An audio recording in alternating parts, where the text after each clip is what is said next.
Hello guys, welcome to another video. First of all, I want to say that this story doesn't belong to me, so if you want to read the full story for yourself, you can go down in the description to find the link to the original post and read the full story for yourself. That being said, let's get into the video.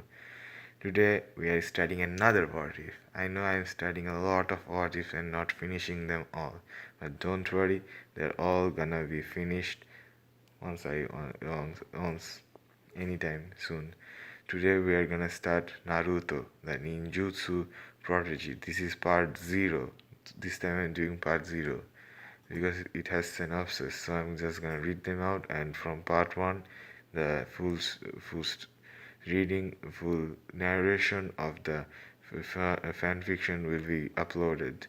Naruto is a prodigy, but not just any kind of prodigy. He is a ninjutsu prodigy, and not just any jutsu, but the jutsu of all the clans in Konoha. After his first year of Shinobi Academy, Naruto had constantly observed his classmates practicing their clan jutsus. But what happened when Ninja Clan Council and the Hokage find out? Will Naruto Uzumaki gain the acceptance as he has longed for, or will he be forced to get his memories erased? Let's start the story and find out. So that's the synopsis, that Naruto copies all the clan jutsus of Konoha. And that's all for part 0 of Naruto, the Ninjutsu Prodigy. If you wanna keep up with this story, then this story or any other story, the best way is by subscribing. I do what if videos and anime news too, so if you're interested in any of that, please consider subscribing. That being said, I have to see you in the next one. Bye bye. Hello guys, welcome to part 1 of Naruto the Ninjutsu Prodigy. First of all, I'll say that this story doesn't belong to me, so if you want to read the full story for yourself, you can go down in the description find the link to the original post and read the full story for yourself. That being said, let's get into chapter 1, the hidden genius behind the masks of stupidity.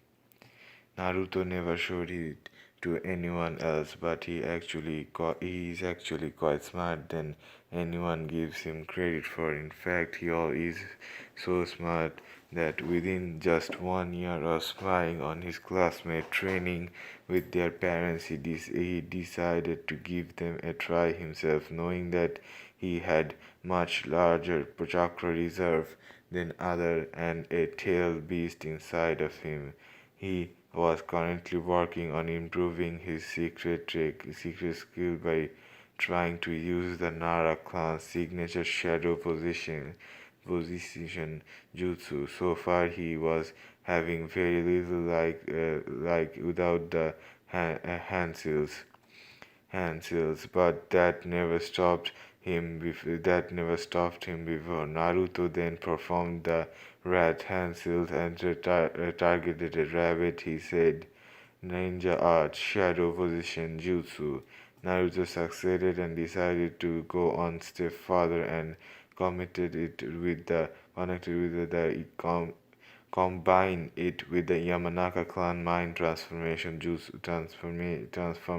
jutsu in a way that is different from the original design, which he found out was nowhere near complete. If they truly wanted to, the Yamanaka clan would walk through someone else's mind and still stay conscious that at the same time. To do this, Naruto secretly studied how the mind of a person or animal work in order to pull off what he was attempting.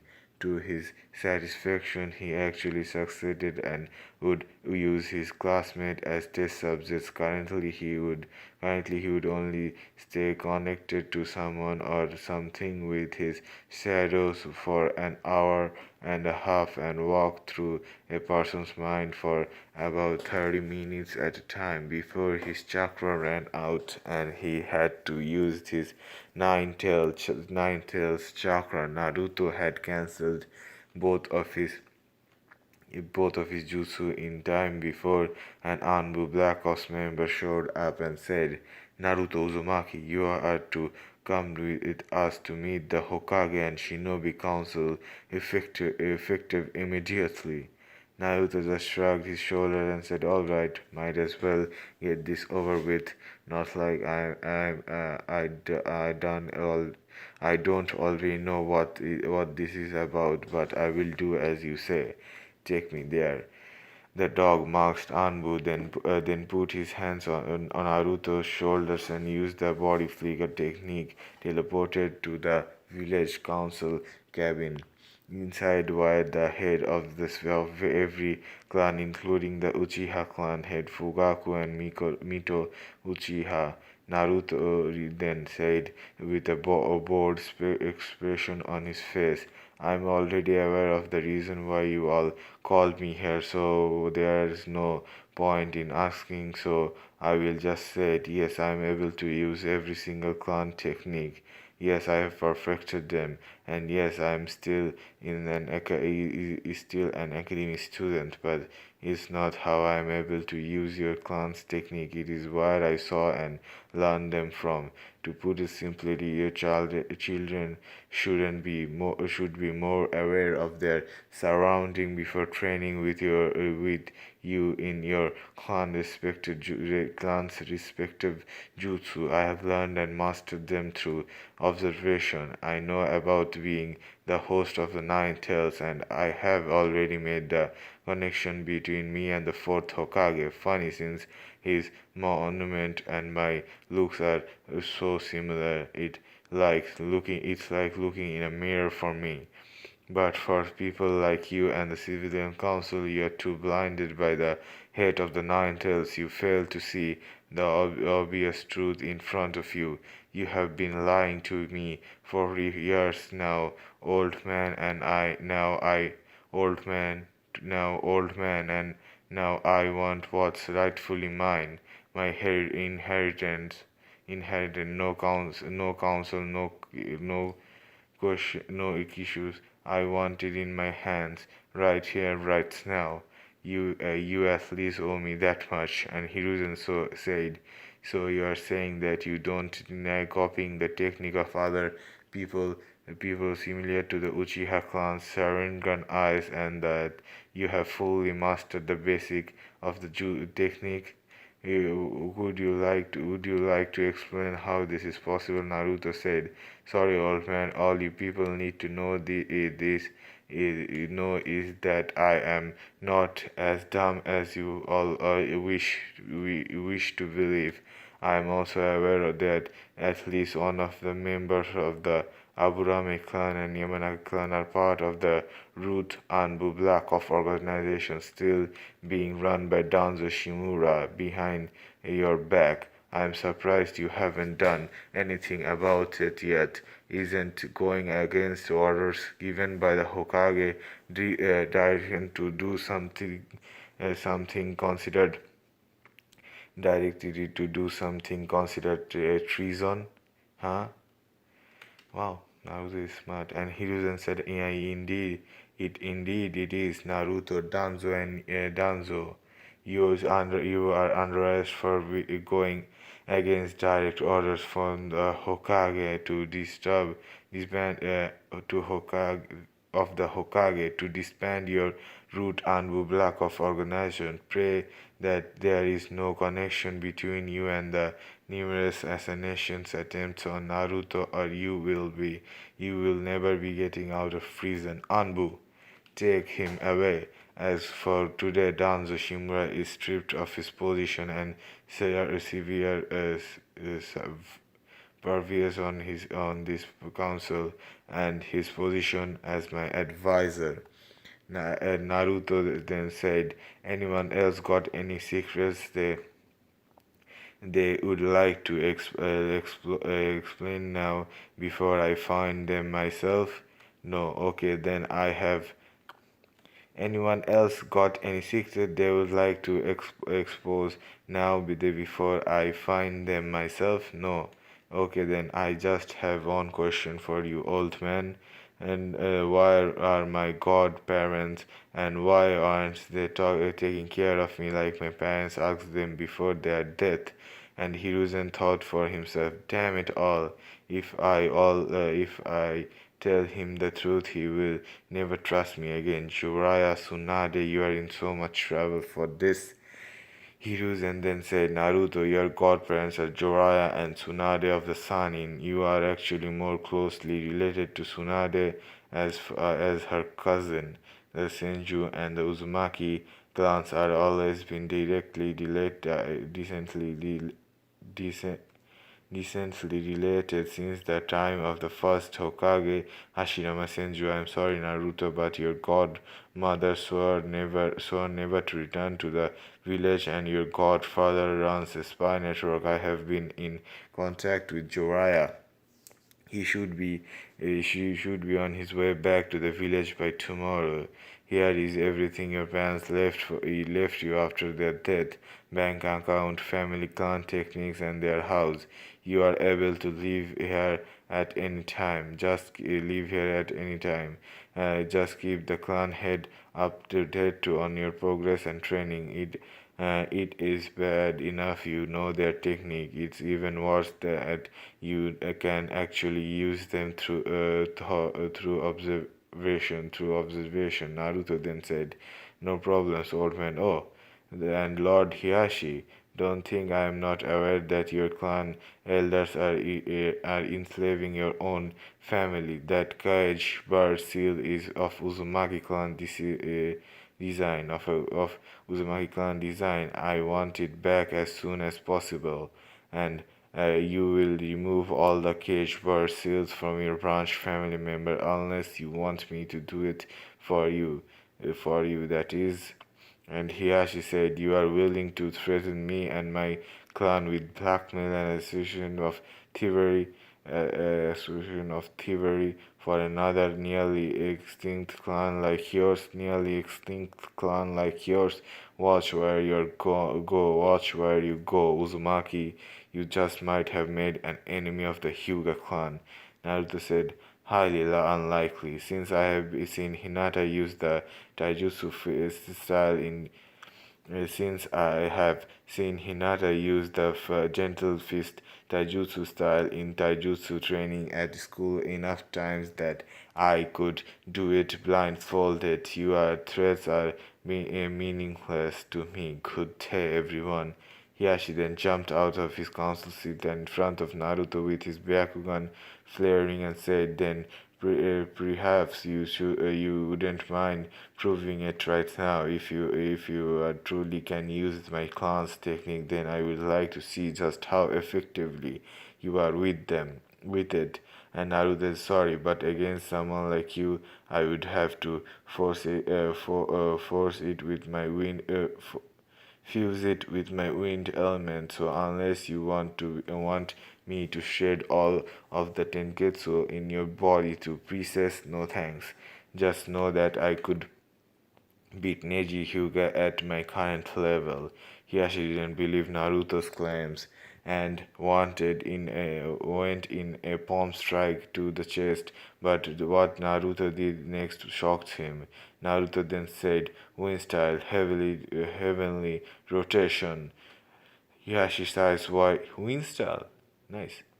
Hiyashi's eyes widened seeing a giant green 360 spiral of chakra surrounding Naruto, cutting up everything, including Hiyashi's hand. When Naruto called the technique, he said, I tried to warn you, Lord Hiyashi, but you refused to listen, and now your chakra pathway in your hands and arms are useless. A medic ninja then walked over to Hiyashi and used his Ninjutsu, said with the widened eyes, Lord Hokage, he isn't lying. Lord Hiyashi can't use his chakra in his arms and legs anymore.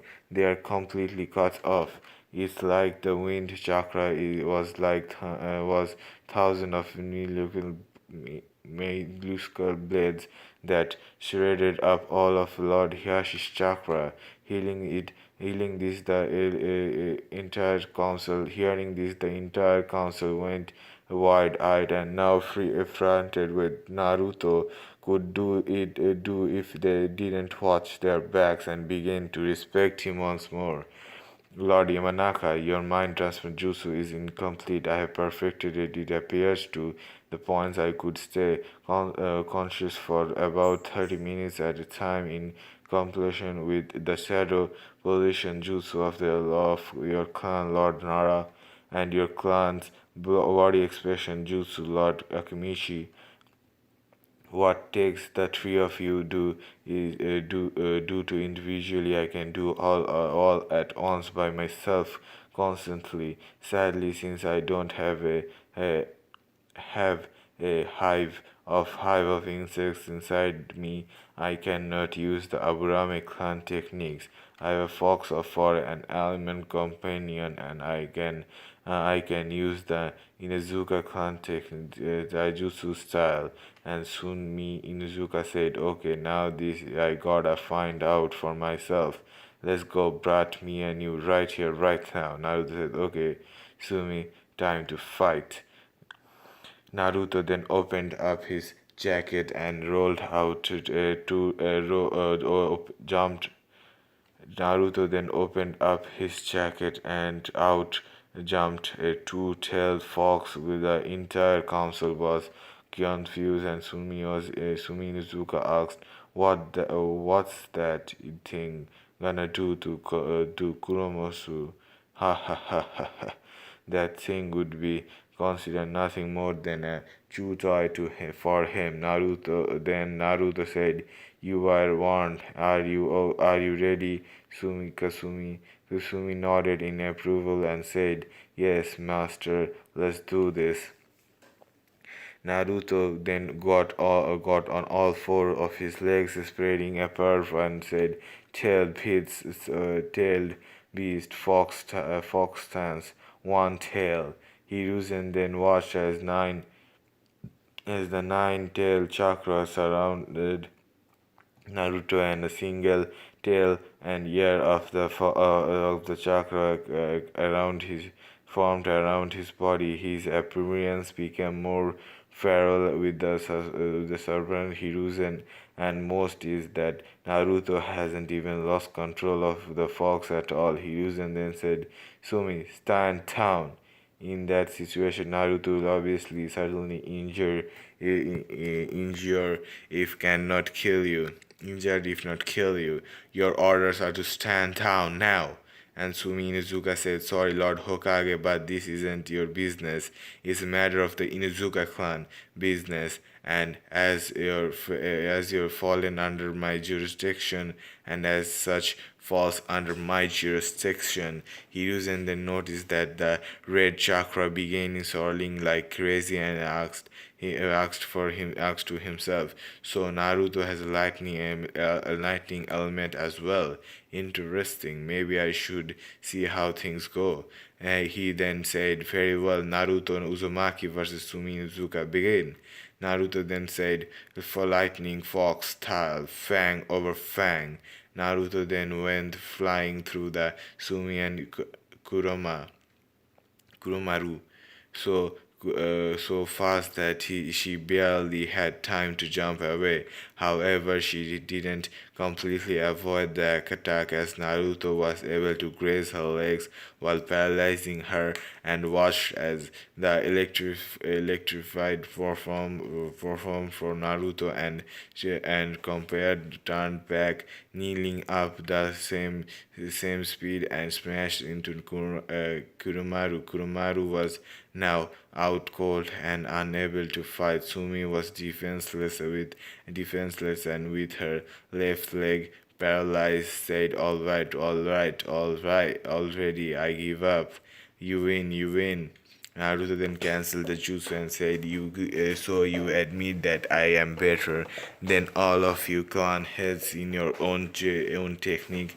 Naruto then deactivated his red chakra cloak, as he then looked at the clan head council, and Inoichis said, "Not quite, Naruto. I would like to see just how well you could use my clan's mind transformation jutsu on me personally."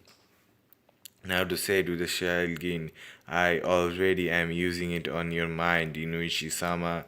You just don't know it, but it happens to the moment you are looking into my eyes. I wind my chakra while my wild and beast chakra moved into your mind, and now I am surrounded. You haven't done anything about your daughter's fangirl intensity yet. She's gonna get Shikamaru and Choji killed if she continues. Inoichi then closed his eyes and went into his mindscape and found it completely torn apart.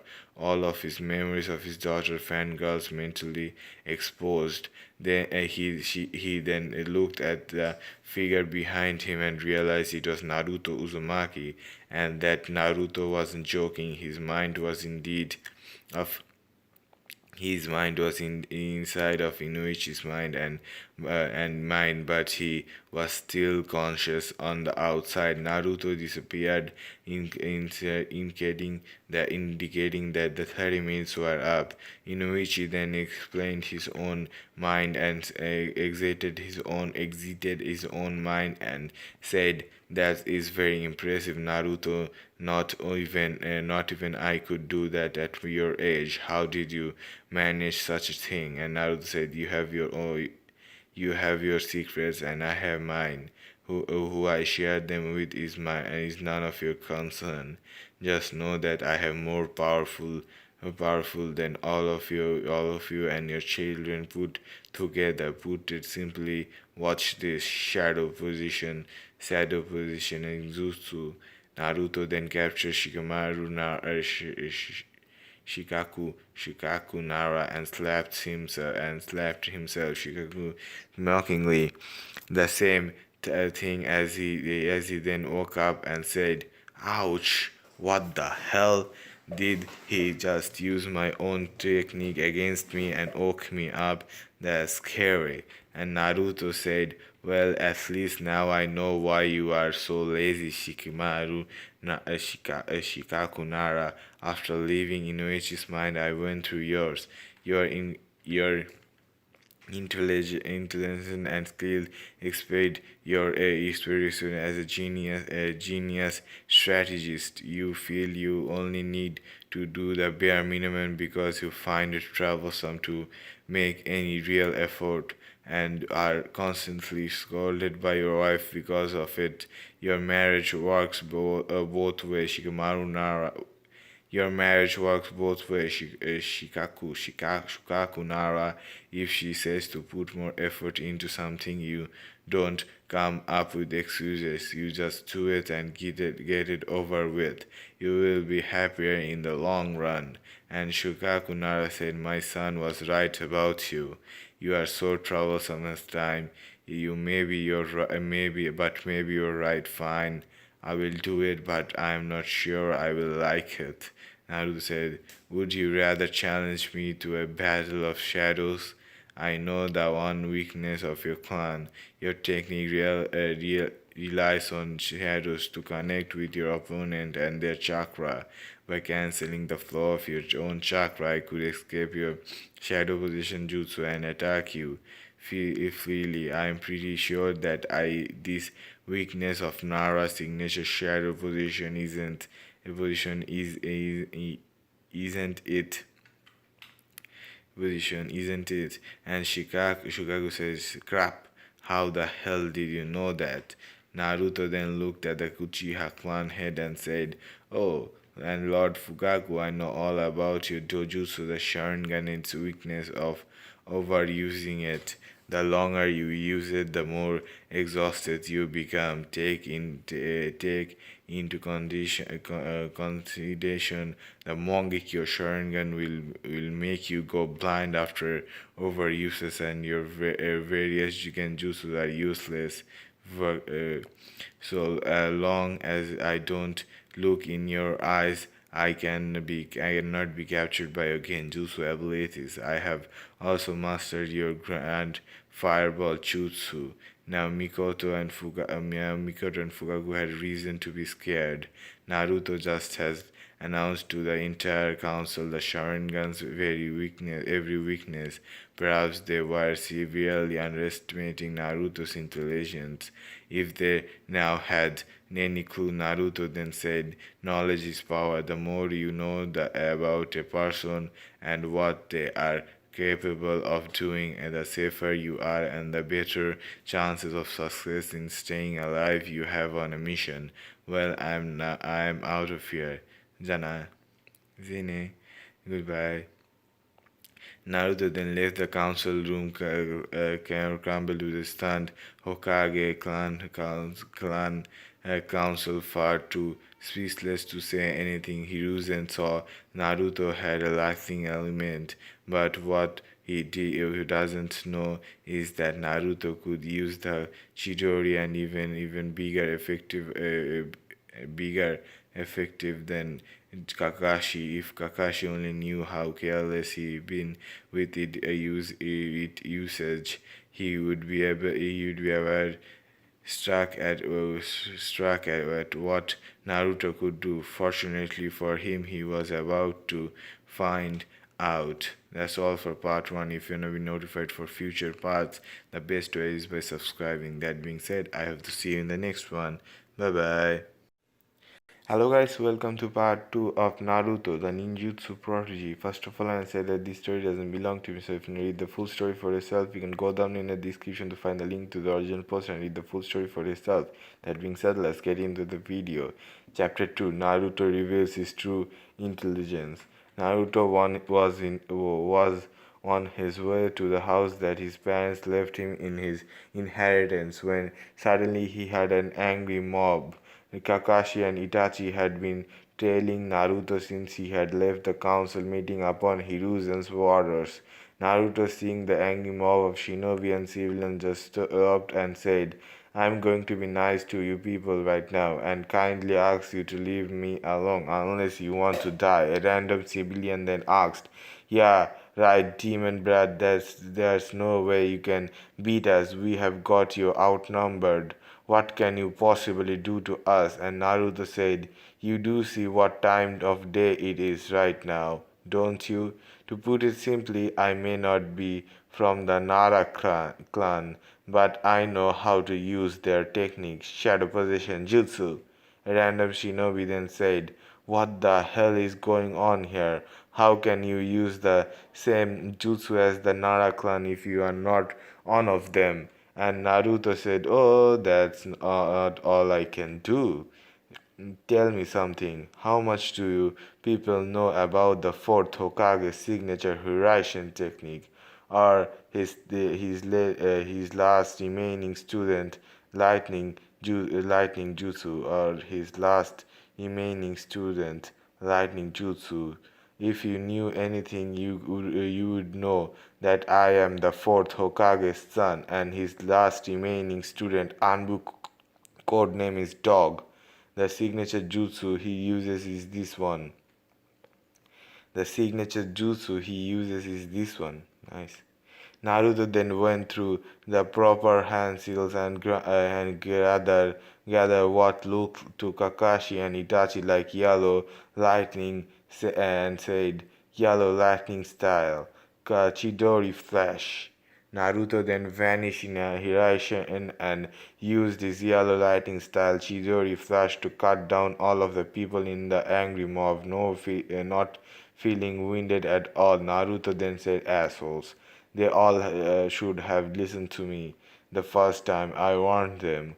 Come out, Kakashi, Hatake, Itachi, Uchiha. I know you are there watching me. Come on out before I burn the area to the ground. Itachi and Kakashi then approached before Naruto and Itachi said, Since you already know our Anbu identity, there is obviously no point in wearing our marks any longer. The rumors are true then.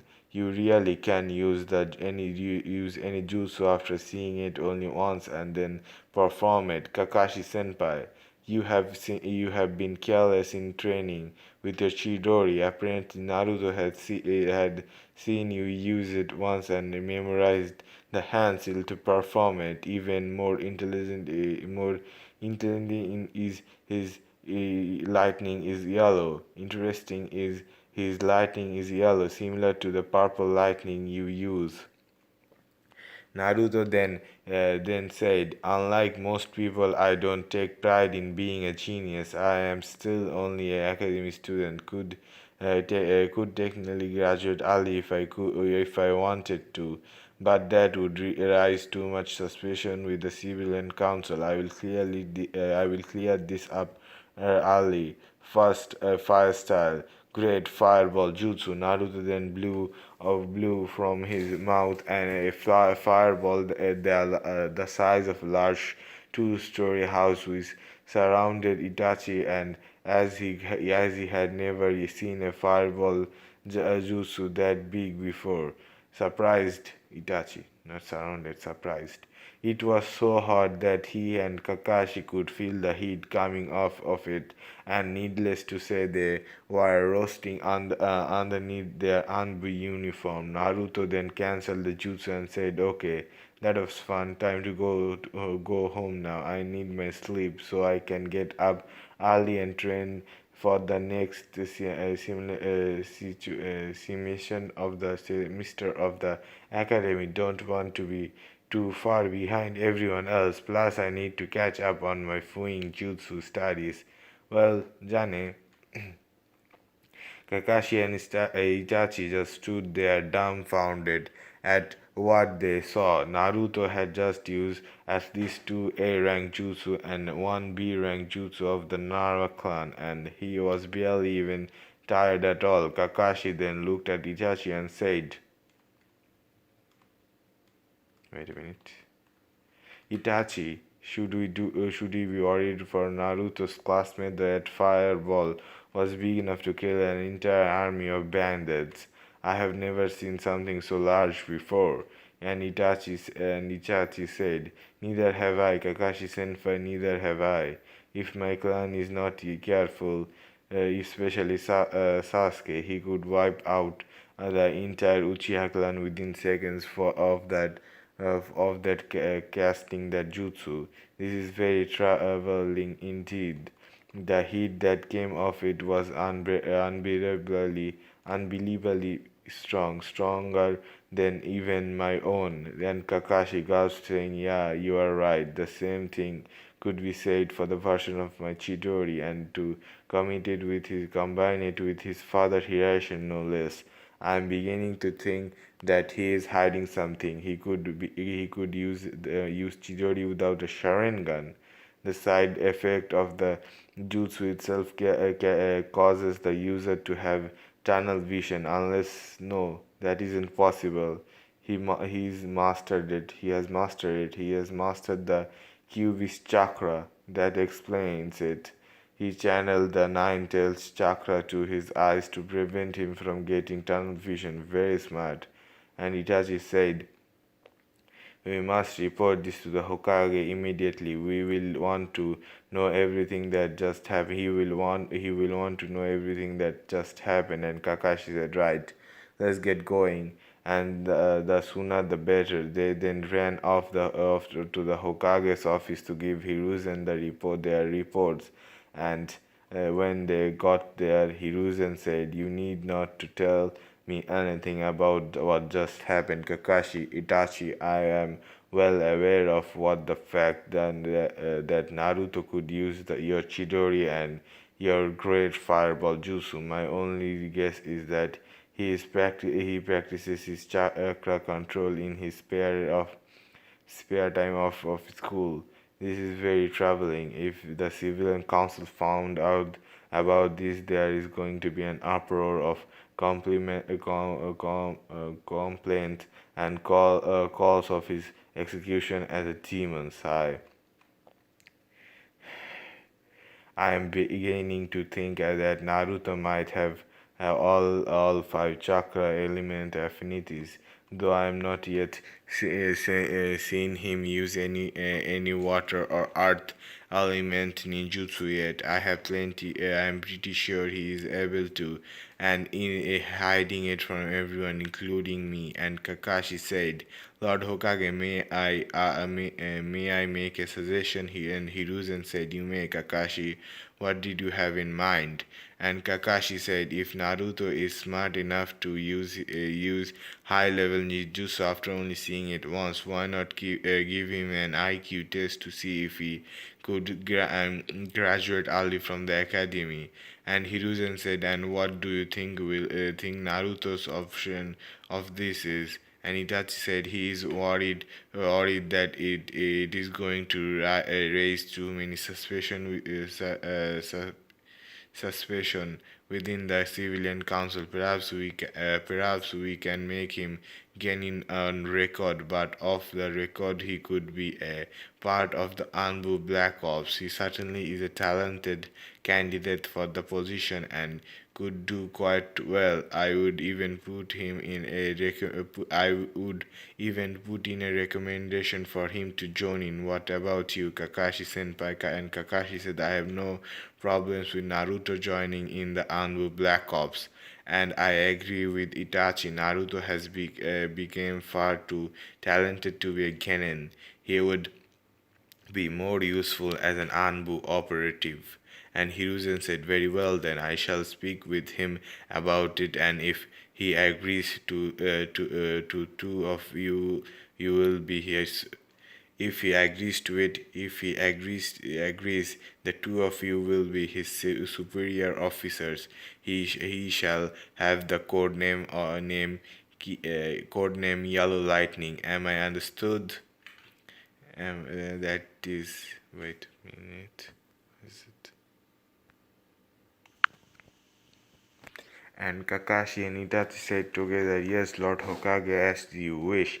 The next morning, Hiruzen found Naruto practicing his skill with his Shadow-Clone, which explained how he was able to learn of the jutsu he saw so quickly. Hiruzen then said to himself, "Why the hell didn't I think of that for doing paperwork?" He then walked up to Naruto and said, "Good morning, Naruto. You're up early training, I see. I was wondering if I could talk to you about something."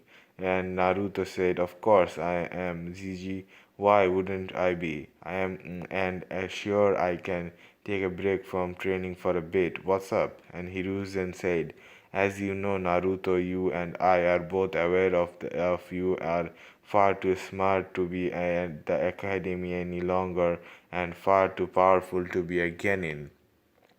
From what I have seen and what your Anbu guards have told me, your skills are high jonin to meet Kage level at best. I was wondering if you would like to join the Anbu Black Ops in, in, instant. Granted, you are going to be a Genin on record, but off the record, you are an Anbu Black Ops code name Yellow Lightning. What do you say? Are you interested?" And Naruto answered, "What about the civilian council?" Naruto asked, "What about the civilian council? Wouldn't they have a problem with this?" And Hiruzen said, "Who said the civilian council has to be informed about shinobi affairs? No, so long as the Shinobi Council all approves of the decision of your granted immunity from the Civilian Council and can graduate the academy early." And Naruto said, "And who is my team captain?" And Hiruzen said, "Your superior officer would be Itachi Uchiha, codename Whistle, and Kakashi Hatake, codename Dog. Is that okay with you?" Naruto thought about it for a while and thought that Hiruzen was right. His skill would be wasted as a genin, and being an Anbu, he could protect the village by except the Hokage from behind the scenes. Ex- Extend the Hokage village and by extend the Hokage from the behind the scenes. If anything, the opportunity to work with Kakashi and Itachi was too good to pass up. Naruto then came up came out of his thoughts and said, "All right, Gigi, you have convinced me. I will join the Anu Black Ops, but don't expect me to be a sensei afterwards." A sensei? I am not going to be dealing with stuck-up, spoiled kids, no thanks. And Hiruzen said, "Very well, Naruto, you're to report to the Anbu headquarters with Kakashi and Itachi tomorrow for your uniform and marks. We welcome to the Anbu Black Ops." Yellow lighting, and Naruto said, "Thank you, Hokage-sama." Naruto then went back to his training in work of his art and water element. As Hiruzen watched closely, he realized that Naruto wasn't just trying to improve his water and earth element affinities. He was trying to combine the two elements of affinity together. It then occurred to him that if Naruto succeeded, the council would have a field day if he unlocked the wood release. Hiruzen then said to himself, "This will definitely be a reason for Tsunade to return to the village if Naruto succeeded. The entire council will be trying to force their daughters on Naruto. Not good, not good at all." Naruto then said, "Hokage Chiji, look what I did. I made flower grow around me. Didn't the first Hokage Hashirama Senju able to do the same thing?" Hiruzen then facepalmed himself and said, "And now the head arch begins. Why, of all people, why Naruto?" Naruto then asks, "Hokage, Gigi, what's wrong? Did I do something bad?" And Hiruzen said, "No, Naruto, you didn't, but apparently you are able to use the bloodline of the first Hokage Hashirama Senju. It's called wood style, wood release, and it can do many amazing things. You must never use this ability without my authority to do so. Do you understand me? If the council finds out about this, you are going to have every girl in Konoha, both civilian and shinobi, after you because of your relation to the first Hokage, Hashirama Senju. The Senju clan were very powerful and influential people to help create the village with the Uchiha clan. So you see why I don't want you to use it unless I tell you to." And Naruto said, "I understand perfectly clear, Hokage Chiji. I wouldn't tell anyone, not even my superior officer. After all, keeping secret is my specialty." Well, back to training. Naruto didn't know it yet, but he had just joined a group far bigger than he could ever have imagined. He would soon find that as an Anbu, you sometimes had to make hard choices no matter how cruel or wrong they might be. It's not that he is against killing, he knows that was an unavoidable part of shinobi life. He just didn't like killing senselessly, but he didn't know that his first mission was a protective detail of one of his friends, Hinata Hyuga, and was an interesting mission it would be, and what an interesting mission it would be. That's all for part 2. If you want to be notified for future parts, don't forget to like, comment, and subscribe. That is all for this video. Don't forget to. I said it, so what? Bye bye. Hello guys, welcome to another video. First of all, I said that the story doesn't belong to me, so I can read the full story for yourself. You can go down in the description to find the link to the original post and read the full story for yourself. That being said, let's get into the video. Naruto The Ninjutsu Prodigy, Chapter 3 and Part 3, Naruto's first Anbu mission. Naruto had reported to the Anbu headquarters with Kakashi the next morning, where he received his uniform and marks. Naruto's uniform consisted of black pants and a black shirt with a sword across in his lower back, and a red and black fox marks with yellow stripes down both sides of his marks, in indicating his code name Nireshun Naruto then reported to the Hokage for his first mission as an Anbu operative and bowing before the Hokage said, Black Anbu blackout marks any Russian Fox, member Fox, reporting for duty. Hokage-sama, what are your orders? I'm not gonna keep on saying Ki Datu Kitsun because I'm not gonna be able to pronounce it correctly every time. So Fox, alright. And Hiruzen said, "You may rise, a fox. Your first mission is a protective detail of the Hyuga heiress. I believe you are familiar with Hinata, Hyuga, and Naruto, or less." Fox said quite personally, "Hokage-sama, is she the one I am to protect?" And Hiruzen said, "She is the one who you are to protect from a distance. Remain hidden and only reveal yourself if the situation calls for it. I have already informed Hiyashi Hyuga that you are going to be watching his daughter day and night.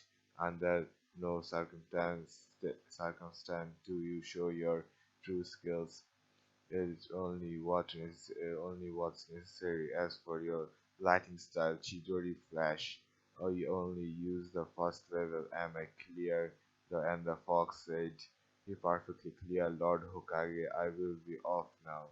Naruto then disappeared in a yellow Shishuin, just like his father Minato Namikaze, the yellow flash of Konoha, and teleported to the Hyuga compound, where Hinata was on her way to the school as the fox appeared in front of her and said, "You must be my Anbu-Earth, but you aren't you a little young to be an Anbu operative?" And the fox said, "Age is no concern when you are determined to approach the skill in the eyes of the Hokage. I was chosen by himself personally and recommended by Ino and whistled themselves. I shall be your operation protective details day and night. You wouldn't even know I am here.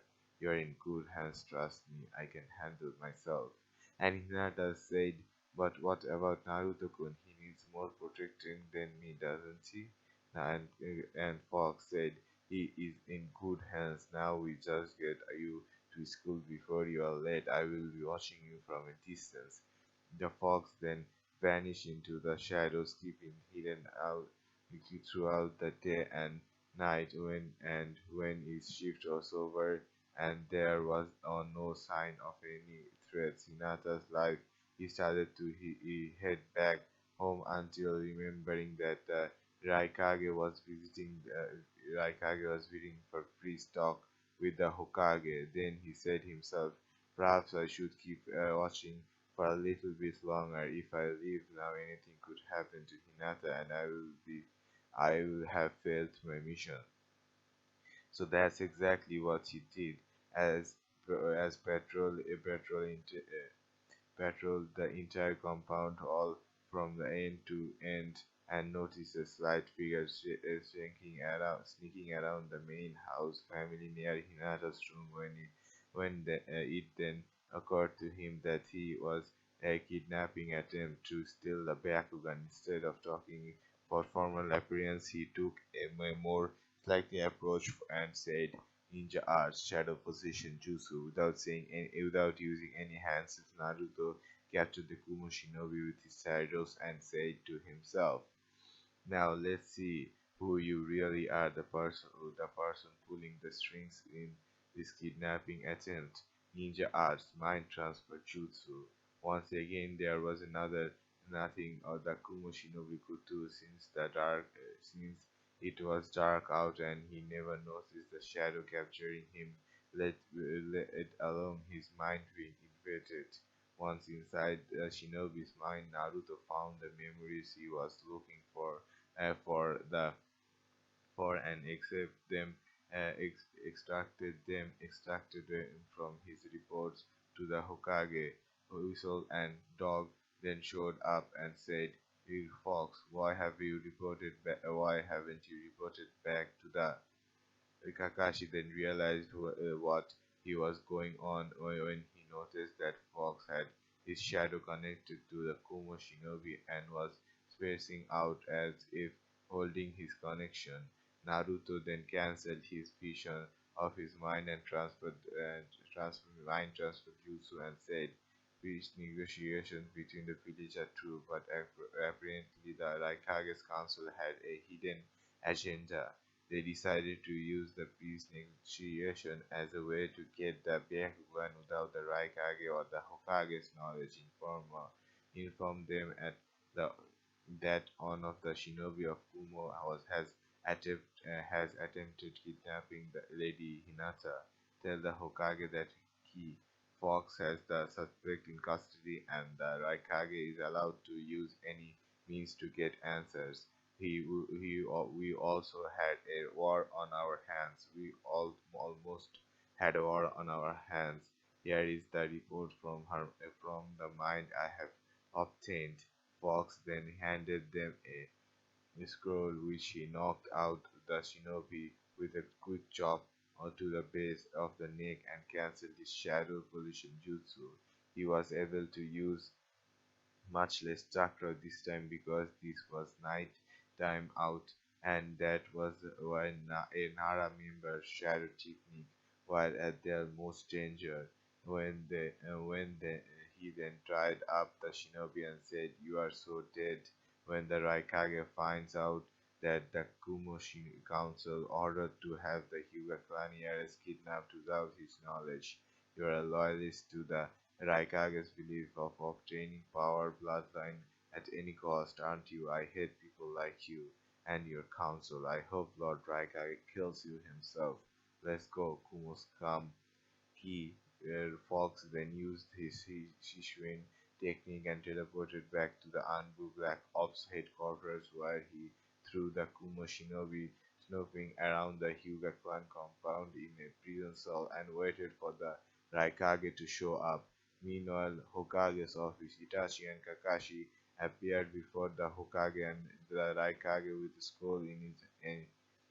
scroll in their hands as a whistle, and Thor bowed before the village leaders and said, "Lord Hokage, Lord Raikage, this just came from Anbu Operative Fox. His mission is successful. Hyuga clan heiress Hinata Hyuga kidnapping attempt has failed. Raikage wasn't the one who ordered the kidnapping. Full details are in the scroll." Hiruzen and the Raikage then took the scroll from Itachi and said, Thank you, Whistle Dog. Please please inform Fox that he is to continue his mission until graduation. Graduates the village academy. A war has been prevented. This is good, Raikage. Not good at all. This isn't good, Raikage. Not good at all. And the Raikage asks, What's not good, Hokage Tono? What does the scroll say?" And Hiruzen said, "Perhaps it's best if you read it for yourself and find out. Especially, apparently, your council is still loyal to the old ways of your father's beliefs." Hiruzen then handed the open scroll to Raikage, and he read it when he was outraged at his council to know they they would attempt his behind his back as he read the letter which said, "Mission report from Anbu Operative Fox. Kumo Abortion Shinobi was founded snooping around the compound of the Hyuga clan. Shinobi was captured and detained with no lethal jutsu, with none lethal jutsu. Memories recovered are as follow: 1. Raikage Raikage was uninformed of the Hyuga kidnapping attempt, so he is innocent. Upon further instruction of the memory of the devotion of the kidnapping, order was given by the loyalists of the third Raikage of the Kumo Council. The shinobi was told to kidnap the Hyuga clan heiress and report to an unclosed location of the border between Fire Country and the Lightning Country. Shinobi is now being contained as as a prisoner of war. Crisis between villages has been averted, awaiting Raikage's order for kill or question. A then slammed his hand on Hiruzen's leg and said, "Damn it! I knew those bastards on my village council couldn't be trusted. I should have disbanded it the moment I became Raikage, Lord Hokage. Please allow me to handle this personality. This is a Kumo Shinobi affair, not Konoha. I would like to meet the Anbu Black Ops who captured this traitor of mine so I can thank him personally. You to inform your comrade that I will handle this situation myself. Lord Raikage, I know Anbu are to never reveal their marks, but will you make an exception in this case? Hiruzen then thought to himself, if Naruto removes his Anbu marks, then the Raikage definitely going to make the connection between him and Minato. I hope I sure hope this doesn't beat me in the ass afterwards. I'm sorry, Minato, but if good relationships between villagers are to be made, sometimes you must take risks. After coming out of his thoughts, Hiruzen looked at the Raikage and said, "I will allow it, but only under one condition: that you keep his identity secret from other Kage. His parents had many enemies in the Hidden Stone Village, your village, and the Hidden Mist Village. His clan is nearly extinct because of you and the Mizukage and the Tsuchikage. Now go before I change my mind." The Raikage then bowed before the Hokage and thanked him for the opportunity to meet the Anbu Black also captured the Kumo trader, but two things were bothering him. The first was who this person was.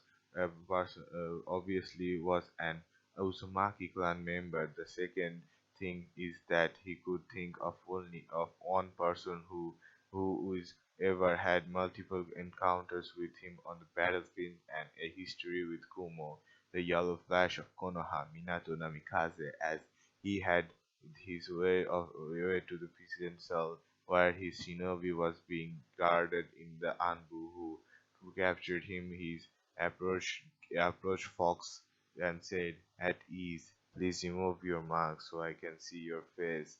You have permission to do so by the Hokage." Naruto then removed his mask and said, "Greetings, Lord Raikage. What have you decided?" The Raikage was right after all. This kid really was the son of the Yellow Flash of Konoha, a practically carbon copy of him, no less. The Raikage then said, "Tell me what your full name is, boy. Are you the heir of the year to the yellow flash of Konoha and Kushina Uzumaki?" And Naruto said, "If you wish to know the truth, then the truth you shall receive. I am the son of the yellow flash, fourth Hokage Minato Namikaze and Kushina Uzumaki. My full name is Naruto Uzumaki Namikaze." The Raikage wanted nothing more than to kill the boy in front of him right now, but he, unlike the Tsuchikage, had a very high respect. The Raikage wanted nothing more than to kill the boy in front of him right now, but he, unlike the Tsuchikage, had a very high respect for the yellow flash of Konoha, so he decided to go with a different approach and said, "I should kill you for being that man's son, but that wouldn't do any good. Instead, I would like to reward you for your efforts in uncovering a plot by my own counsel that could have resulted in war. If you ever need anything at all, I just send a message bird to Kumo, and I shall receive it myself." And Naruto said, "Tell me about your Jinchuriki, Gotono, and Killer Bee, the two tails and eight tails. What are they like? And could I meet them?" And the Raikage said, "Give me a moment alone with these people, this guy, and afterward you can talk about a possible alliance between Shinjuriki." And Naruto then said, "Take all the time you need. I am in no hurry to get out of here." The Raikage then started beating the hell out of the trader Kumo Shinobi and says, "Start talking. Which one of the council gave you the order to kidnap the Hyuga heiress? I want answers so I know who I am going to be killing next." And the shinobi said, "Beat me up all you want. Raikage, I will never talk. You're too soft to you are too soft to be our village leader." And the Raikage said, "Damn you, tell me what I need to know. Which Kumo council member gave you the order to carry out my father's last orders? Do you actually want to have a war between villages?" And the shinobi said, "The answer is right in front of you. You just know it yet. You just don't know it yet. But try looking into the people who are closest to the Raikage's position. Your advisor." The Raikukumo shinobi then died after consuming a suicide capsule, and the Raikage said, "I knew those bastards were up to no good.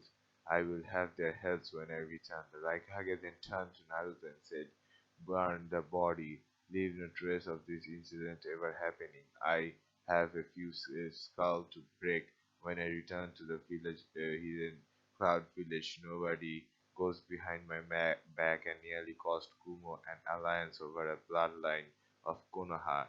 Not on my watch." Naruto could sense the killer intent coming out of the Raikage and knew that he was no was furious.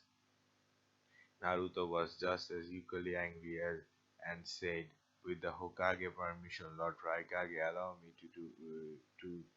me to be your personal escort back to the Hidden Cloud, and I will kill them myself. Consider it a favor to my father's rifle." And the Raikage said, "I will talk to the Hokage about it and see what I can arrange. If all goes well, we will have an alliance after all." And Naruto said, "Thank you, Lord Raikage. I must get back to my forest. Now it's almost daylight, and I am still under orders to protect Lady Hinata." Naruto then vanished in a yellow flash like Minato's, as the Raikage said after Naruto left. "So he does know that jutsu. After all, huh? It's no surprise he is their son after all.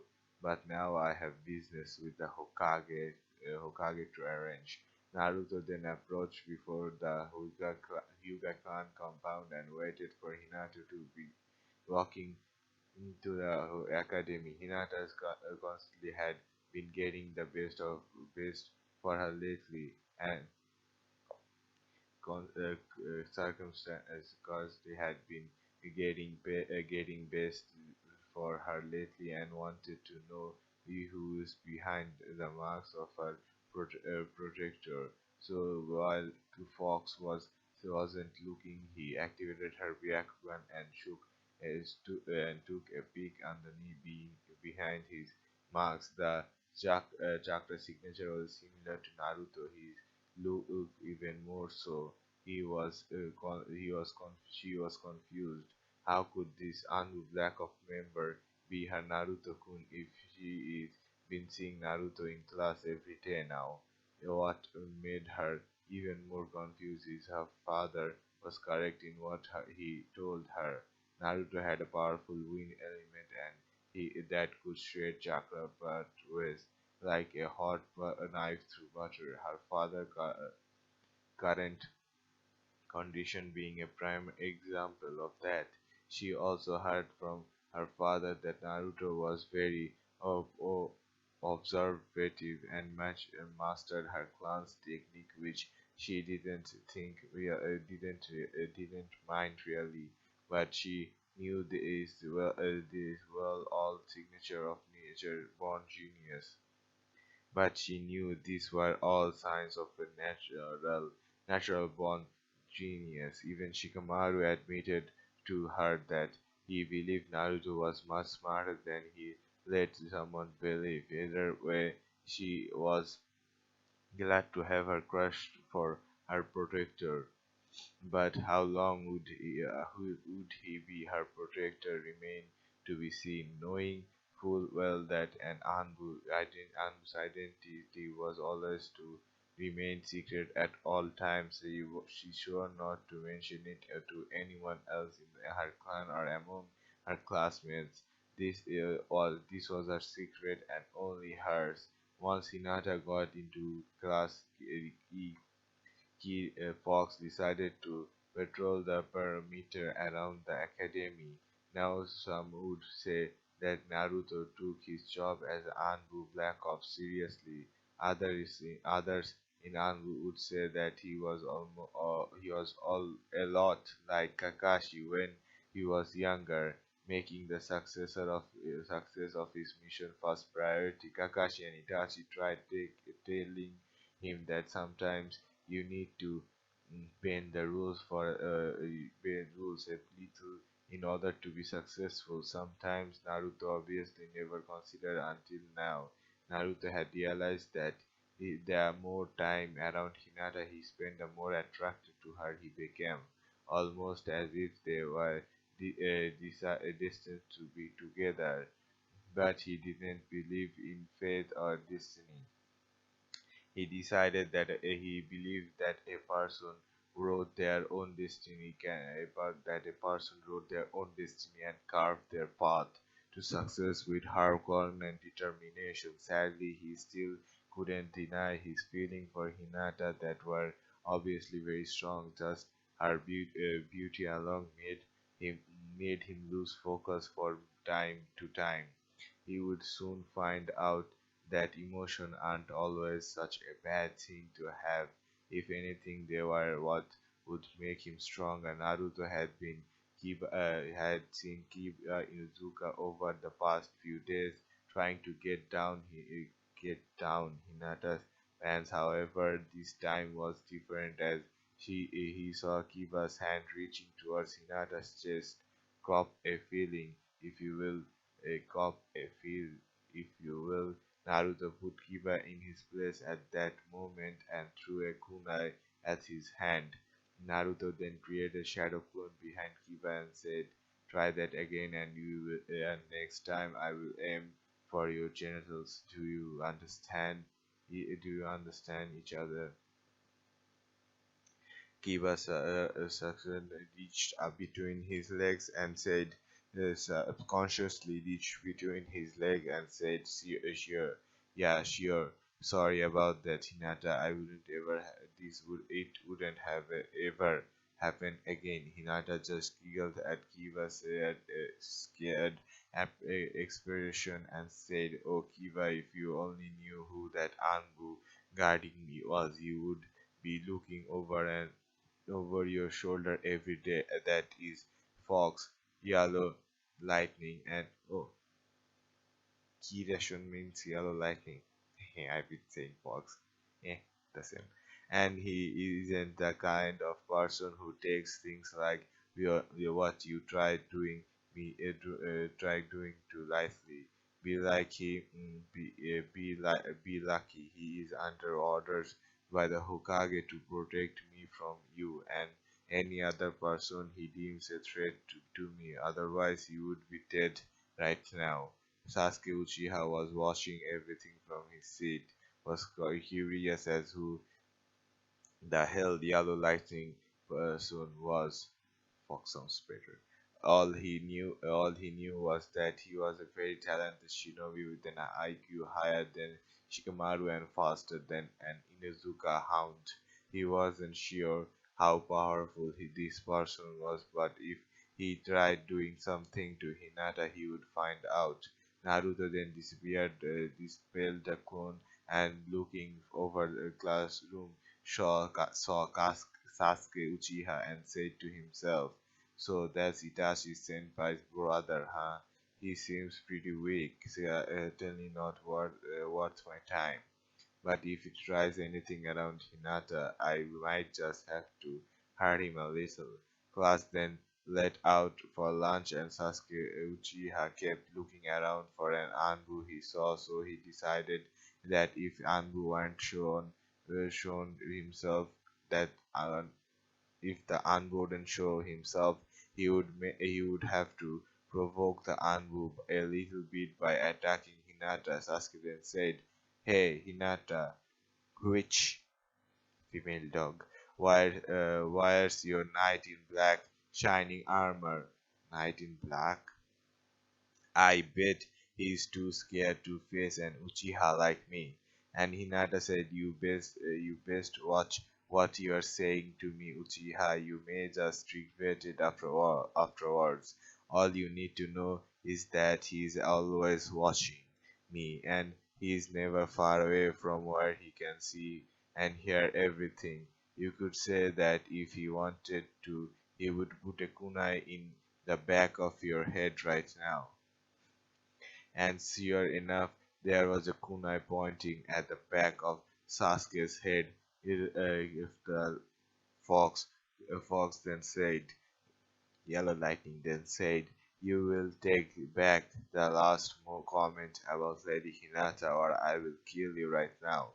Uchiha or not, the only thing stopping me from doing is your brother Itachi. He's my superior officer, and I don't want to disappoint him by killing his little brother." Sasuke couldn't feel blood being drawn from the Sasuke couldn't feel blood being drawn from the back of his neck, as if the Anbu were carving something onto his skull. If he only knew how right he was.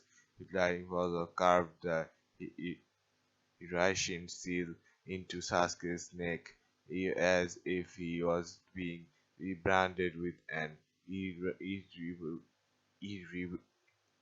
unre- irremovable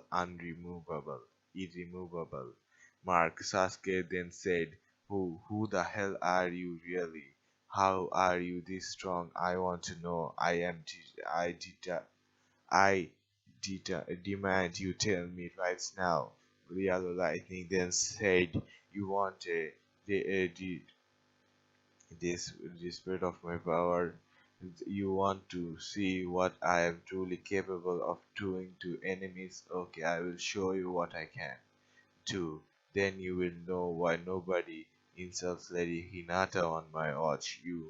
Me, Ninja Ninjutsu demonstration. Ninjutsu demonstration. Fireball Jutsu, the training ground in our in 1 hour." And Sasuke said, "Fine, I will be there, and I will beat you because that's my clan's specialty." An hour later, academy training ground. All of the teachers and students, Naruto Shadow Clone included, were outside waiting eagerly to see whose fireball was better.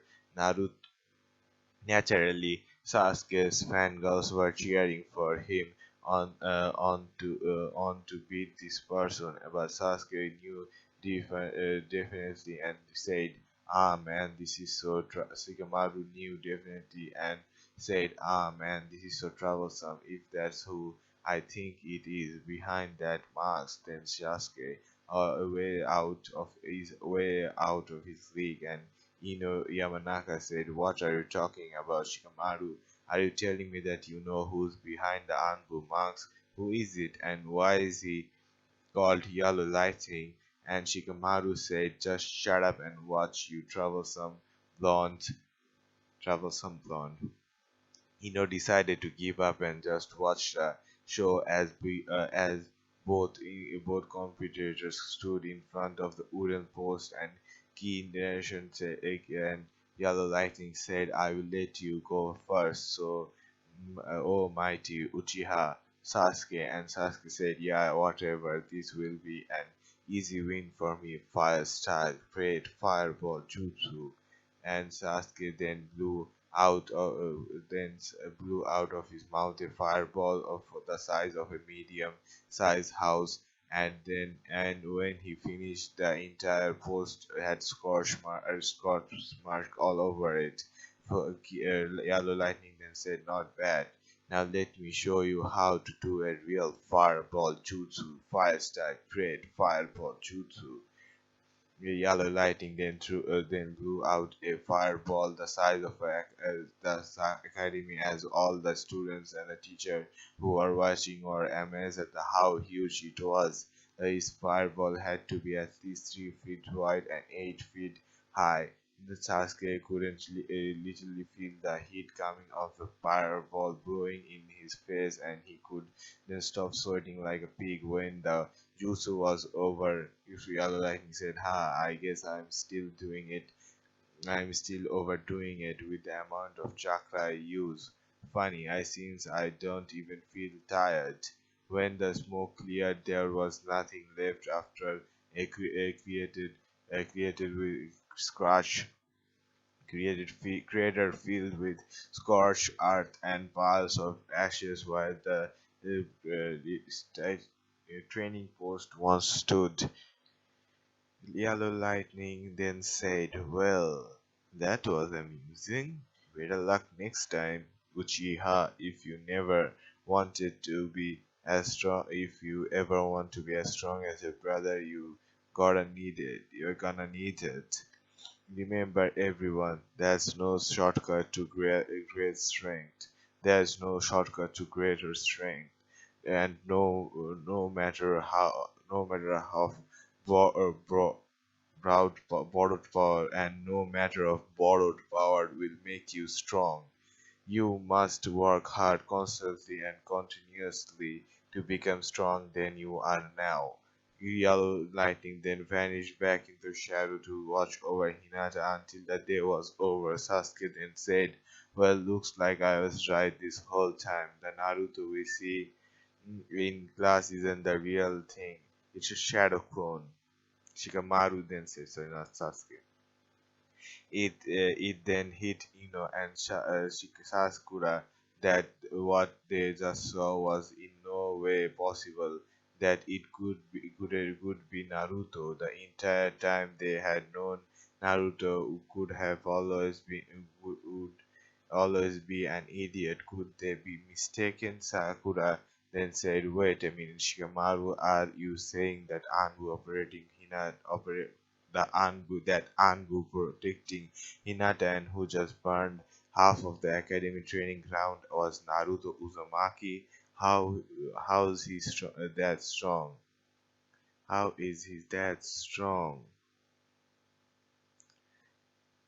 How is that he that strong?" And Shikamaru said, "It is too troublesome to explain to you, so I will just tell you this much. Naruto isn't an idiot. He is way smarter than you think, and my family are. He beat my father in a game of shogi once. At first, I thought he was lying, but then after watching them play and Naruto win every time, I believed him. I don't even know if Naruto always been this smart or if he had help. Either way, he isn't the kind of person you want to piss off, especially at night." And said, "Now, hey, now that you mention it, Shikamaru, my dad did say Naruto was able to master any jutsu he saw after only seeing it once. Do you think he got good observative skills?"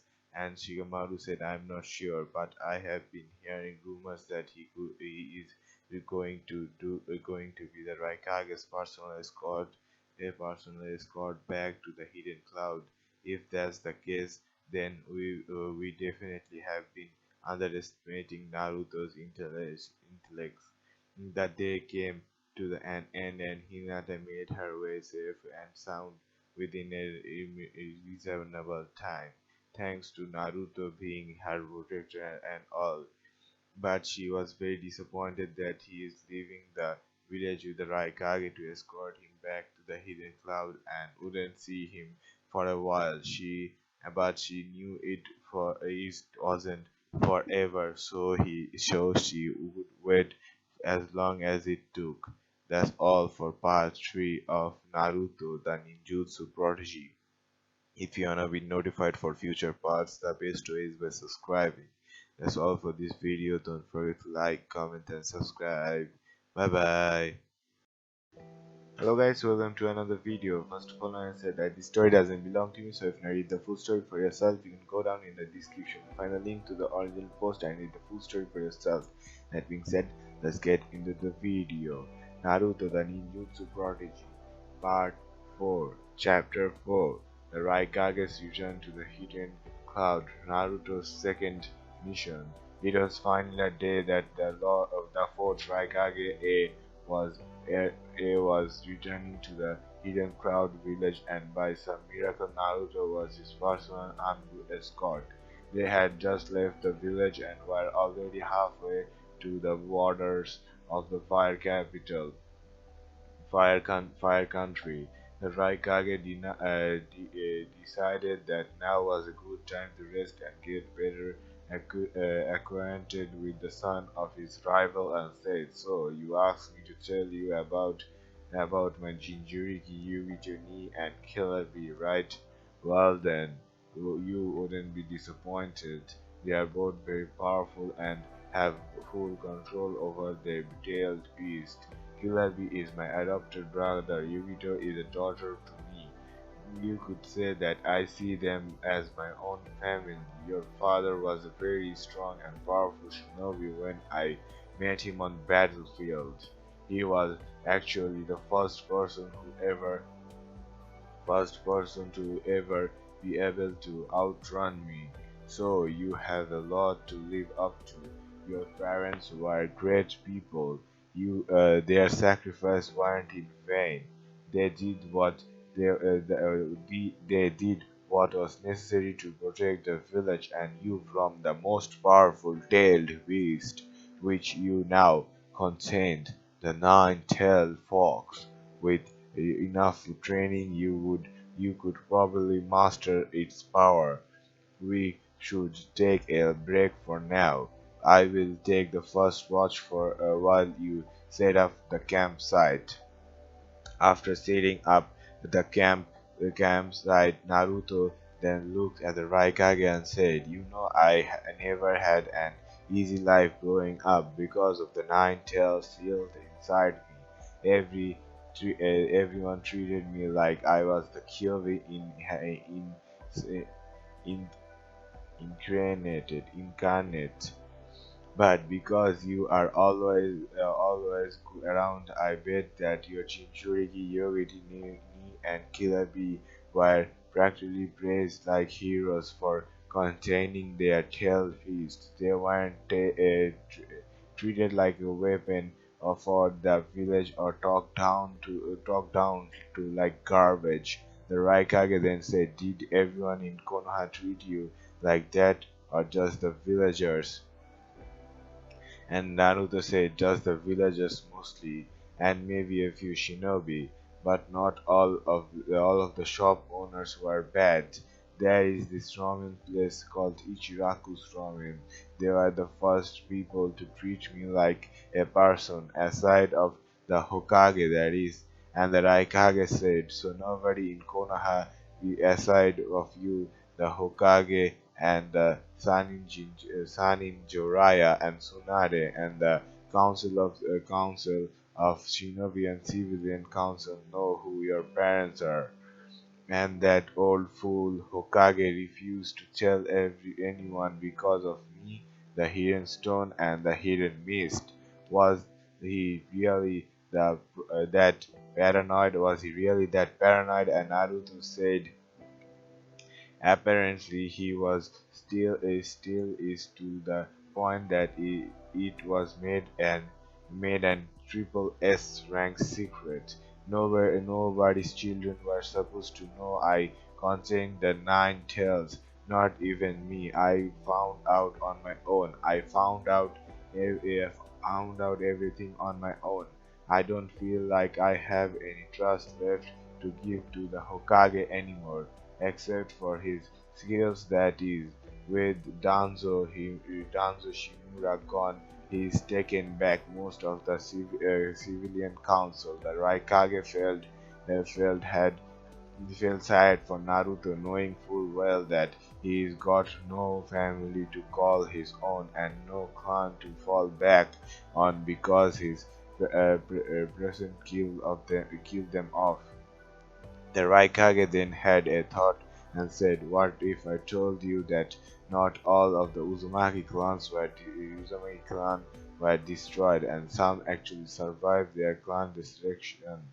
If I told you that there's Uzumaki clan members scattered across the elemental nations in hiding, what would you do?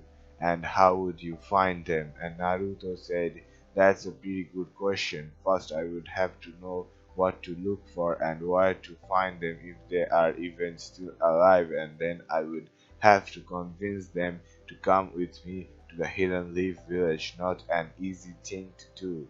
This isn't the time this isn't the time of the first Hokage Hashirama Senju and the Uzumaki clan alliance anymore. This is the modern day where trust runs very thin with Konoha." And the Raikage said, "Well, that's all I need to hear, because I have been trying to locate Uzumaki clan members ever since your mother Kushina Uzumaki slipped through my grasp. I have a map for the location of possible Uzumaki clan members hidden hideouts. If the first one is in the hidden grass village, the rest of you will have to search for the maps pretty old for the time of the second Raikage. We should get some sleep."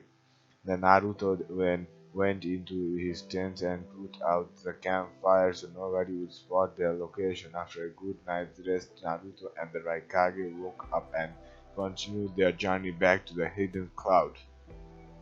They had made it past the borders of the Fire Country and were now entering Lightning Country territory, where they could then cross the mountains into the Hidden Cloud Village. After crossing the mountains, they made it to the front gate of the Hidden Cloud Village, and the Raikage immediately called for a council meeting, saying that he had some trash to get rid of. Naruto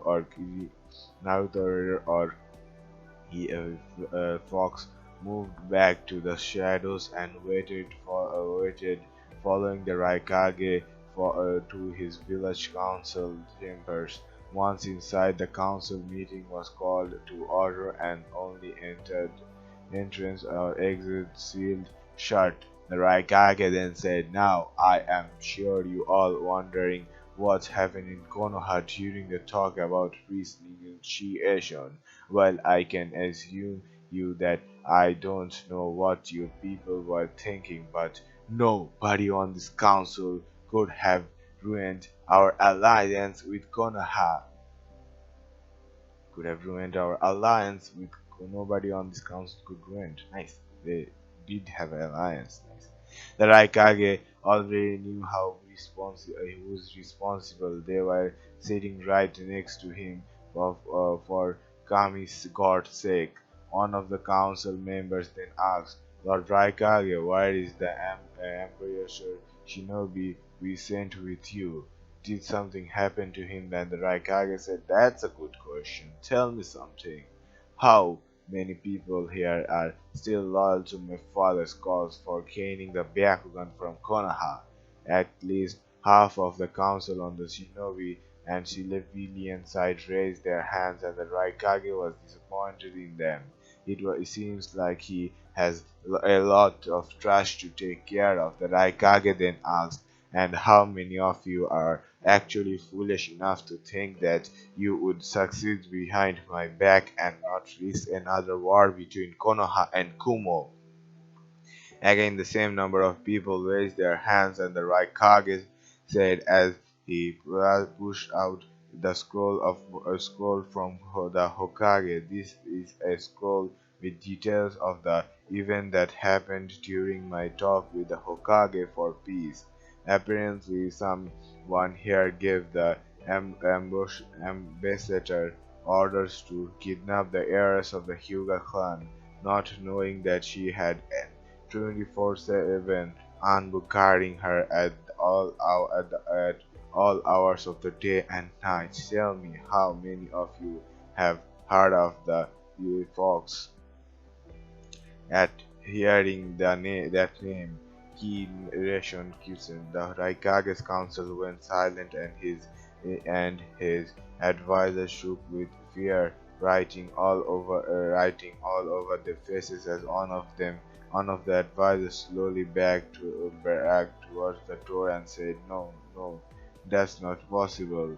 The ambassador we sent with you was sworn to secrecy, but about the kidnapping attempt. How did you find out the Nation Kisun, prodigal ninjutsu shinobi of Konoha? He's here now.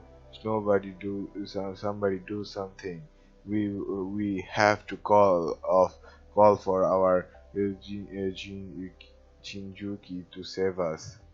We have to call our Shinjuriki to save us." And the Raikage said, "Don't bother, since it's obvious that you are the loyalist that has been rallied behalf of the council to your cause.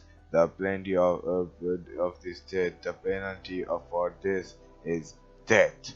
For defying your fourth Raikage and trying to cause a national incident between villages, you are sentenced to death." Renegation Reaction Kison. A loud clapping sound could be heard from the ceiling, and a bright yellow lightning emulated the room as the only word that were heard spoken was the ninja art, yellow lightning style, Chidori flash. Everyone in the chamber watched as the Anbu who escorted the Raikage back to the village vanished in a yellow flash and used the yellow lightning jutsu through the advisor's chest and out his back. The Raikage then said, "Does anyone else want to make any more attempts to steal Konoha's Byakugan? I can guarantee you that you wouldn't be leaving this room alive, since half of you people are still considering it. Let's change the entire giving up on the Byakugan or be killed here and now." Seeing the Kisan still had his yellow lightning juice activated made them all think twice before speaking, and they all said, "We swear to give up on any further Bakugan mission and surrender ourselves peacefully." The yellow fox then cancelled his yellow lightning jutsu and said, "Will you be needing me for anything else, Lord Raikage? I am here to help you with the alliance should anything change. Just use this kunai and I will be here." When the entire council saw the three-pronged kunai knife that was handed to the Raikage, their eyes all widened in fear and panickingly said, "Everyone, run! It's a yellow flash. He's back from the dead." Naruto then removed his mask and said, "I am not the yellow flash of Konoha. I am his son, Naruto Uzumaki Namikaze, and as you all have seen and heard, I am also the yellow lightning fox of Konoha. You are all on my watch list now, so if I were you, I would fall in line and do as Raikage says, or you might just be receiving more visits from me." Naruto then put his mask back on, leaving the rest of the council with fear in their hearts and minds. The Raikage's face could only be described as recurring and sadly right now as he looked at his council and said, "You all heard him. I am the one who is in charge of the village, not you people. I make the final decision around here, and I will imprison anyone who opposes me, unless you want to have the yellow lightning fox making more visits." The Raikage let the thunder hang over threat hang over the council head while he waited for their fear to attend incomplete. And once it did, they all shouted out, "No, that's not necessary, Raikage-sama. We wouldn't disobey your orders ever again." The Raikage had just gained a whole lot of security, knowing he could still get people to fear him if he pushed hard enough. The rest of the day was quite uneventful as Naruto wasn't on duty as Yellow of Ox. At the moment, he decided to go look around the village to find out where a good place to get ramen was.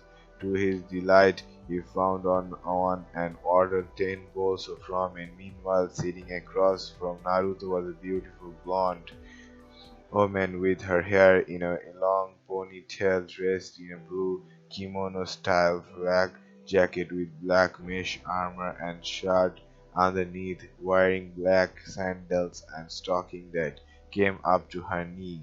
She had beautiful brown eyes and an aura of power that just told to people to leave her alone. After finishing his ramen, Naruto went over to the woman and said, "Excuse me, but you don't happen to be Yugito ni, Jinchuriki of the Two-Tailed Cat, would you?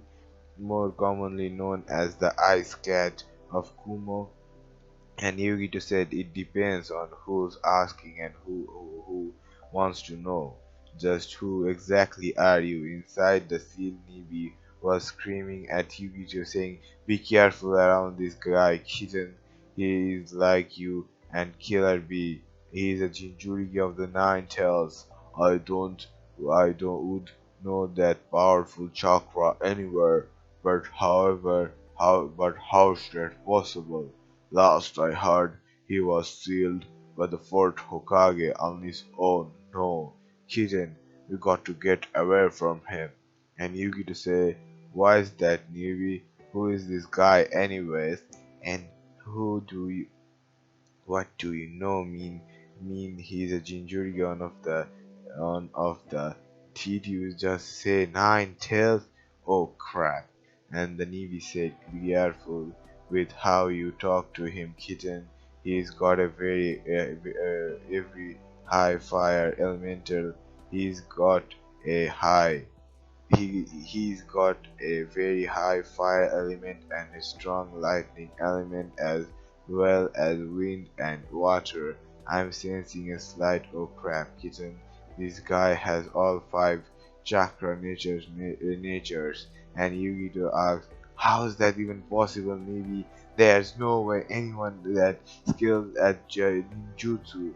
There's just no way he's able to use all five. That it's impossible." And Ivy said, "Not entirely, kitten. In some rare case, people in Konoha are born with two elemental affinities or even three, but only one clan been known to be able to use all five, but have have a very high water affinity, the Uzumaki clan, which simply why explains why he's the nine-tailed Jinchuriki."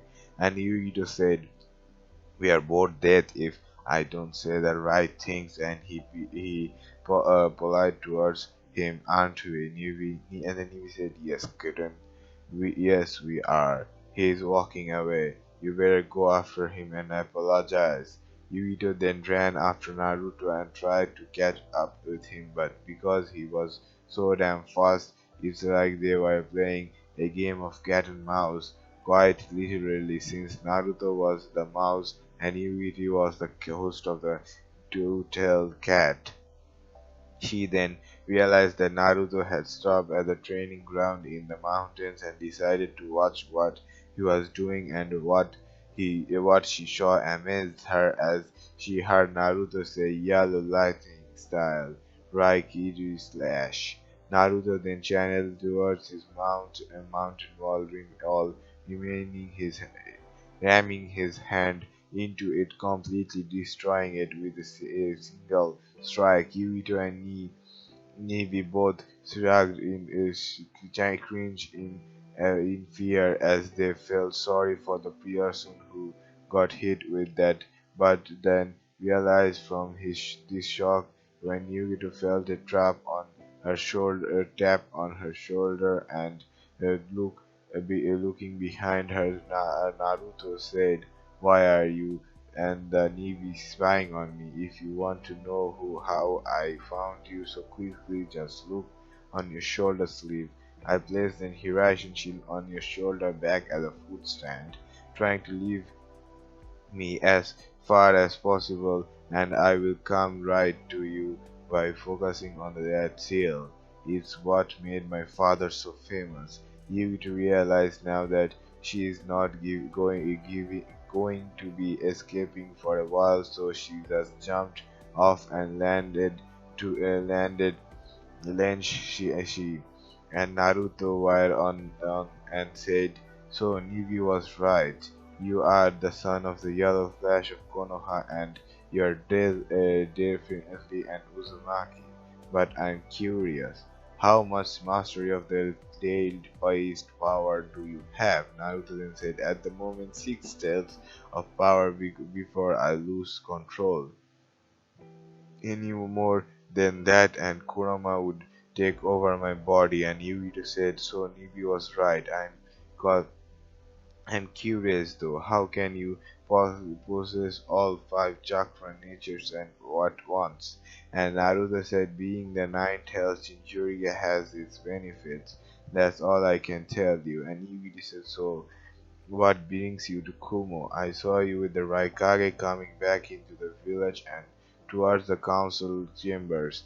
What's that all about?" And Naruto said, "I'm his escort back from Konoha, and as for the other part, well, that's between our respective village leaders to see top secret information. You're a Jonin as well as Jonin as you are a Jonin as well, so I can assume you know how it goes." Yugito then said, "You are awfully young to be a Jonin, let alone an Anbu Black Ops. Are you more a sort of April shinobi?" And Naruto said, "What would you say if I told you that I could use any ninjutsu after seeing the hand seals of it only once and improve upon their technique?" And Yugito said, "I would say that's kinda impossible without a Sharingan, but I'm willing to test out your claim. Try this jutsu once for your size, lightning style, lightning cone, jutsu." Naruto watched closely and observed the hand seal as if in slow motion. He then went through the same hand seal and said, "Okay then, watch this. Lightning style shadow clone jutsu." Yugito then watched as 3 clones, shadow clones with sparkling of lightning around him appeared, and Naruto said, "Well, crap. Looks like I'm gonna have to work on the elemental aspect of a shadow clone now, but at least I can succeed in combining the other elemental affinities with it." Yuichi's jaw dropped to the ground in shock as he said, "Did did you just say that you are able to combine your elemental affinities with shadow clones? That's crazy." And Naruto said, "No, not really. For someone like me who's got enormous chakra reserves, it's easy to do, but anyone with sense, same person would take more months to get it correct. So far I am the only one in Konoha that can do it." Killer Bee was watching from a distance at the incident between Naruto and Yuto, and he had to admit the kid had lots of talent. If what his brother the Raikage said was true, then the kid was a natural born genius. Naruto then drew a kunai and flicked it at Killer Bees faster than he realized it, and watched as Naruto vanished in yellow flash and reappeared, kunai knife in hand, at Killer Bee's throat. Said, "Help, Killer Bee!" What brings you here? Spying on your brother's escort? I could cut your throat, but we both know that's not gonna be easy, right? Eight Tails and Hachibi said to Killer B, watch your back. Around this guy, he's faster than the yellow flash of Konoha. I wonder if he maybe they are. There is similarities in appearance, so it's possible. And being said that, and B said, so what you're saying to me, Killer B, is that I, in a mad dash, this is the son of the yellow flash of Konoha. All well, ain't that a real bummer? Hachibi then smacked B over the head with one of his tail and said, "I'm serious, B. This is no joke. You saw how strong that lightning style of his was. My guess is that it is his version of the Chidori. He is also be able to use the Hiraishi technique, essentially he is the perfect shinobi. He can also use the shadow clone jutsu apparently as well. Kilabi then said, alright, I surrender. It's better than you cutting me up at that with that kunai knife, nice and tender. And then Naruto said, "Good choice. Now that we gotten acquainted with each other, you should know that I am not just the son of the Yellow Flash. I am also the Jinchuriki of the Nine Tails. My mother, Kushina Uzumaki, was the host before me, and the first Hokage's wife was the host before her. I have control of up to 6 days of the power before losing my self-control, which I never really use unless I have to." And Yugito said, then let's just then let us know if you are in need any help with your training in taming your tail beast, and we would probably teach you how to. Naruto then said, "No, thank you. I can handle myself. Always have been, and always will be." Kurama's okay with me when he's not sleeping. I think he does it he does it because he is bored. I don't disturb him at all, and he gives me a single tael worth of chakra on my birthday each year. I don't disturb him at all, and he gives me a single tael's worth of chakra on my birthday each year. He said something about my body getting assured and potency of his chakra. I am only 6 years old by the way. One of the youngest Anbu Black Ops in Konoha, and Yugito said to herself, well, that explains then why he's only able to use six tails source of power. The QB is trying to get him used to his chakra. It use it in moderation, one tail of power per year. That means in another 3 years he will be able to use all 9 tails of power. Interesting. Naruto had gotten tired and decided to call it a day and went to hotel to rent a room, even though Yugito had insisted on him staying with her, not waiting to be all along again. Naruto decided to keep her company. When he gets back to Konoha, he had to make a note of finding a pet cat for Yugito finding a pet cat for Yugiti, so she's not alone anymore. Naruto stayed in the separate guest room of Yugito's apartment and then fell asleep, saying that he's gotten a bad feeling something was going to happen in Konoha soon, and it's not good.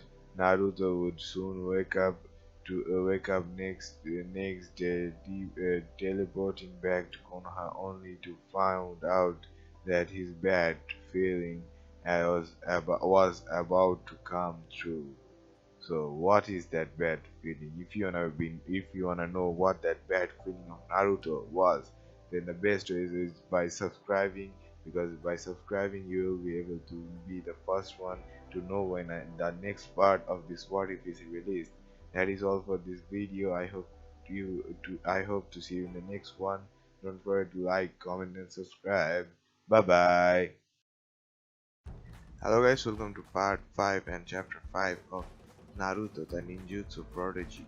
First of all, I say that this story doesn't belong to me, so if you want to read the full story for yourself, go down in the description to find the link to the original post and read the full story for yourself.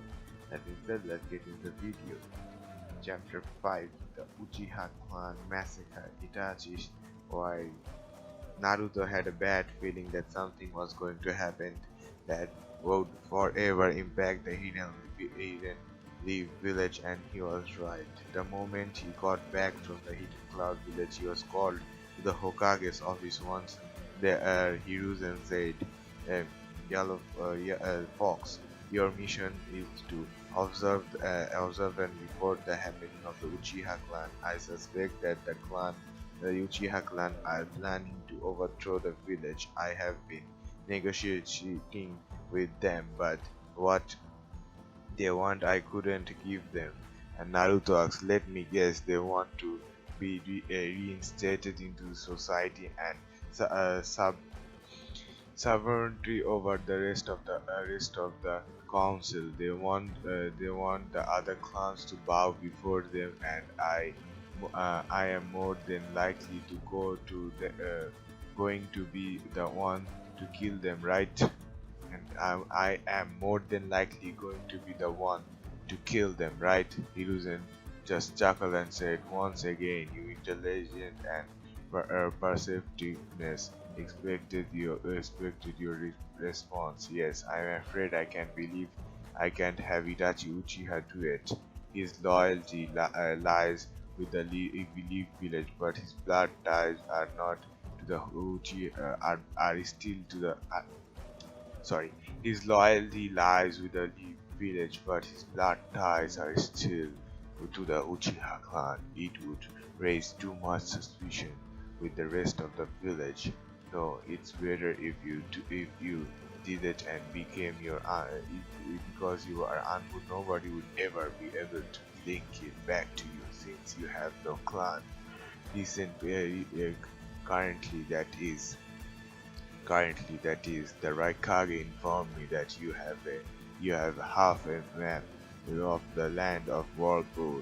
I have the other half. Do this, and I will let you set out to find the Uzumaki clan members still remaining. And then Naruto said, I am supposed to leave any other Uchiha clan members alive, or am I to exterminate them all at once? And Hiruzen said, leave at least 3 Uchihas alive, kill the rest and spare the children and elderly. Spare the children and the elderly. Then and Naruto said, as you wish, Lord Hokage, I will have it done by the end of the night. And Hiruzen said, very good. Here's the other half of the map you have. You are to leave the village as soon as you complete your mission. Once you are gone, I will inform you when it's safe to return. Until then, stay outside of the village, and I shall send you missions with my monkey summons. Good luck, Fox. Meanwhile, at the Uchiha clan compound, Itachi was begging his father to call off their foolish rebellion against the village. Since Itachi knew that the Hokage would trust someone not of any extension clan in Konoha, he knew it was it was only a matter of time before Fox stormed the compound with his yellow lightning jutsu. Itachi then said, "Oh, Itachi knew. Obviously, he's gonna know. Father, please, I am begging you. You are to reconsider the coup d'etat. A Fox isn't any ordinary armed Black Ops member." And Itachi's mother, Mikoto Uchiha, said, "You always speak so highly of this person, Itachi, but you never tell us who this Fox is. Who is this Fox?" Itachi knew this was coming. Hell, he could already sense that the Fox the fox approaching fast, so he decided to go over with his mother and whispered in her ears, "Naruto Uzumaki Namikaze, he is the fox, yellow fox." And he didn't miss his target ever. We have at least 10 minutes, 10 minutes left after and he doesn't miss his targets ever. We have at least 10 minutes left, 15 minutes at most, to surrender before he burns our clan to the ground. All of the Uchiha clan, Mikoto Uchiha, then dropped the blade she was holding in her hand onto the floor and froze in her tracks. She looks at her husband and said, "Fugaku, we aren't Kushina Uzumaki and Minato Namikaze our teammates in the past, and wasn't Kushina pregnant with Minato's child before QV attack?" And Fugaku, looking up at his wife, said, "Yes, Mikoto, they were, and she was. I believe she had the child, and Minato sealed the fox away inside of the child." "Why?" Mikoto Uchiha just fell to her knees and said, "Their son's been ordered to kill us all. Look out!" A loud speaking sound of sparkling sound like bird could be heard before a yellow flash was seen by Fugaku. Lifeless fell and Fugaku fell lifeless to the floor in front of Itachi and his mother. Thankfully, Sasuke wasn't home yet to see it happen. Naruto then looked at Mikoto Uchiha and Itachi and said, "Forgive me, Itachi senpai, but I have my orders to kill any Uchiha clan members that plans to overthrow the village. Mikoto Uchiha, where do your loyalty stand? Village of Konoha or Uchiha? If you surrender, I will spare you. My mother wouldn't want me to kill her best friend, but I will do whatever it takes to protect the village and its people." Itachi then stepped forward and said, "If you have your orders, then I wouldn't stop you from completing them. But please spare my brother and mother. I will take full responsibility for the clan actions and as its new clan head." And Naruto said, "And what guards do you have guarantee do you have for me that your brother wouldn't seek revenge against me?" And Mikoto says, "As their mother, I will declare it a clan secret that none of our younger kids are allowed to know. Please spare me and my family. Kill the Uchiha Council. They are the ones to blame for all of this." Naruto then said, "Evacuate all who's innocent and elderly.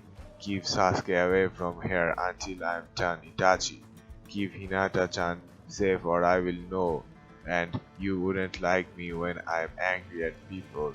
Do you remember what I did to the angry mob all those years ago, right?" Itachi shivered at the thought of that happening to Sasuke, but time was the essence and they had to evacuate the clan before the end of the night. Naruto stood on top of the Uchiha district building and watched as all of the elderly and children were evacuated, and shortly after, Naruto created 500 shadow clones and they all went through the upper handsills and gathered his chakra and said, "Fire style, create fire inferno jutsu." The entire Uchiha clan district went up in flames as Sasuke watched his clan burn to the ground. Naruto then approached before him in his Anbu marks and said, "This is what happens when generations of Uchiha clan become prideful and arrogant. They are sentenced to death. Live with this pain in your heart and grow stronger in order to protect the village instead of rising against it. We'll meet again, Sasuke Uchiha." Itachi and Mikito, along with the half of the Uchiha clan, they stood there, watching as their home was completely burned to the ground. Not seeing his father anywhere in sight, he decided to ask and said, Mom, big brother Itachi is there. Is that dead? Why did that Anbu want us to kill us to live with this guilt and pain? What happened to father? Itachi said, Sasuke, all you need to know is that our clan was planning some very terrible things against the village, and that man did what he was ordered by the Hokage directly to prevent such bad things from happening. Father was part of those bad things, so yes, he's dead, but in his place I shall take over as the clan head. Such is my birthright. And yours. Sasuke then cried uncontrollably for his father and all the other Uchiha that were just exterminated in a single night. Mikoto could only hope that her best friend Kushina's son wasn't doing better than they were. Wasn't hope that her best friend Kushina's son was doing better than they were. She hoped that whether Naruto was doing okay. At the Hokage office 1 a.m. Naruto had just reported to the Hokage on his last mission, and Hiruzen felt guilty for making Naruto do such a thing as that, but he wasn't going to have a very noble person like Itachi be treated for a criminal. He was ordered to commit treat for a criminal treated life for a criminal he was ordered to commit. And Naruto then stood before Hiruzen and Jiraiya said, "So, what now, Hokage-sama? Mikoto and Itachi Uchiha know who I am, and they swore to keep it a secret from others. What about me? Will you label me as a missing ninja?" And Hiruzen said, "Naruto Uzumaki Namikaze, you have just done your village a great deal of service. You shall be remembered as a hero for this, but until I say otherwise, Jiraiya will be traveling with you until you return in 6 years' time. Until then, you might want to get a head start on leave. Until then, you might want to get a head start on leaving. Good luck to you and your quest for the Uzumaki clan members." Jiraiya then said, "Come on, kid, we better get going. If the council finds out about this, it will be all over for you." Naruto then said, "Hokage-sama, give me this give this kunai to Hinata-chan for me. Tell her that if she is ever in trouble to use this, and I will be there for her in a flash, a yellow flash." Jiraiya then said, "Sensei, how does he know about his parents?" And Hiruzen said, "He knows more than just more than just that, Jiraiya, and if you don't be careful, he might just show you what else he's capable of doing. So no woman, no ichi books, and no warming around. Am I clear?" Jiraiya could tell that there was something Hiruzen wasn't telling him that he would know about, but would find out soon enough. Jiraiya already knew that Naruto was very smart and talented. He just didn't know the extent of how talented Naruto truly was and could be. That's all for part 5. If you want to be notified for future parts, the best way is by subscribing. I hope to see you in the next video. Bye bye. Hello guys, welcome to another video. First of all, and I said that this story doesn't belong to me, so if you read the full story for yourself, you can go down in the description to find a link to the original post and read the full story for yourself. That being said, let's get into the video. Naruto The Ninjutsu Prodigy Part 6 and Chapter 6, Searching for the Remaining Uzumaki Clan Members. Naruto and Jiraiya were currently in the land of Grass Country. According to the map location hideouts of the Uzumaki clan, one of them was right in the hidden grass. Her name is Karin Uzumaki, and she is about to be rescued from a terrible person, Orochimaru. Karin was being dragged off to a place where people like her are sold for various reasons. It is what was known as human slave auction.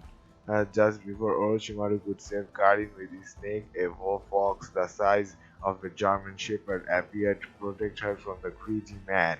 This was Naruto's animal companion Kasumi. Over the years, Kasumi had grown quite large, and Naruto was now able to ride on her back.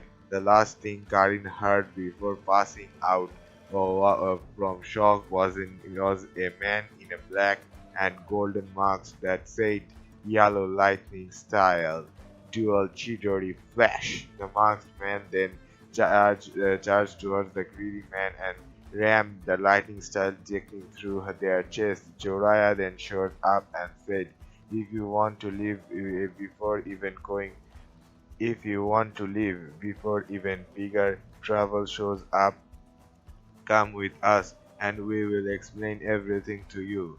You are Karin Uzumaki, correct?" Karin just nodded her head yes and said, "Yes, I am, but how do you know about me? I have never met either of you before." The masked man then said, Jorah quite standing standing and get her out of here. Orochimaru is on his way to collect her. Jorah then put on a serious expression and said, Alright, up you go, and hold on tight. Don't worry, Kasumi is friendly. She's not going to hurt you. That man over there, that's her master. Lightning, Yellow Fox. And he's also an Uzumaki clan member of the Hidden Leaf.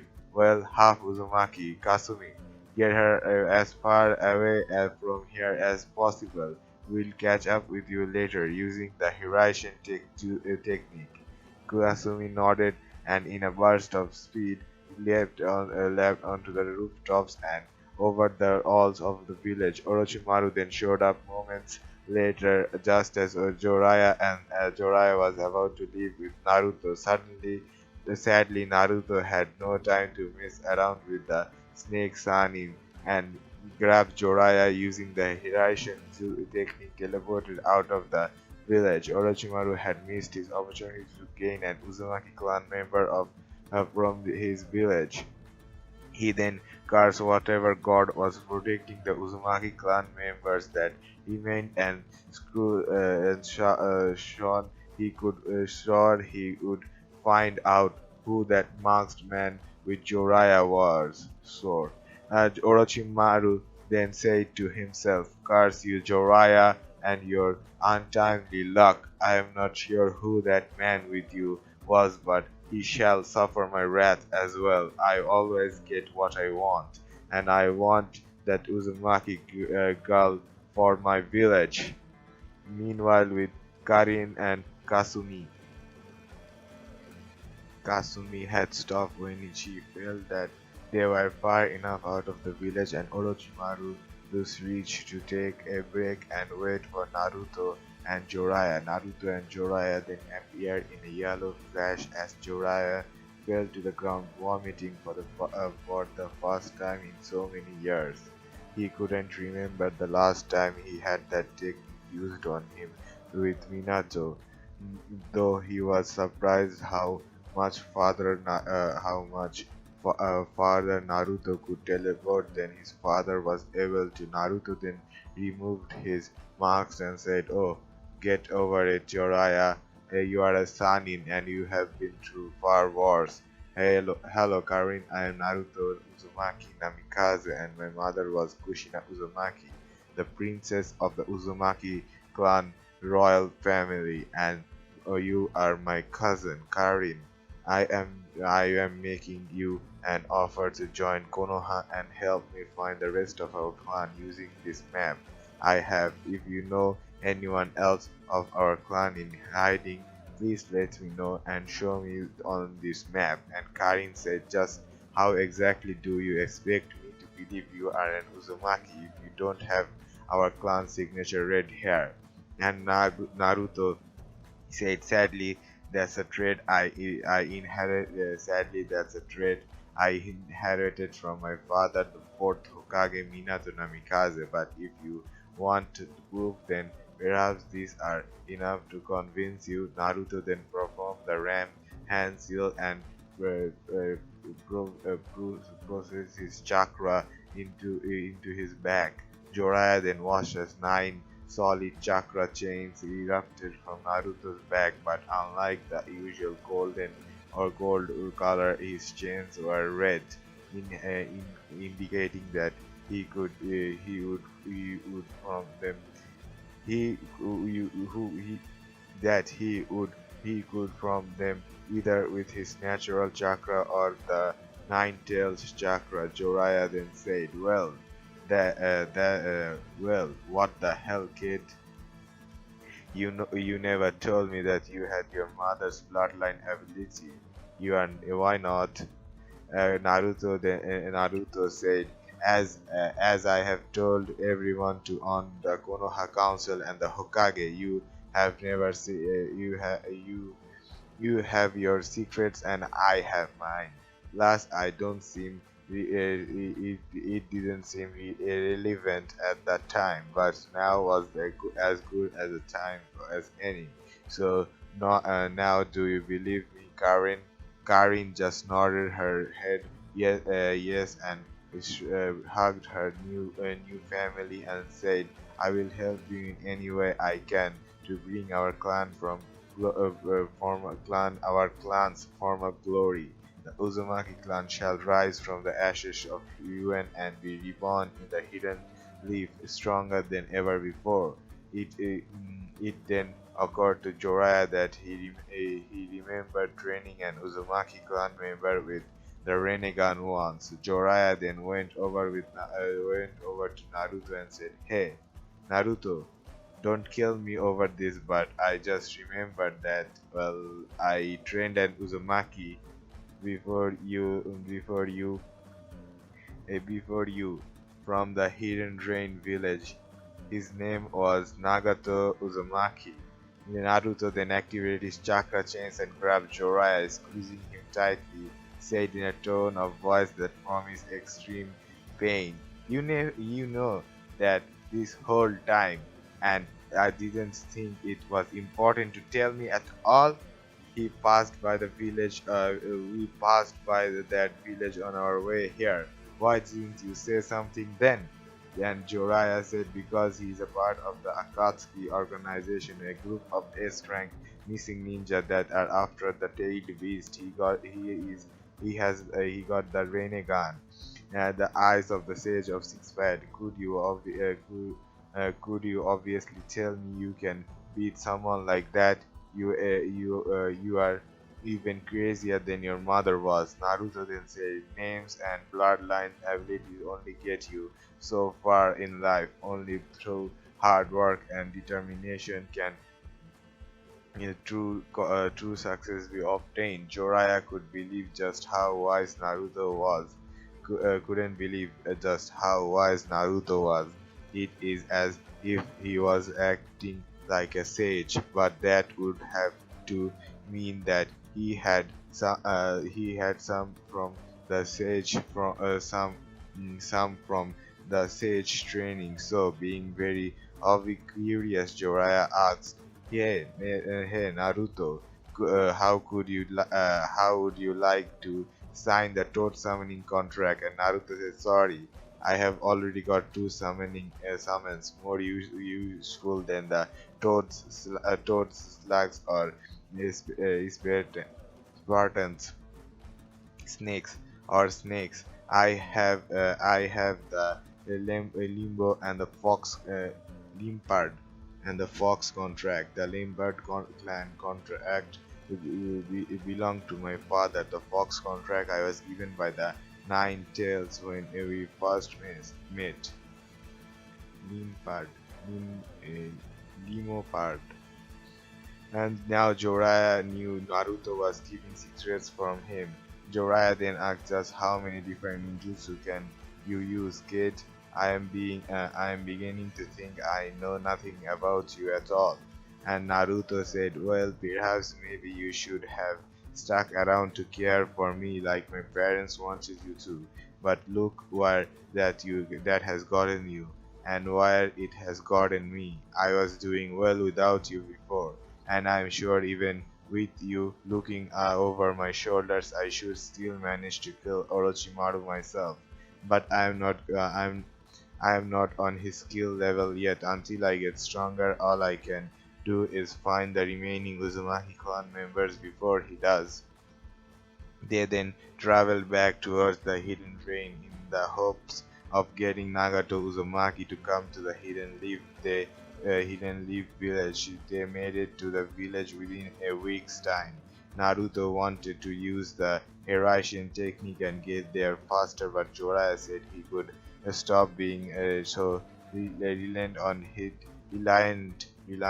it for everything and enjoy the scenery of nature around him. Naruto then protested, saying that Jiraiya just wanted to sneak off and find the nearest waterfall with beautiful omens to peek on. Jiraiya couldn't deny that claim, and so he decided to forget about peeking on omen for a few more years and hopefully wouldn't look at another woman in that way ever again. For Jiraiya, it was torture, but for Naruto, but for Naruto, he was enjoying every single moment of Jiraiya's despair.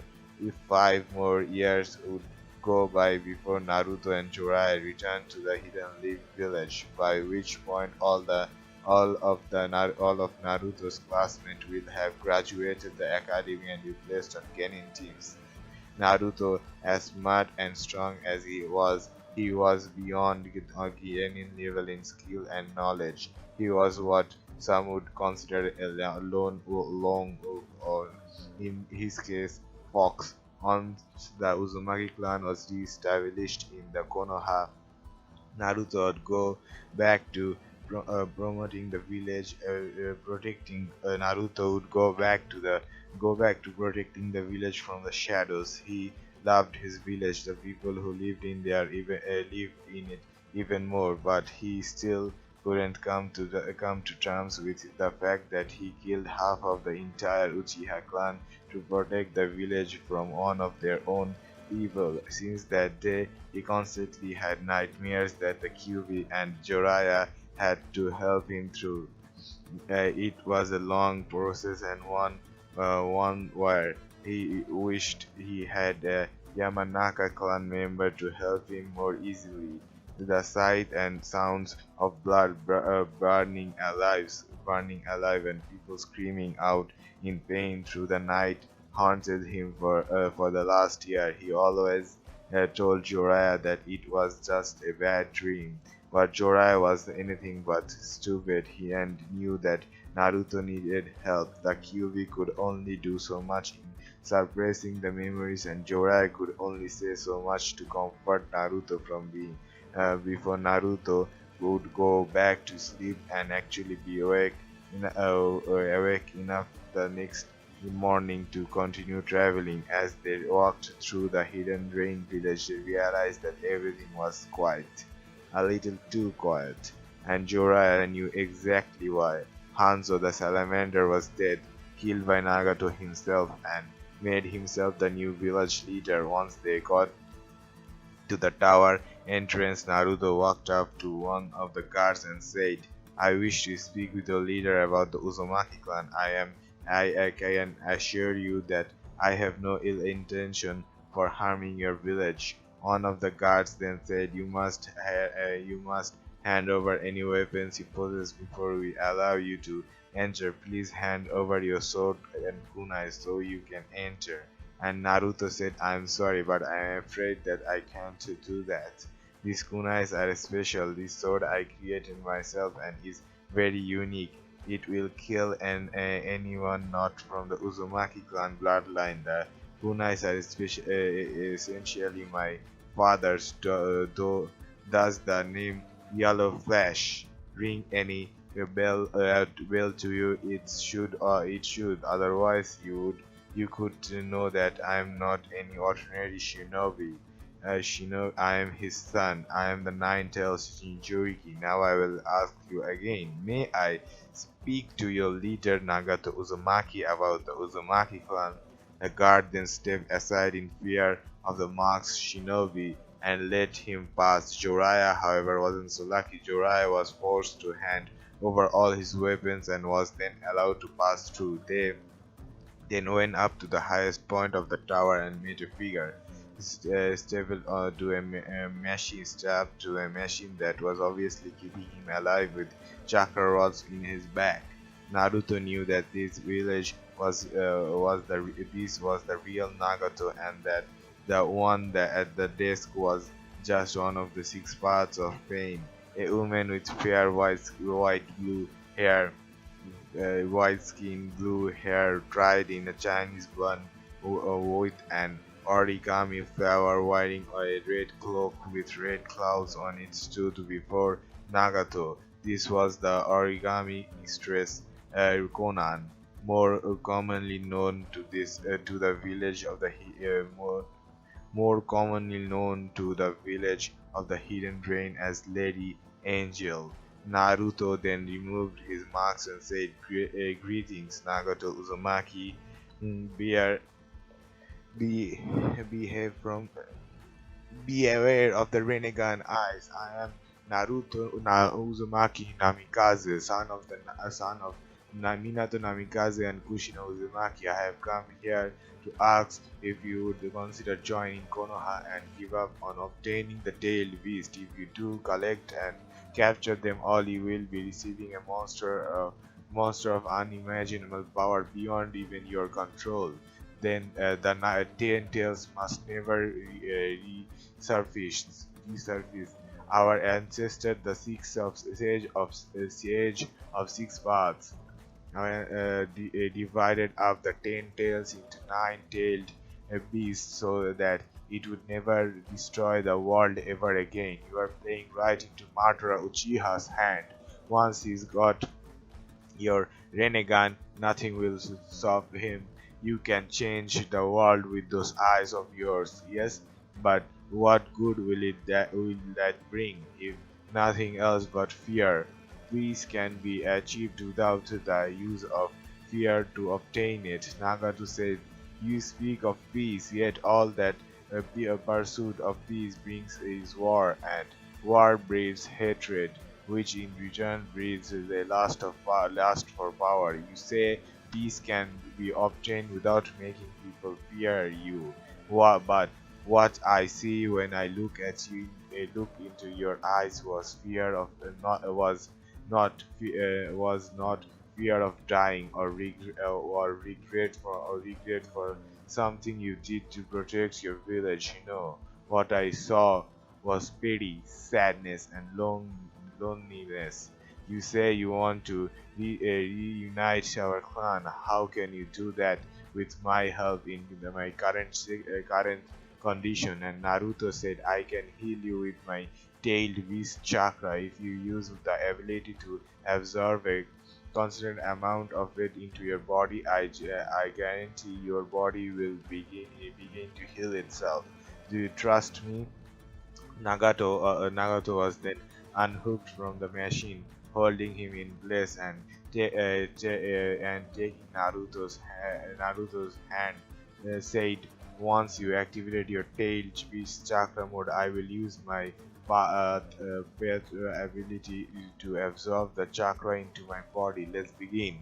Naruto then channeled his tail beast chakra out of his body, and Nagato absorbed it immediately, feeling his strength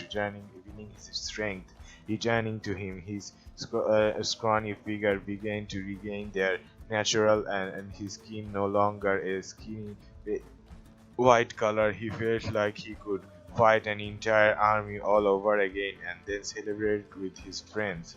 He felt young again and better than ever before. Conan then surprised to see that it actually worked and said, "Thank you, Naruto-sama. You are too kind to be doing this for us. We are forever in your debt." "Hello, Jiraiya Sensei. It's been a while since I have seen you.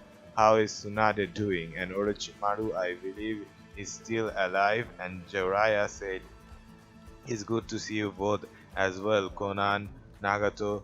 So have you decided to go back to Konoha with us?" And Nagato said, "Well, We shall agree to disband the Akatsuki organization and then we will join Konoha. All of the Akatsuki organization have now nowhere to go as we might as well. Nowhere to go, so we might as well. Naruto then said, then you might want to get started because I sense a type of chakra approaching, one that I have never felt before, but Kurama has. But how is that even possible? You should have been dead years ago. Obito Uchiha. Just then, a black swirling vortex appeared right behind everyone, and Obito Uchiha said, I no longer go by that wretched name. I am Madara Uchiha, and you are a fool for coming here, Naruto Uzumaki Namikaze, or should I just call you Yellow Lightning Fox? Ironic, since your father was the yellow Yellow Flash of Konoha, and Naruto said you were one of his most promising students, Obito, but you nearly died. Experience and being saved by Madara Uchiha has corrupted you from the innocent person who once desired to be the first Uchiha Hokage. You abandoned your dreams. You abandoned your comrades. What was it that you once told Kakashi? Those who break the rules are scum, but those who abandon their friends are worse than scum. You are never going to let your comrades die. What happened to you that made you change so much? Was it possible? The death of your teammate and love interest, Rin Nohara. It was, wasn't it? And Obito said, shut up, shut up, shut up, shut up, stop trying to trick me. I wouldn't fall for it. Get out of my head. No! Naruto then said, I thought so. You have been under a genjutsu this entire time, most likely from the real Madara Uchiha. Time to set you free, Obito. Open your heart and soul to the kindness you once knew. Genjutsu art. Release. Obito then fell unconscious and on the floor, and Naruto went over to him and removed the original marks, and handing it to Jiraiya, said, "It is everything. Is this the very small marks that Madara Uchiha, who uh, uh, attacked my parents the night I was born, wearing? So if so, then I think we should take him back to the Hidden Leaves for questioning how he survived his death." Jiraiya expanded the marks and then uh, examined the marks and then the Sharingan that was used and said, yeah, kid, this is him. Though I am sad to find out that it's been Obito Uchiha this whole time. I had my suspicion, but wasn't sure until now. We need to inform the Hokage about this. This just opened up a whole new world of questions that need to be answered. They then appeared applied chakras surfacing seals on Obito all over his body and sealed him up in a body storage scroll. Naruto then summoned a messenger, limo part, and handed the scroll to the cat and said, "Take this scroll to the Hidden Leaf village and say it to the Hokage. Do you not stop for anything on the way. I will be sending Kasumi with you as backup. She is fast enough to keep up with you. If you ran out of energy, hand the scroll to Kasumi and she will take it the rest of the way." Kasumi and the limbo then ran off with the scroll and off to the Hidden Leaf village to deliver Obito Uchiha to the Hokage. Meanwhile, in the cave near Fire Country, the real Madara Uchiha was furious right now because somehow his genjutsu over Obito Uchiha was broken by the son of the fourth Hokage and Kushina Uzumaki, the previous Jinchuriki of the Kyuubi. Well, needless to say, even though it was a small step back, it wasn't anything major unless the rest of the Akatsuki organization somehow left, and right now he couldn't afford that to happen. Sadly, that's exactly what was happening. He was losing all of his powerful voices on the shogi board right now. First Nagato, now Obito. He just lost his knight and bishop in a single day. He still had the Akatsuki organization as his pawns and rooks. However, Conan, the queen piece of the board, was also taking leaving very few options left. Madara Uchiha then said to himself, "Very impressive, Naruto Uzumaki. I didn't expect you to be able to break the genjutsu hold I had over Obito Uchiha and to turn Nagato over to your side as well. It seems I have underestimated you. No matter, it shall not happen again. I will just have to push my plan ahead of schedule and begin collecting the tail beast."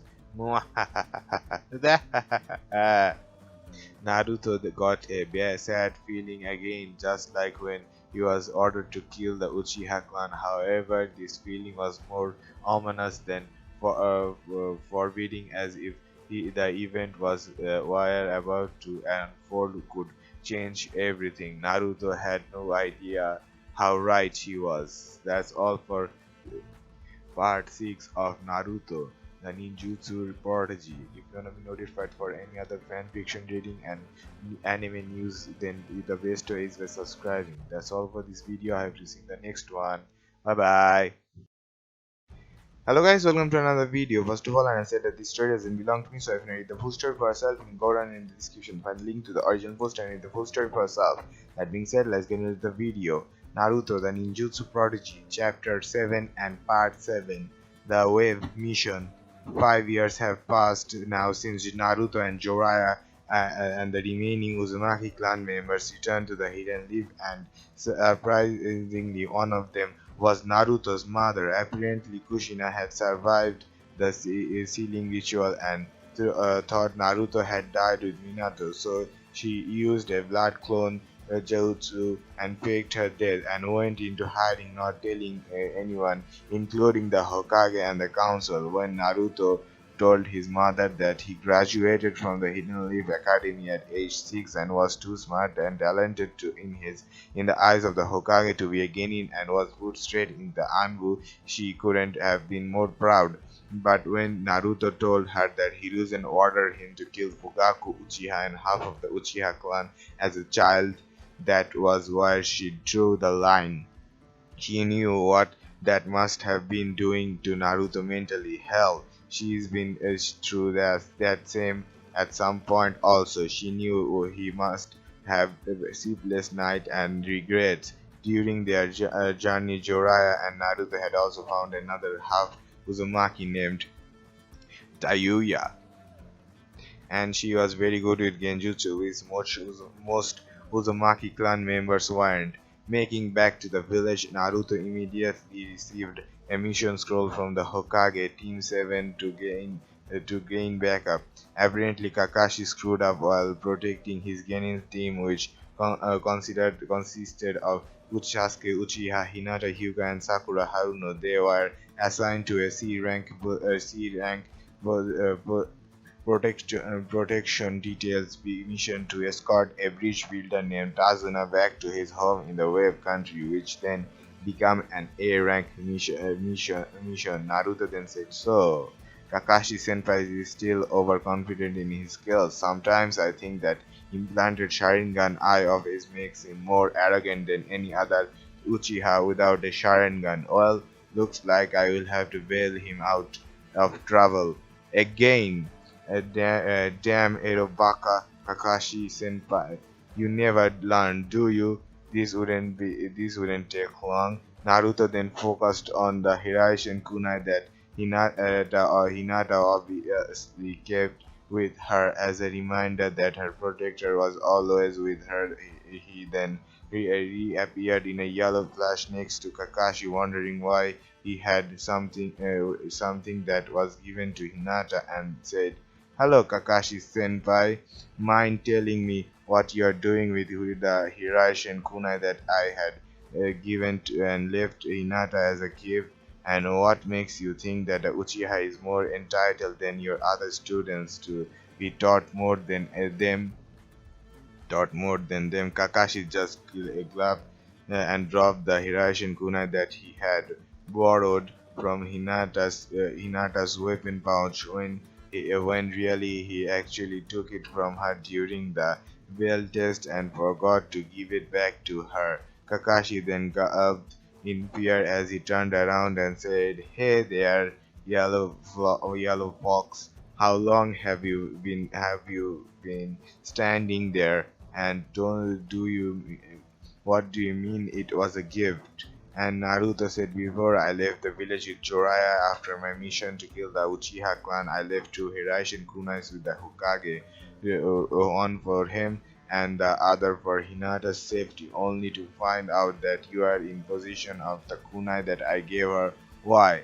And Kakashi said, "Well, you see, it reminds me of when your father gave me one as well." And Naruto then said, "And you thought that Sasuke Uchiha is more deserving of that than Hinata was.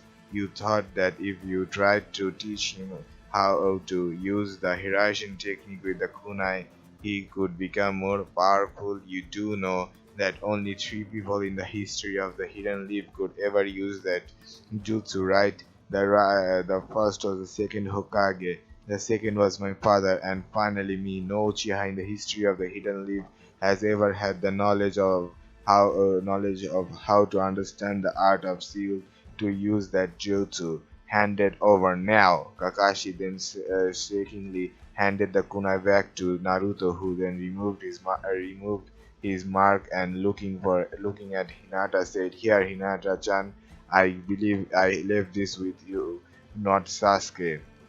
Did you forget that as long as you don't lose that, I will always be able to find you? I missed you, Hinata, more than you know. Now wipe those tears away from your eyes. Such a pretty face should never be ruined with tears of sadness." Hinata then hugged Naruto tightly and began the confirmed fangirl she was. Sakura decided to do as and said, "Kakashi Sensei, how..." Oh, Hinata is doing what Sakura often does to Sasuke. "Kakashi Sensei, how does Naruto know Hinata so well, and why do you call him the Kirashon Kutsu? I am confused." And Kakashi said, "Well, Sakura, to put it simply, the reason Naruto never graduated with the rest of your class is because he was confident by the considered by the Hokage to be too smart for the Genin team. He graduated upon the Hokage's request at age 6 at upon the Hokage's request 6 years ago. That's why earlier than even the fourth Hokage. That's way earlier than even the fourth Hokage. Naruto has an intelligence skill level that rivals even the entire Nara clan. Rivals the entire Nara clan.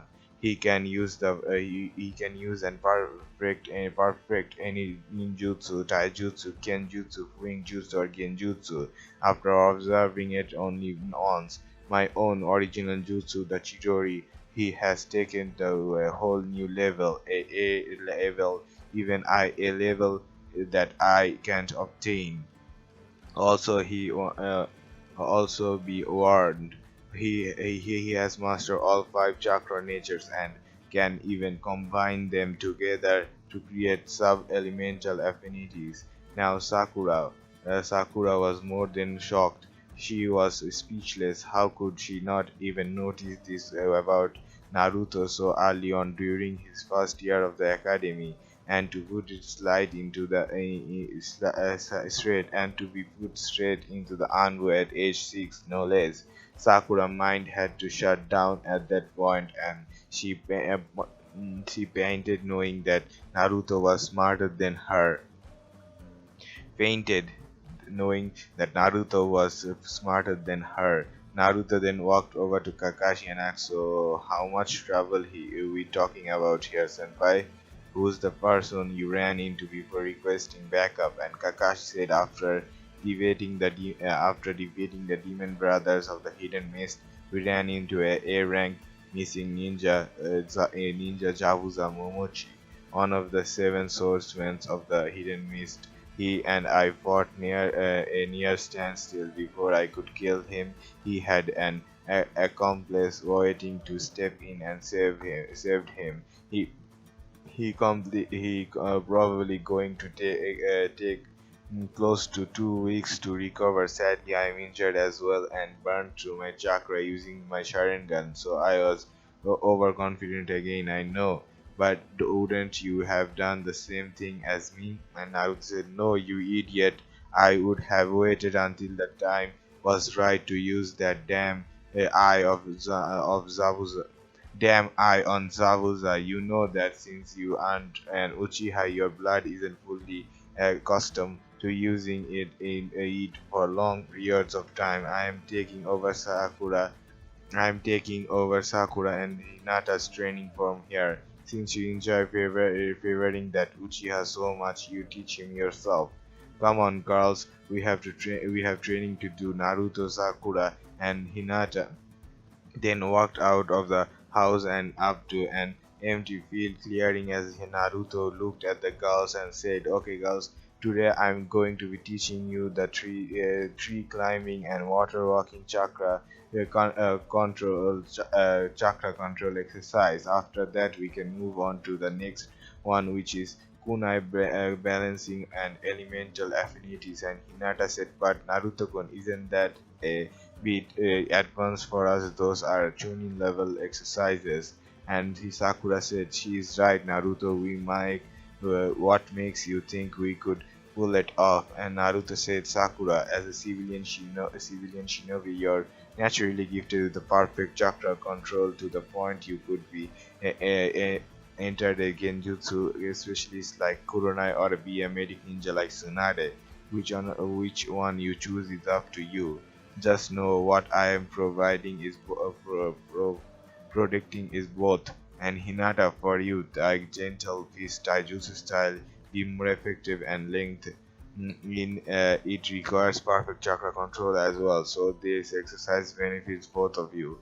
And Sakura and Hinata's eyes widened with excitement, knowing that they could become stronger from completely different reasons. Naruto then said, "All right, first I will demonstrate for you, and then you give it a try. And if you need help, I will gladly help you." And Sakura said, "All right, Hinata, let's do this." Unlike Kakashi Sensei, we are actually learning something useful from Naruto. We just need to be more confident in ourselves, especially you. And Naruto said, "It's not her fault that she is very shy and uncomfortable, Sakura. It's her father's fault. When I was 6, I had already mastered the basic of the gentle fist taijutsu style. I threatened to blackmail her. I threatened to blackmail her father. He thought it was a bluff, but I proved him wrong. I proved him wrong. He attacked me and I severed his chakra network completely with the heavenly rotation and wind chakra. He is nothing more than a man without chakra now. His Byakugan skills are useless towards Hinata as well. No chakra, no Byakugan, no gentle fist beating. I could do the same to Negia also. But the only reason if he threatens or harms Hinata-chan is in any way. And Hinata asked, "Naruto-kun, could you please show me the heavenly rotation technique? Father thinks I am not ready to learn it yet, but I am more than ready. I just can't do the rotation timing correct." Naruto said, "Okay, Hinata, I will show you, but you need to pay close attention. How do you think I managed to perfect the technique myself? I did it by closely observing your technique. In fact, I know all of the technique of every single clan in the in Konoha and and could use them without hand use if I wanted to. The more you practice your chakra control, the least you need to rely on hand seals. To prove this point, Naruto used the Ram hand seal and casted the Shadow Possession Jutsu and a nearby rabbit and said Shadow Possession Jutsu. I see. I just stopped that rabbit and what would require Shikamaru to use four or more hand seals. I could do it with only one because I have constantly trained myself in chakra control exercises a daily. And Sakura said, I get it now. You are saying that because you train in chakra control so much, your control was practically balanced out. Because researched your family history, Naruto and the Uzumaki clan always had enormous amounts of chakra. Your control was terrible to begin with, am I right? Naruto said, smart as always, Sakura, but yes, you're correct. My chakra control was horrible for a full year before I found out why. But that's enough talk. Time for training. Now watch what I do, and you do the same thing. Hinata, you can use your Bakugan for this as well. Sakura and Hinata then watched as Naruto stuck one of the foods in front of her on foot to the tree in front of him, and then the other as Hinata used her Byakugan and saw that Naruto was channeling his chakra into the soles of his shoes and walked up to the top of the tree and back down again. Hinata then said, Sakura, I know what we have to do now. We need to keep a constant flow of chakra in our food in order to stream the streak to the tree. After that, it is pretty much just running laps up and down or in increase our reserves. Sakura went first, and when she made it to the top and said, "Wow, this was easy. What's next?" And Naruto said, "Next is Hinata's turn, and then we are going to be running 20 laps up and down the tree daily. At the end of the week, we will start you on the water walking and kunai balancing at the same time. Trust me, it all going to be worth it in the long run. You can thank me later, Sakura. Catch!" Naruto then threw a Hiraishi kunai to Sakura over his shoulder without looking as it flew past her head and into the tree. Into a tree. He said, "When you are done with the tree climbing exercise, I want you to do the water walking and kunai balancing at the same time. But you must be able to balance the kunai with the sharp end towards the palm of your hand. Same for you, Hinata-chan. I will be watching closely." Sakura and Hinata finished their laps up and down the tree and moved on to the water walking exercise at a nearby lake. After Naruto explained that it was similar to tree climbing exercise, but they needed to use more chakra because of the water is constantly moving. Needless to say that Sakura and Hinata found that the most to be almost impossible because they were also balancing a sharp punch kunai, a sharp kunai knife with the point of that pointed towards the palm of their hand. Palm of their hand. Naruto then moved them onto the kunai in each hand as the next step.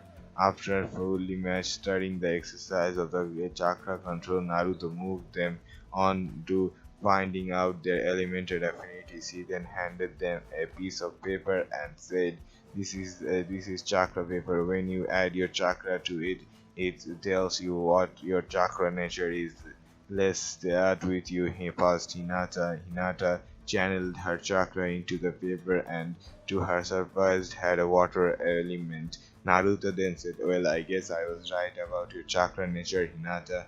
Here's some scrolls with the basic water style ninjutsu and a water manipulation exercise. Make sure you master the basic before attempting the jutsu or it will backfire on you.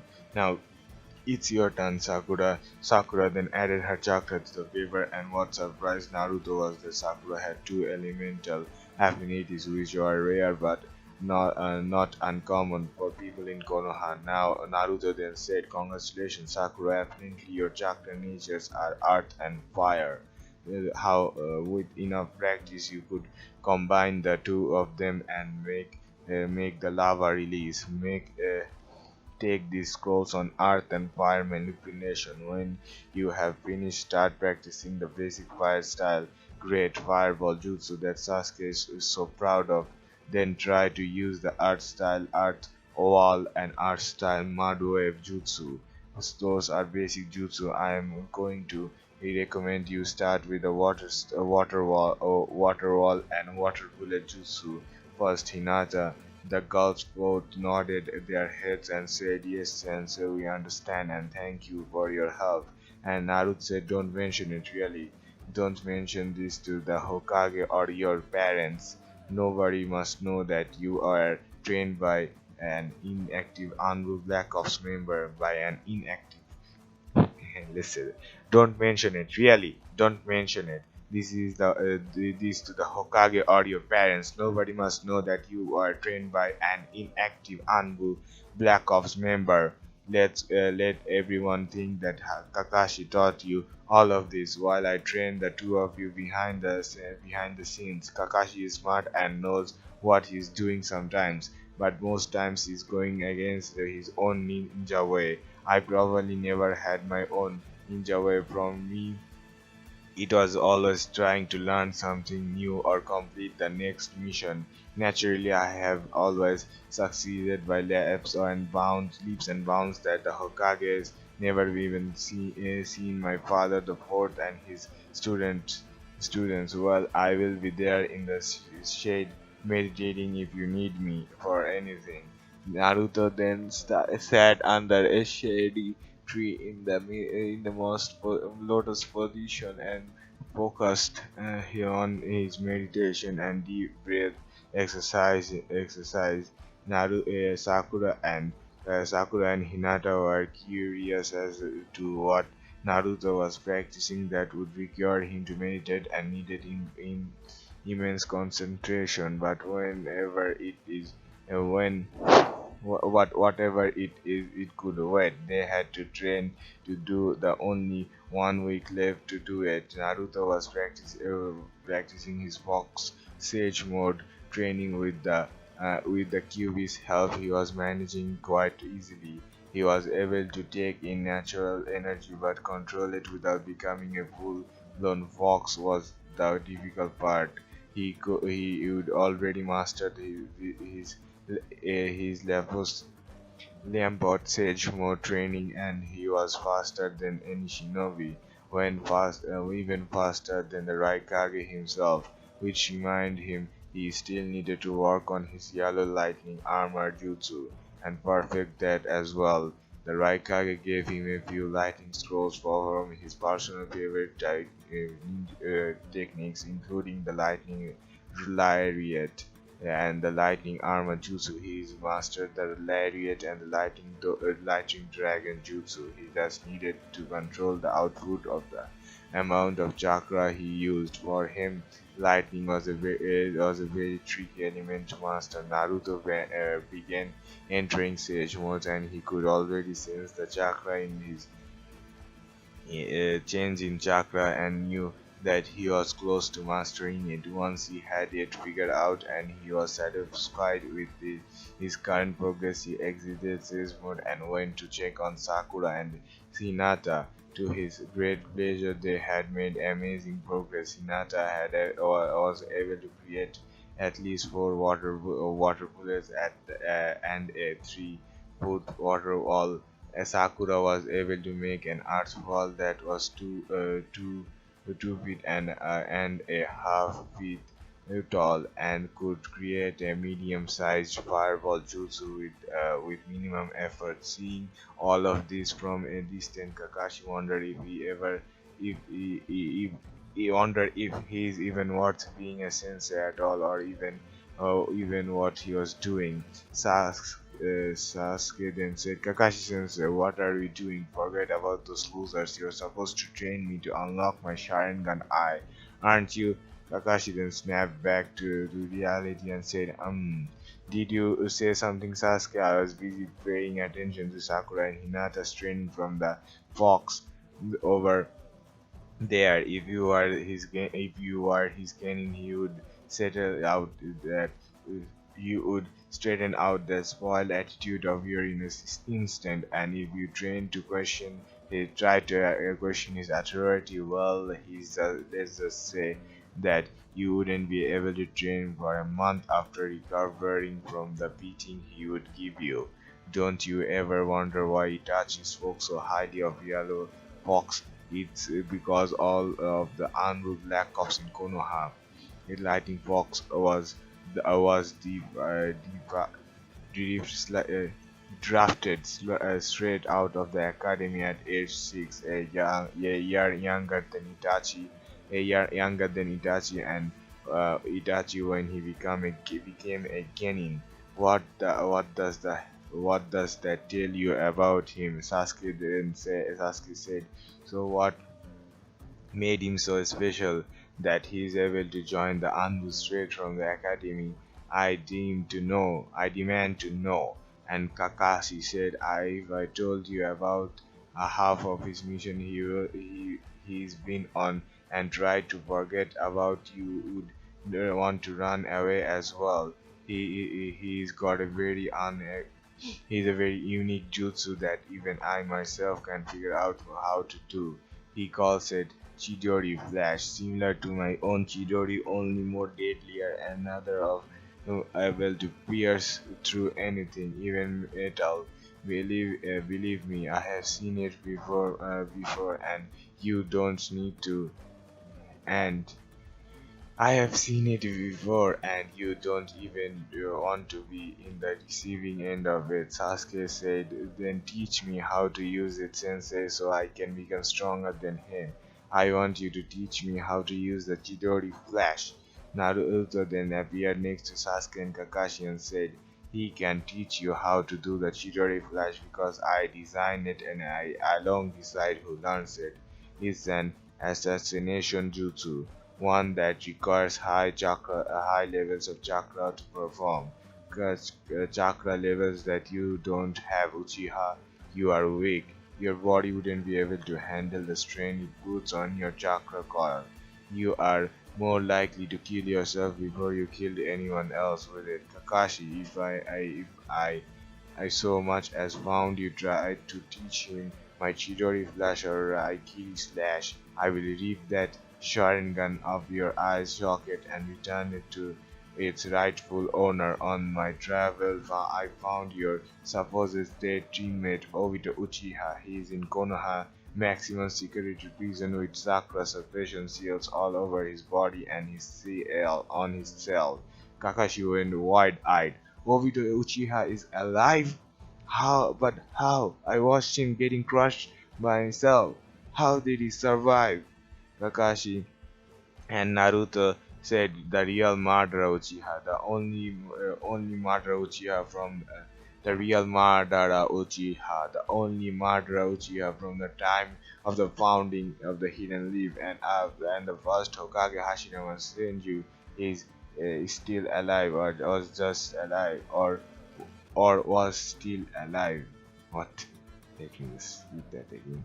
The real Madara Uchiha, the only Madara Uchiha from the time of the founding of the Hidden Leaf village, and the first Hokage Hashirama Senju is still alive, or was still alive. Oh, I mean only Madara was alive. He saved Obito and used the white Zetsu clone to help restore his body. He was being controlled by the real Madara Uchiha for behind the scenes, and he attacked the village at the night I was born. Sorry Kakashi, but you aren't an Anbu operative anymore. The only people with clearance level access in the are Jiraiya, myself, and the Hokage and the head of the torture interrogation department. Nobody else is going anywhere near that madman, especially you. And you should try to gain access to should you try to gain access to Obito Uchiha, I will have you remained from trying to aid in escape or of wanting a criminal. Am I clear? Am I clear? Refamed. Reprimed, remanded from trying to aid in escape of a wanted criminal. Am I clear? And Kakashi said, I understand perfectly. We can't believe that Obito Uchiha would do such a thing as that. What is his sentence going to be after the trial? Naruto said, more than likely the Shinobi Council and the Hokage will be punishing for the death sentence. The council, however, will be torn between either agreeing to the death sentence or probation in the execution for information on the Akatsuki organization. And Sasuke said, who is he talking about? Kakashi sensei, who is this Obito Uchiha and why haven't I ever heard of him? And Kakashi said, to put it simply, Sasuke, he was my teammate that died or was thought to be dead apparently during the Third Shinobi War. I am the last remaining student, or I thought I was at least, that was trained by the fourth Hokage Minato Namikaze, the Yellow Fox's father, the Yellow Flash of Konoha. That's enough storytelling for now. Back to your training, Sasuke. Sasuke then said, hold on a minute, put your marks back on and tell me what you called again, because I swear you look familiar to me for some reason. Put your mask back on. And Naruto, putting his mask back on, said, I am surprised you actually figured out this soon, Uchiha Sasuke. I am Yellow Fox, and yes, I was the one who I was ordered to kill you and your entire family. However, I spared you, your brother, and your mother, and half of the Uchiha clan that were innocent children and elderly. The only people I did kill was your prideful, arrogant father, and Uchiha clan elders. I did it by burning them all alive. A mission I truly regret even completing, but it was my duty to protect the village from them. I do my job as an Anbu Black Ops, and I never miss my target. That mark I carved on the back of your head when you were 6 years old, that was my Hirashin seal. Hirashin seal. So you so much as think of betraying the leaf, and I will find you no matter where you are trying to hide. For the first time in his life, Sasuke finally understood what true fear really was. Kakashi's killing and scared Sasuke, but this person just put the fear of Kami into him. Sasuke didn't know it yet, but he was going to be looking over his shoulders a lot in the future. That's all. That's all for part 7 of Minato Notif Naruto. That was part 7 of Naruto the Ninjutsu Prodigy. I have to see you in the next video. Bye bye. Hello guys, welcome to another video. First of all, I said that this story doesn't belong to me, so if you read the full story for yourself, you can go down in the description, find a link to the original poster and read the full story for yourself. That being said, let's get into the video. Naruto the Ninjutsu Prodigy, Chapter 8 and Part 8, Battle on the Bridge, A Dance with Death. Naruto and Team 7 were guarding Tazuna and the bridge workers when suddenly a heavy mist rolled in and Zabuza sneezed in laughing who could be heard. However, that laugh stopped when he saw only one person standing there. Zabuza then started backing away in fear and said, "No, no, it's not possible. You are him. You are the shinobi that all the other shinobi run in fear of. You are the yellow fox. Gato, you bad little man. If I don't die here, I will kill you myself. Sorry, kid. I would love to stick around for a while, but you are way out of my league." Zabuza then turned out and started running for his life back to Haku and said, "Haku, we are out of here. This contract with Gato isn't worth our lives. Run, Haku, before he." And Haku then said, "What's wrong, Master Zabuza? You look like you have just seen devil. Is something wrong?" And Zabuza said, "I don't care how much Gato's paying us to kill the bridge builder. I am not fighting that man. He is a kid, but he fights like a devil. They say he wiped out half of the Uchiha clan in a single night. Open up the bingo book and look up the yellow fox." Yeah, I'm gonna call him that. His real true Japanese name, which was given as Ki Raishon Kitsun. Yeah, I'm not gonna be able to say that too many times. That's why I call him Yellow Fox or Fox. Haku did as instructed, and when he figured him and said, "We are definitely going to die here, aren't we, Master Zabuza?" And Zabuza said, "Yes, Haku, we are." Naruto then said as he understood there was his hand in his pocket lazily. Naruto then said as he stood there with his hands in his pocket lazily, "So you are one of the legendary seven hidden mist swordsmen, Zabuza Momochi, huh?" Gotta say, I am not even impressed right now.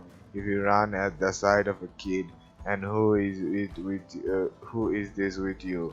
I sense the ice release bloodline coming from him. Haku, was it? Would you like to see my lifestyle technique? And Haku was curious, so he asked, "You are able to use the ice release? This will be interesting. You have the first move." And Naruto said, "The first move has already been made. Just look at your feet." And Haku and Zabuza then looked at the ground where they were standing and noticed that the frozen water beneath their feet was creeping up their leg and streaked across their arms and chest. Haku and Zabuza's eyes widened in disbelief and confusion as how it was possible. Zabuza asked, "What's going on here? What the hell, kid? I didn't see you use any hand seals. And what kind of ice jutsu is this?" And Naruto said, "Ice release, crystal ice coffin jutsu. This is a personal favorite of mine. Since the longer you are inside those things, the quicker your body temperature is going to drop until you got into hypothermia shock. After that comes uh, pneumonia, and then eventually death. Sounds like fun, right?" Zabuza then said, "Is it too late to surrender and join Konoha?" And Naruto said, "That depends. What skill aside from the medical and genjutsu do you have to offer?" And Zabuza said, "I could tell you how many men Gato's paying to come here right now with him, but knowing your reputation, you could take them on yourself, right?" And Naruto said, "Why don't I remove my mask and introduce myself properly?" Naruto then took off his mask and said, "That's better. My name is Uzumaki Namikaze, son of Minato Namikaze and Kushina Uzumaki. Now, start talking before you literally get frozen, cold feet. How many men Gatos have with him?" Not willing to talk with their chances, Haku and Zabuza nodded to each other and said, "He's got an army of at least 2,000 bandits and samurais. That What's your plan to win this fight, kid. And Naruto said, just make yourself to just make sure you keep everyone away from the bridge. I will kill them all at once. Once I start killing, I can stop. Zabuza then saw Naruto's eyes flash red with black slits in the middle. You are a Jinchuriki, which one? Hold on. You said fourth Hokage, Minato Namikaze and Kushina Uzumaki. Oh, okay, up. Haku. He is the nine-tailed Shinjuriki kid just kid just release us. We will do whatever you want. Naruto then said, take this ninja wire and kunais and pin them to the four main beams of the beams on the bridge. Then wrap the wire from the end to the end and along both sides of the bridge both sides of the bridge and pin them to the middle of the walkway. And Zabuza said, kid, if you're planning what I think you're planning right now, then I am worried if you have the disdain. And Haku asks, what is he planning, Master Zabuza? What's the ninja wire and Kuna is for? And why do you have to stay clear? And Zabuza said, Haku, you are about to see what makes this kid damn feared. He's basically turning the bridge into a big lightning rod. He is going to kill Gato and his men all at once. Something that big needs a large conductor, and considering we are surrounded by a huge body of water, Haku's face went pale with white with fear and said, "Well, perhaps we should get started then, Master Zabuza." And yes, Haku and Zabuza then did as asked, and not long after Gato and his men all showed up, and Gato said, what's this supposed to be? Some kind of resist for the bridge? Ha ha ha ha. And Naruto with his marks once said, no, it's the location where you and your men tied together. Hinata, a giant water wave jutsu, if you please. Hinata then went through a series of handsills and said, water style, water tsunami jutsu. Gato and his men were also wet, and Gato went, you bastard, do you have any idea what this suit cost me? Kill them. What are you idiots waiting for? Get moving. And one of the bandits said, sorry boss, we can't move. This wire has us stuck. Naruto was on the other side of the bridge with the ram hand sealed as Team 7 Kakashi and Sasuke show up, and Kakashi said, it seems like our help is needed, Tazuna. You and your family needs to stay back and cover your eyes. This isn't going to be pretty. And Naruto then said, Shadow Position Jutsu successful. Now, to end this, Yellow Lightning style Chidori Shockwave Jutsu, and Naruto then slammed his lightning-coated hand onto the soak water bridge, and when everyone watched as the entire bridge became one giant lightning rod, by electrifying Gato and his men. After the jutsu ended, Naruto then used his Hiraishin technique and Anbu sword, and one by one cut off their head, all of the Gato's men. Because of Gato was paralyzed from the shock he couldn't move, as Naruto took his sword and with a single swing cut off the fat little man's head. Naruto then said, my job here is done. Kakashi sent report straight to the Hokage's office when you get back to the Hidden Leaf. The Chunin exams are coming up soon, and we need to discuss your training methods with your Genin team. Naruto then vanished in a yellow flash as Zabuza and Haku looked at Kakashi and said, someone is in trouble with their leader. When they get back to the village, what happened, Kakashi? You aren't playing favoritism with the Uchiha, were you? And Kakashi said, Well, I may have done so a little bit and forgot about my other Kenin in the process. And Zabuza said, "You idiot! You are lucky if the Hokage is not considered Hokage is not considered demotion as your punishment already." Kakashi said, "Oh crap, I didn't think of that. I don't wanna go back to the Anbu Black Ops. Like Yellow Fox is so scary when he is mad." And Zabuza said he couldn't be that bad. Kakashi could he? And Kakashi said, "Zabuza, the last time I showed up late for a mission, he grabbed me and threw me around like a rag doll. After the mission, he made it a point to use me as a personal punching bag if I was ever late again. And he doesn't hold back when he is sparring with someone, especially in Kenjutsu. I want my mommy. I want my daddy. Please don't hurt me.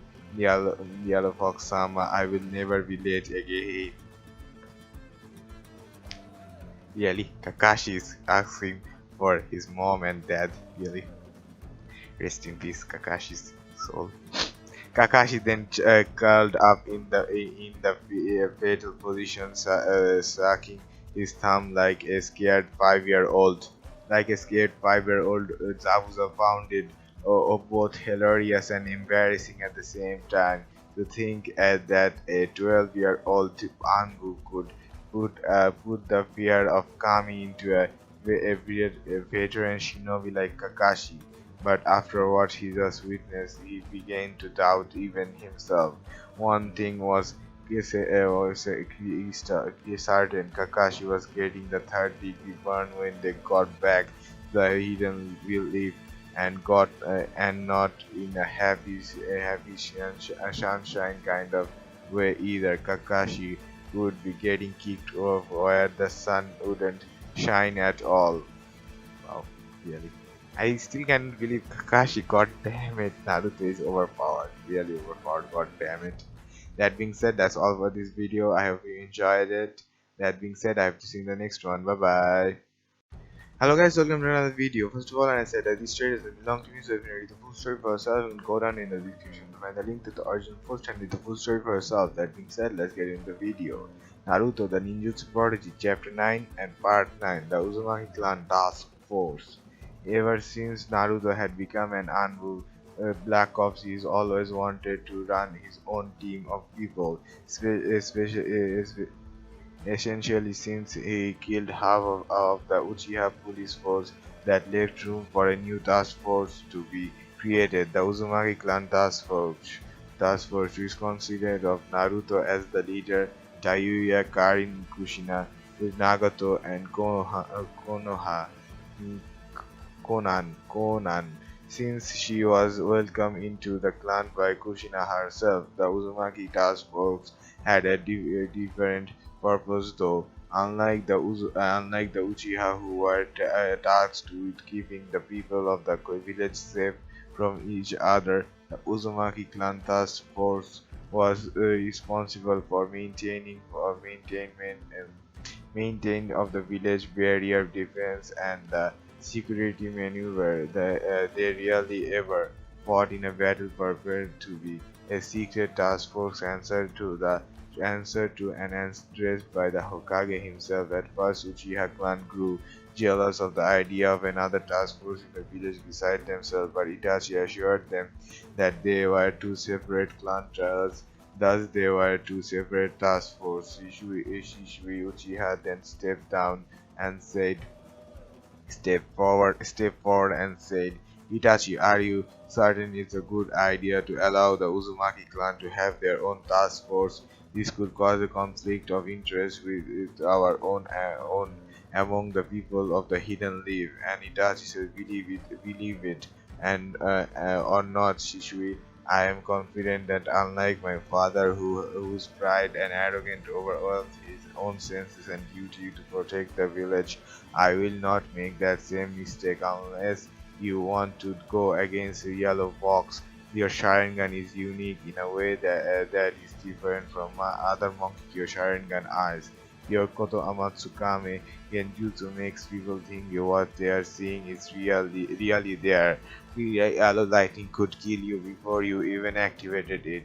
We will fight with the Uzumaki clan task force, not against them. They are our allies. Now we must deal with it. Hokage has ordered it to be done, and so it shall. You could tell a lot of them. You could learn a lot from the Uzumaki clan, Shishui. You would be surprised how strong they are. And Shishui said, "Alright, Itachi, I trust you for now because you trust them. But I'm keeping an eye on them just in case." And Itachi said, "So just don't do anything get get yourself killed, Shishui." If the Uzumaki clan found out that they are being watched, the Hokage is gonna have the Yellow Fox finish what he started 6 years ago. The Uchiha clan will become extinct completely. And Shishui said, "I am afraid of this guy, Itachi. You know how powerful I am." "I'm not afraid of this guy, Itachi. You know how powerful I am. How dangerous could this yellow fox person be?" Shishui then felt a kunai at his throat and a sword at his back. Yellow lightning fox said, "Do you really want to test me, Shishui Uchiha? I could kill you two different ways right now. One, I could slit your throat, or two, I could ram this sword through your spine cord and out your chest. Take your pick." Shishui then trembled with fear and said, When, how did you, how did you sneak up on me without me knowing it?" Yell, and Yellow Lightning Fox said, "Fun fact about the Nara clan's signature shadow possession jutsu. It can be used for more than just trapping people. It's also just getting close to people unnoticed by blending in the shadows itself. Not even the clan head knows about this secret, and they never will. I will be watching you closely, Shishu Uchiha. Don't try anything funny or you will regret the day you ever met me. I could burn the rest of the Uchiha clan to the ground if I wanted to. My only regret being the Hokage. My only restraint being the Hokage." Naruto then vanished back into the shadows and going back to the Uchiha clan compound where Uzumaki clan tasked for base of operation. Once Yellow Lightning Fox was gone, Itachi looked at Shishui very seriously and said, "Now do you understand why nobody has messed with the Uzumaki clan task force since they have been established in the village?" A Yellow Lightning Fox was only 6 years old when he killed half of the Uchiha clan. He is now 12 and he's become even stronger. He's on a higher level of intelligence than even the Nara clan. He was drafted straight into the Anbu from the academy and has been youngest and has been the youngest Anbu Black Ops member to be made an Anbu Black Ops commander at such a young age. He's not someone you get away with challenging uninjured. If you give the chance with an opening opportunity to, he would kill you without hesitation.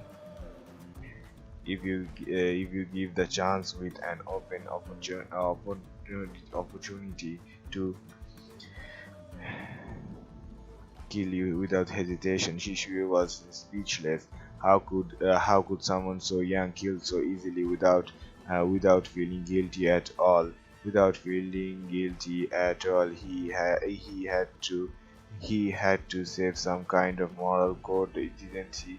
Even people have a moral code. Even every people has a moral code. Shishui then asked, does he truly feel pain or guilt after killing so many people? Does he even have any and values at all Itachi. And Itachi said, Yellow Lightning Fox has two rules when killing: only kill those who deserve to be killed, and spare even innocent man or woman, elderly or if children if possible. He holds on sympathy of the for the wicked one. He holds no sympathy for the wicked ones, nor does he spare anyone who dares threaten the village with their friends, siblings, or his own children. He believes if only he is guilty or innocent, then all of the people involved with them are either guilty or innocent. Now Shishui, definitely he had a reason to be scared. He definitely had a reason to be scared. If the yellow lightning fox was the cruel to people who deserve to kill, he wondered how kind he was to the innocent. I- If the yellow lightning fox was that cruel to people who deserved to be killed, he wondered how kind he was to the innocent. Once things was certain, he wouldn't be the only Uchiha looking over his shoulders from now on. Just before Naruto had left, Shishui hadn't noticed it before, but he and Itachi were just marked with the Hiraishin seal, and from Itachi it was while he wasn't even looking, and Naruto had a shadow clone placed on his back of Itachi's neck, and Shishui it was on his chest a big like a big ball's eye. Big Boss they are all now on Naruto's watch list for potential threat in the village, and they knew it. And Itachi had trained Naruto in the Anbu scare tactic as well, a little too well apparently, since even Ibiki Morino was afraid of him, and it took a lot to scare him. Anko Mitarashi even vomited once when Naruto slowly cut up Danzo Shimura for interrogation. Anko Mitarashi even vomited once when Naruto slowly cut up Danzo Shimura for interrogation, he, uh, and then poured vi- uh, hot vinegar and salt on the open wound and added pain, and that was after stripping him equal of an electric to the equality of an electric chair and frying the guy's brain. Naruto's methods of torture were very cruel and sadistic, but they got the result the Hokage wanted, and who's going to argue about the method when results are obviously 100% guaranteed to come back to the Hokage early? Not him, that was for sure. Naruto, Kakashi, and the rest of the Jonin senses were in the Hokage's office talking about which team he would be participating in the Chunin exams. However, before anyone that was mentioned, Naruto said, Lord Hokage, if I may have a few words with you and Kakashi Hatake for a moment alone, in concern of his training methods for his three genins. You may find many input as option for his word on file quite different than what he's telling you. You may find many input as opposite to his own words on file quite different than what he's telling you.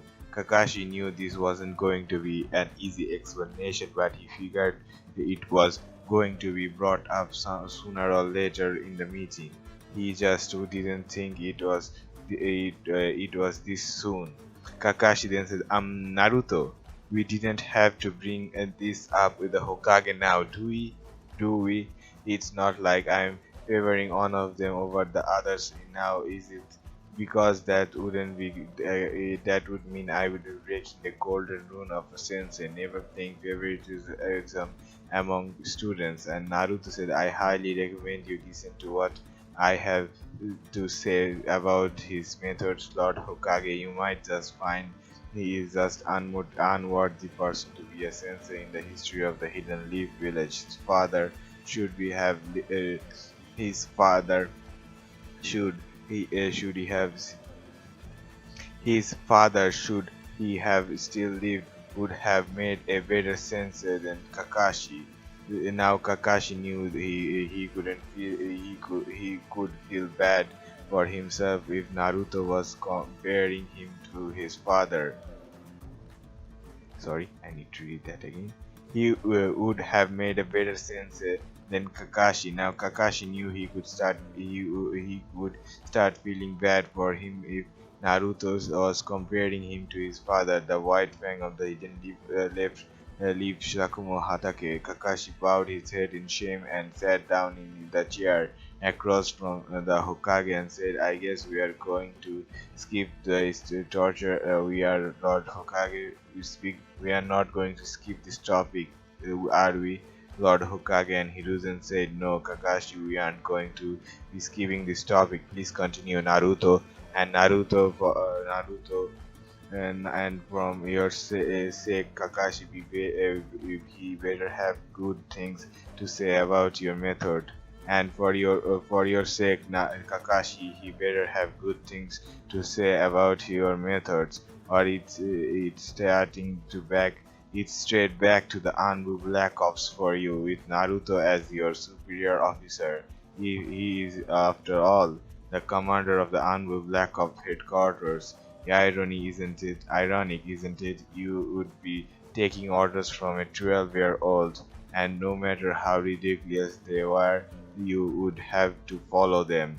And Naruto said, "Well, no, to be honest with you, to be honest with you, Lord Hokage, when I first got there, I expected them to have already known the tree climbing and water walking jutsu control exercise before their first mission out of the village. They didn't even know the basic of the elemental manipulation or their own nature chakra affinities.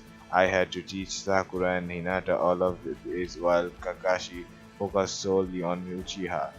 On the Uchiha, apparently the civilian council has been ordering Kakashi to train Sasuke Uchiha more than the rest of his students. Hiyashi Hyuga will be hearing how his daughter's been neglected by Kakashi, and so will the parents of Sakura Haruno. That's not much.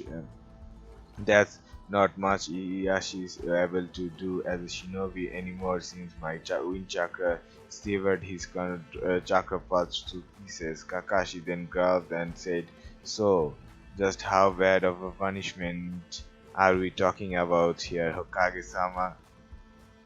So the whole civilian council has been pestering Kakashi. That's me. Let's get back to the story. And Hiruzen said, "Well, Kakashi, that's all depended on how good their teamwork skills are together. Naruto, what do you think?" And Naruto said, "To be completely honest with Lord Hokage, I don't care what the council believes or wants. They have only just mastered the basics of their elementary affinities. If I was training them, I would be giving them another year before letting them take the Chunin exams. But that's just me, of course. If Kakashi wants to send his team of Genins untrained and unprepared for anything that can or will go wrong in a life or death situation, let him. But I am not going to be stand by and watch those two girls fail in their career as shinobis. I will train them myself behind the scenes if I have to. With your approval, of course, Lord Hokage." And Hiruzen said, "I am very disappointed in your efforts as a teacher, Kakashi. So far from what I have heard, you are looking at demotion as though as academy student, if not beginning at best. But perhaps we can arrange something. Perhaps since you like training Sasuke Uchiha more than Hinata, Hyuga, and Kakashi, and Sakura Haruno, I should hand their training over to Naruto as his apprentices, and you can do as much training as you wish with Sasuke Uchiha." Agreed. It's either this or you get and placed demoted to Genin and placed in Anbu Black Ops under Naruto's command. What's your decision, Kakashi? And Kakashi then said, "Well, I figured something like this would happen, so I guess I will agree with the first option. I will take Sasuke Uchiha and he can have Sakura and Hinata. It's better than being ordered around by a 12-year-old." And Hiruzen said, "A very wise decision, Kakashi. However, your payment for the missions will be cut to be the same amount as a Genin minimum for the next full year." What the hell? His payment has been cut. Nice. Be grateful since I could make you do missions without pay for the same amount of time, making you live in Naruto's old apartment in the red light district. An old apartment in the red light district. Kakashi then got to his knees and pleading and begging the Hokage not to do that, only because he wouldn't bear the shame and not by any Ichaichas, not because he couldn't bear the shame.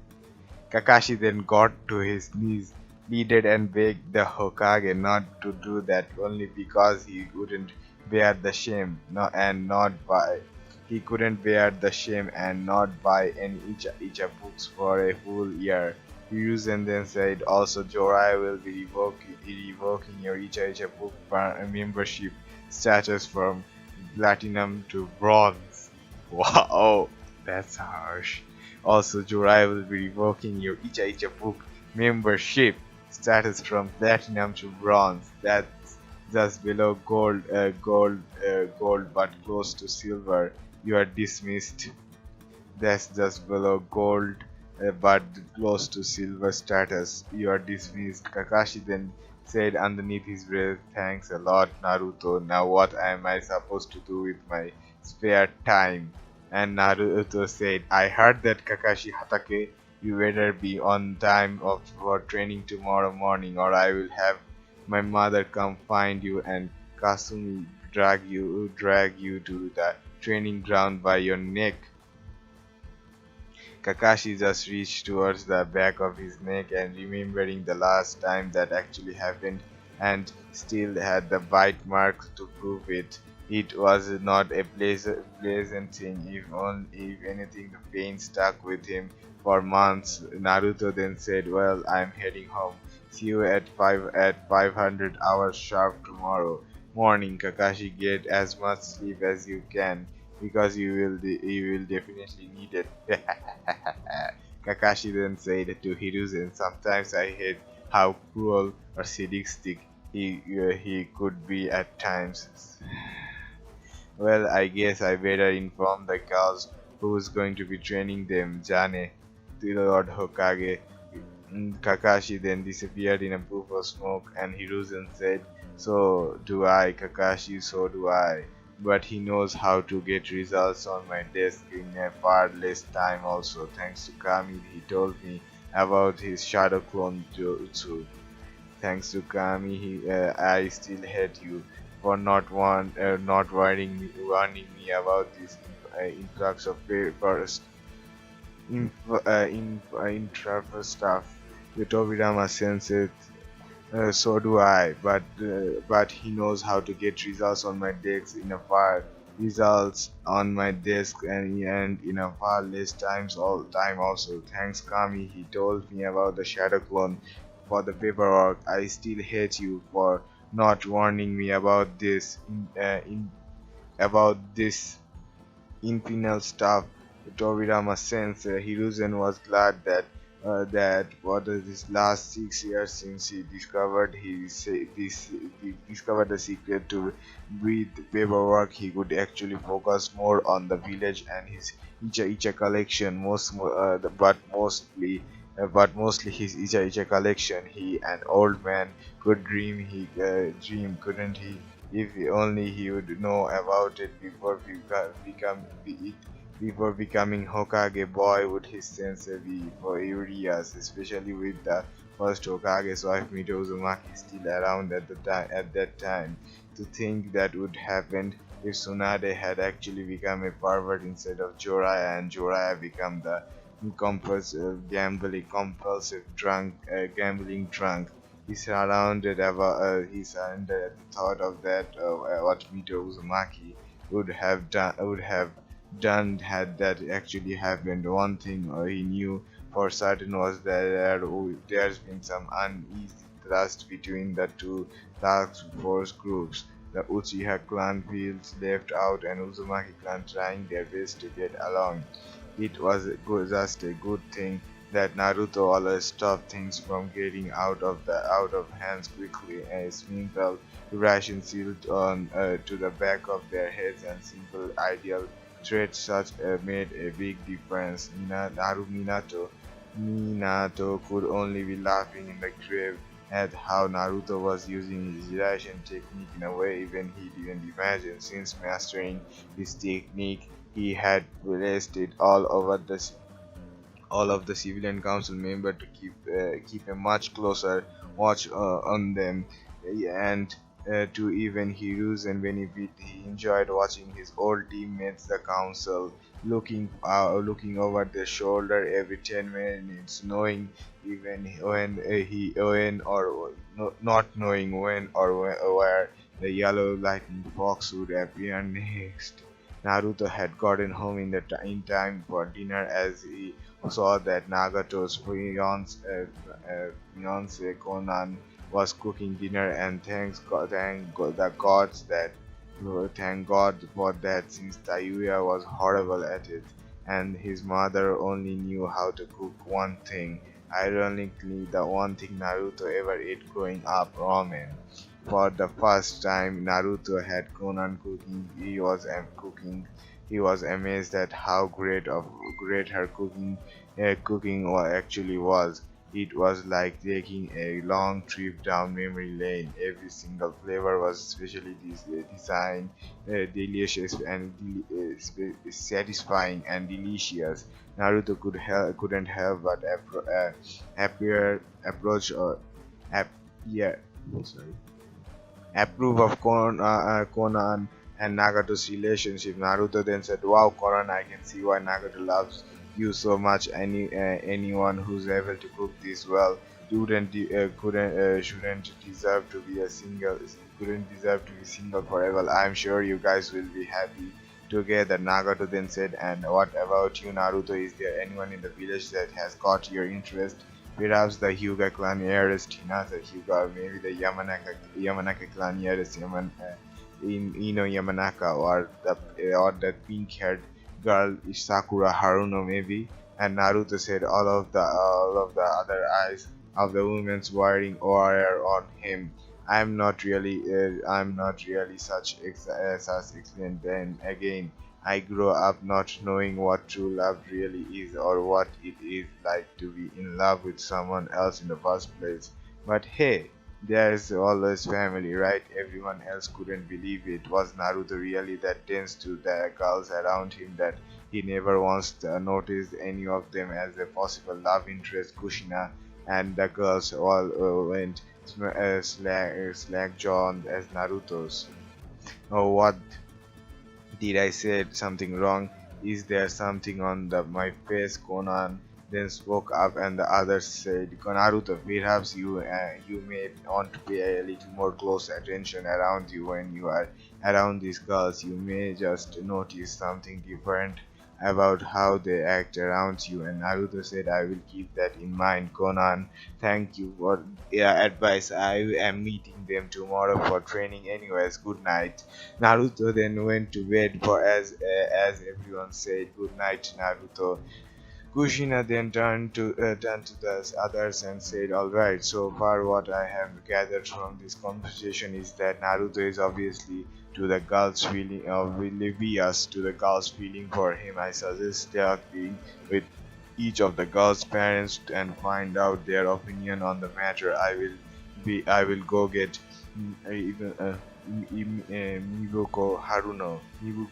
Mibuki Haruno. She's my former teammate. Nagato could hold down the fort while Karin, Tayuya, and Konan visit the Hyuga and Imanaka and send report back here. Agreed?" And the others said agreed. Kushina then said, "And one more thing I should mention. Naruto is probably on to what we have planned by now, and we will probably ask us about it. We all need to find a convincing excuse for use. I will be demanded deemed if I let the future I will be damned if I let the future of our clan die with Naruto. No, this is for his benefit, not ours. Got that? And Nagato said, forever forgive me, Lady Kushina, but for what I have learned by talking with Jiraiya Sensei is that Naruto is far more intelligent than anyone gives him credit for. A talent he inherited from his father, I wonder, as I would assume. And if I am right, then he will most likely see through our excuses and find out the truth sooner than later. Kushina then said, well, perhaps you are right. Perhaps we should just let him figure it out on his own. But I am his mother. As his mother, it's my job to take an interest in everything and everyone around him, even his love life. Mother knows best, right? They all just sniffed at Kushina and sniffed at Kushina that said to so easily knowing exactly how Naruto react to his mother's poking around his love life and being nosy. They were worried that Naruto could actually kill his own mother for doing so. They all finished dinner and went to bed afterwards, knowing that tomorrow was a big day for all of them. That's all for part 9 of Naruto The Ninjutsu Prodigy. If you wanna be notified for future parts and other fanfiction reading, then the best way is by subscribing. And sorry for studying and all that because I am also sleeping. And I know I'm saying that in a lot of video, but I most oftenly record these videos at late at night. That's why I'm a sleepy while recording them. That being said, I have to see the next one. Jane. Hello guys, welcome to another video. First of all, I said that this story doesn't belong to me, so if you want to read the full story for yourself, you can go down in the description to find the link to the original post and read the full story for yourself. That being said, let's get into the video. Naruto The Ninjutsu Prodigy, Chapter 10 and Part 10, Konan and Nagato's Wedding. It was a bright and beautiful morning as the sun was shining and the birds were singing in the village of Konoha, and it couldn't be a more perfect timing for it to happen. Why, you may ask? It's simple, really. Today was the day Nagato and Konan Uzumaki getting married. And unlike most other clan in Konoha, the Uzumaki had always traditionally kept all the weddings secret among themselves. The same thing went for the Uchiha clan as well. However, that didn't stop the civilian council from trying to gain access to the wedding uninvited. The only people who are invited to the wedding were close friends and family. Naturally, Kushina wanted to invite all of her old friends, but sadly she couldn't. Naruto told her that she could invite Hiyashi Hyuga, Mikoto Uchiha, Itachi Uchiha, and Shisui Uchiha, also with her friend Mibuki Haruno and her daughter Sakura Haruno, and the heiress of the Hyuga clan, Hinata Hyuga, but no more than that. So, with all the invitations sent days beforehand, and all of the people who are invited to the wedding in attendance, it was time for the wedding to begin. As Kushina Uzumaki did the proceeding, and Naruto had shadow clones gathered the entire compound, then walked up to the podium and said, dearly beloved, we are gathered here today to witness the union of Konan and Nagato Uzumaki. If there is anyone who is against why they should be wed, speak now or forever hold your speech. Nobody spoke as Kushina looked over the crowd of people and continued saying, do you, Conan, take Nagato Uzumaki to be your lawfully wedded husband in sickness and in health? Will till death do you apart? And Conan said as the Uzumaki clan symbol that was drawing on her arms glowed. Now and forever I do. Kushina then said, and do you, Nagato Uzumaki, take Conan to be your lawfully wedded wife so long as you may live? And Nagato said, even in death I shall. the same mark on Nagato glowed for a brief moment as the seal of matrimony began to completely become a part of seal of matrimony completely became a part of the skin. Kushina then continued and said, "Then, as the head of the Uzumaki clan, I, Kushina Uzumaki, declare you husband and wife. You may kiss the brides." And so, after sharing their first kiss as a married couple, the seal of matrimony on their skin became permanent, signifying that Conan's stature as a part of the Uzumaki clan was now official. Naruto couldn't have been happier for them as much as he would like to find his own spouse for a source of found his own source of happiness as well. He could more pressingly a pressing matter to attend to. The Chunin exams were in 1 month, and he had to make sure that Sakura and Hinata were prepared for anything. By the time he was done training them, Kakashi would most likely be demanding an explanation of how they become so strong. Naruto then congratulated Conan and Nagato on their marriage and hoped that they would always remain happy together. Conan decided that now was a good time as any to tell the family their big biggest news ever. On top of being married, Conan was already 6 weeks pregnant with Nagato's child. Conan then said, "May I have the entire Uzumaki clan gathered inside the compound? Will everyone else stay here? There is something we need to discuss." The entire Uzumaki clan then went inside and locked all the doors and windows and put the up silencing seal. After that was done, Conan then said, "Everyone, Nagato and I are having a baby. I'm pregnant with his child of 6 weeks now, and we are thinking that well, Naruto will be our child's godfather, and will you be the godmother, Karin?" And Naruto and Karin were speechless yet excited at the same time. And Naruto then said, "Nagato, Conan, I would be honored to be your child's godfather. What about you, Karin?" And Karin said, "Well, I will do it since you're family now, and family is more important to the Uzumaki clan than anything else. Just so long as you don't have me changing diapers and all I have to do is babysit for you. Keeping up with the new barrier system of the village is hard enough. Keeping up with the new barrier system of the village is hard enough." Conan just giggled and said, "Oh, don't worry. There's going to be Nagato's job when I'm unable to do it. However, we were wondering if you would be the wet nurse for when the child is born, Lady Kushina." Kushina couldn't help but scream with excitement and said, Why didn't you tell me sooner, Nagato? Of course, I would be honored to be the one to deliver your first child. Congratulations, Naruto. When are you going to get married and have children as well? I want grandchildren. I can spoil to death. You better someone nice who appreciate you, or I will."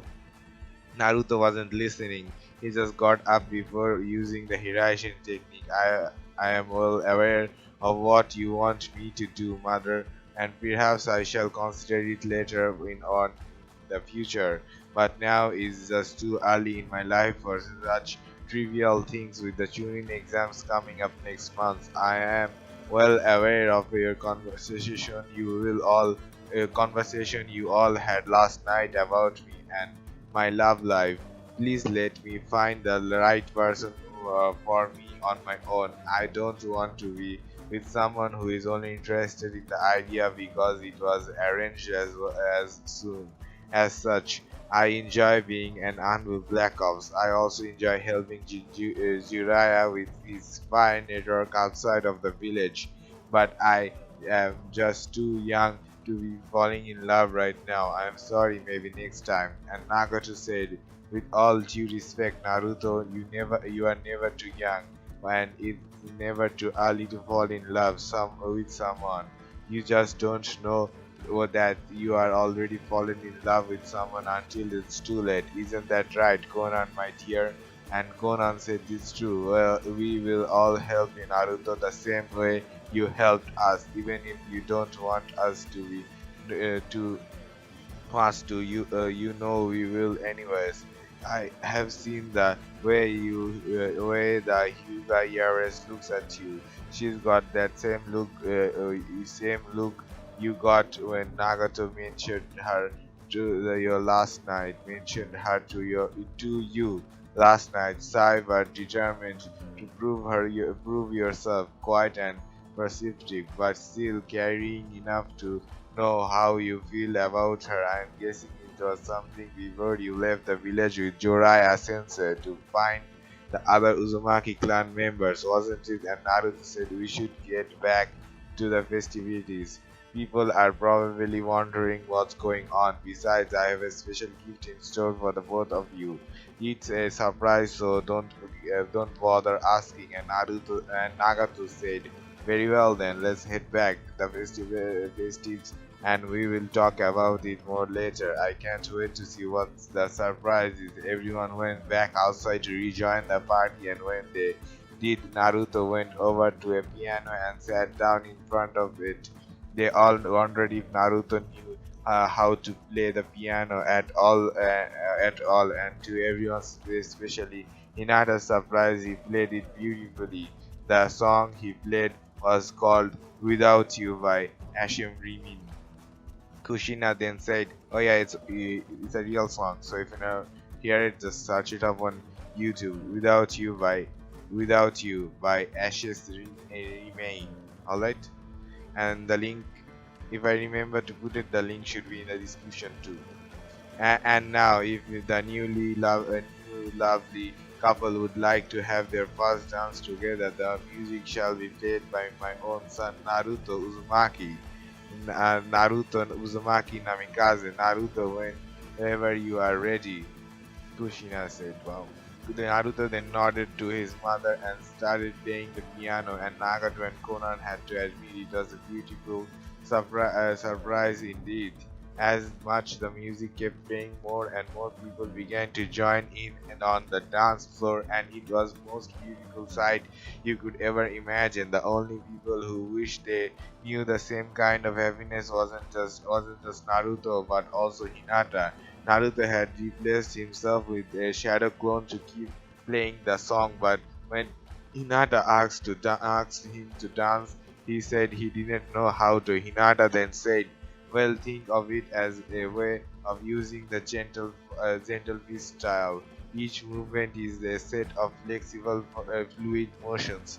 Every step counts. I will lead you. You follow me, okay?"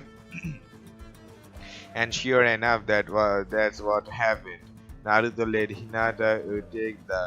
Naruto let Hinata take the lead, and he was surprised by even himself, that he never thought about the gentle freeze as a type of dance before.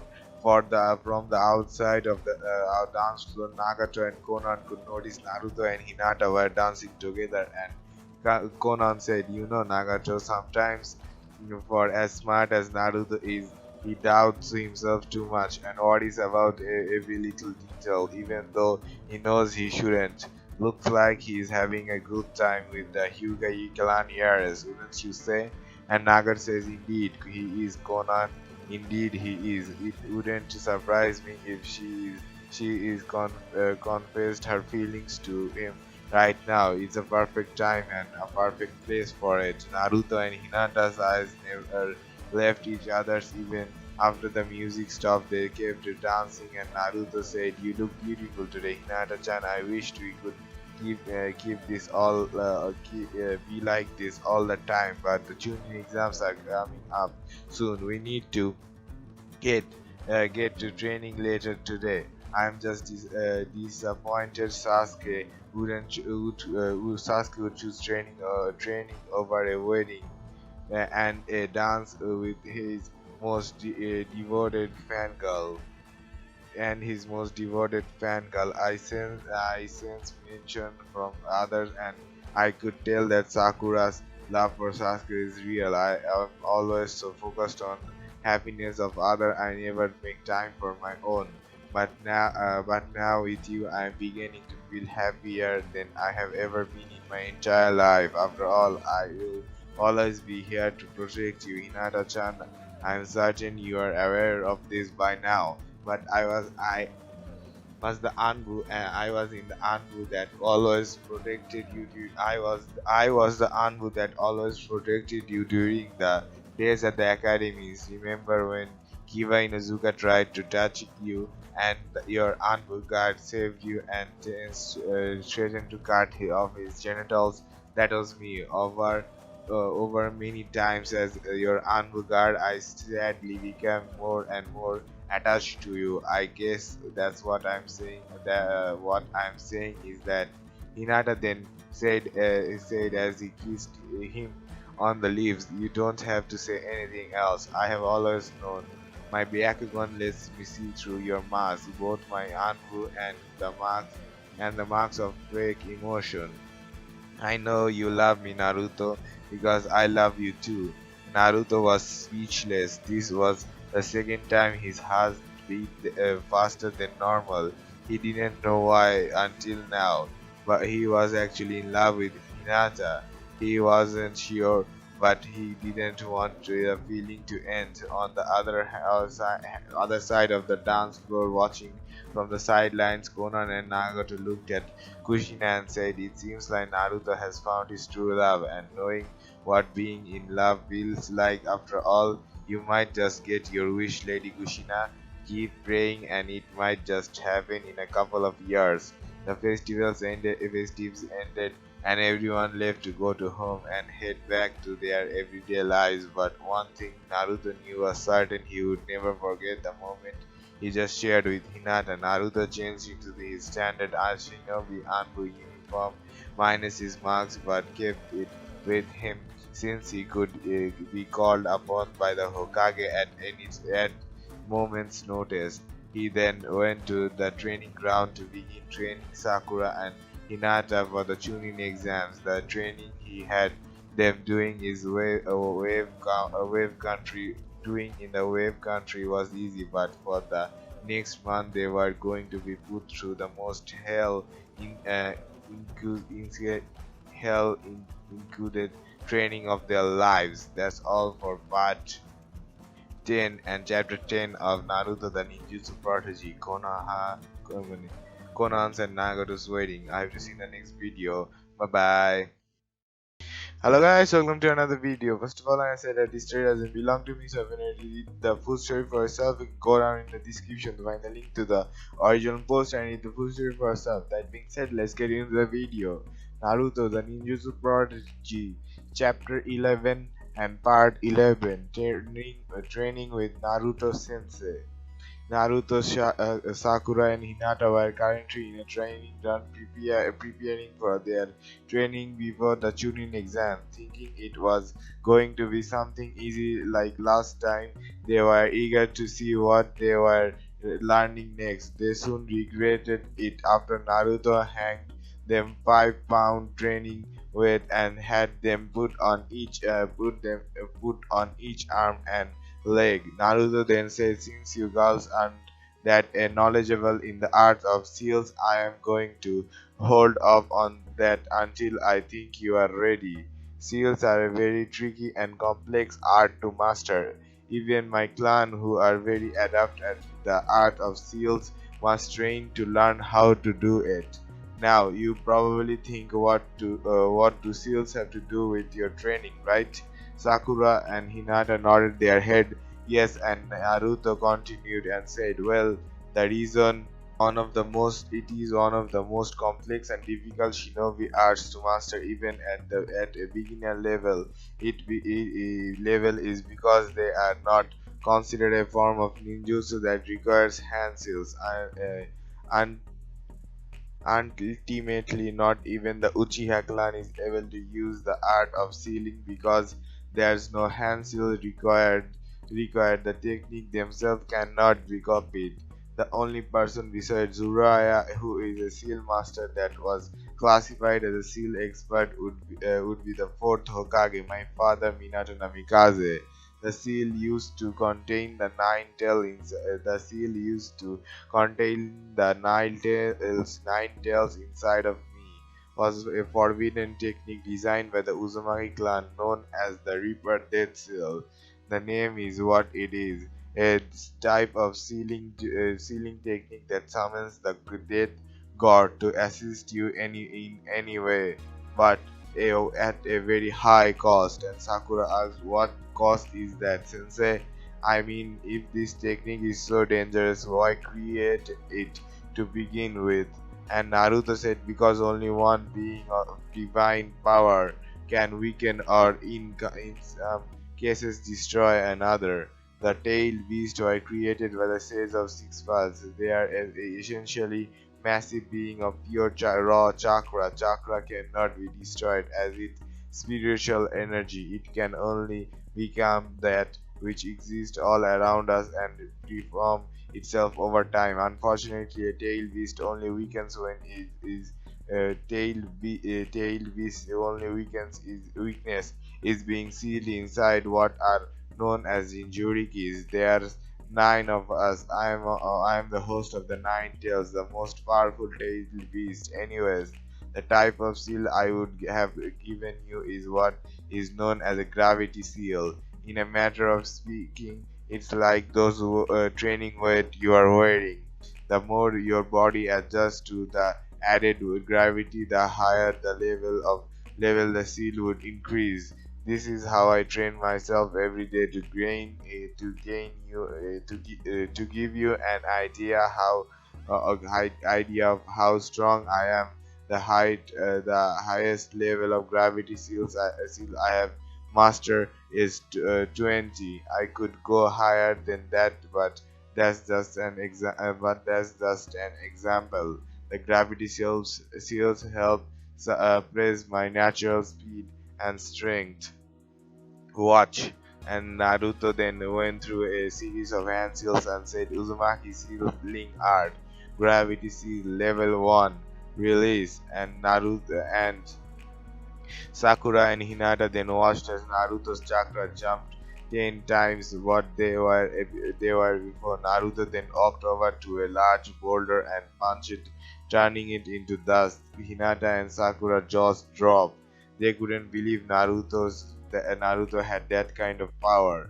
Naruto then closed the gravity seal again and said, "So, as you can see, because of the level of chakra I have, I am basically almost on the same level, if not then stronger than Tsunade Senju of the Sanin. My speed is faster than that of the yellow flash of Konoha. So, what do you say? Weights or gravity seals?" And Sakura and Hinata said, "Well, we will use the weights for now, Sensei. Those seals would crush our bodies." And Naruto said, "A very wise choice. Now I want to know if you girls have been considering considering practicing your chakra control and elemental affinities. Have you?" And Sakura said, "Yes, Sensei, we have. I have been began to study medical ninjutsu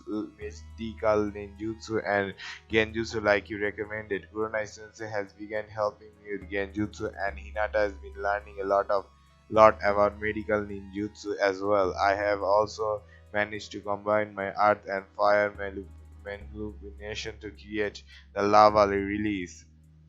And Hinata said, "I have managed to perfect the heavenly rotation technique and 8 Tetragram 64 forms as well, and I have combined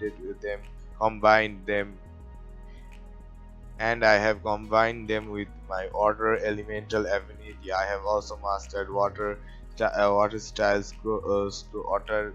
I have also mastered the water style scrolls you gave me." And Naruto said, "Very good, both of you. Today we are going to be doing the same thing as you did in the wave country. Only this time, you are wearing those weights." Sakura and Hinata then said, "What? That's crazy. Who does something like that anyways?" And Naruto said, Team Guy.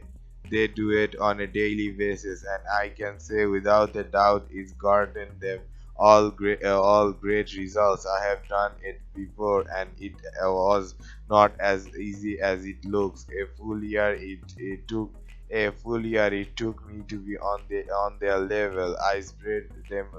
Them I sparred with them every chance I had after school. Even the Hokage was impressed. I can open up all 8 gates, but there's something even Guy Sensei didn't know that I have yet to tell him. And Sakura said, "You love giving secrets from people, don't you, Sensei? So what do you know that Guy Sensei doesn't?" Now and Naruto said, "Sensei, but there's something that even Guy Sensei didn't know that I have not yet told him." Alright, that's I just fixed my facts. And Naruto said normally there's eight castle gates in the body, right? Well, the through much intense training, I discovered a ninth gate. It's called the Gate of Rebirth. By opening this gate, you neglected the effects of the eighth gate, which is death. Using all 9 gates is very risky even for me. The dangers of using all 9 gates at once. You risk never being able to use chakra ever again. Ever. You now off to your training exercise, 20 laps up and down those trees, and then another 20 laps around the lake with water walking for an hour, then come back to me and we will increase the weight to 10 pounds, then work on your ninjutsu and genjutsu and taijutsu. We are burning daylight. The tuning exams are in 3 weeks, and I want you to two of you to be at the top of your games. And Sakura and Hinata then said, "Yes, Sensei, we wouldn't fail you. We will beat the exam. You can count on it." Then Naruto then sensed someone watching them and he knew it was Kakashi watching from a distance.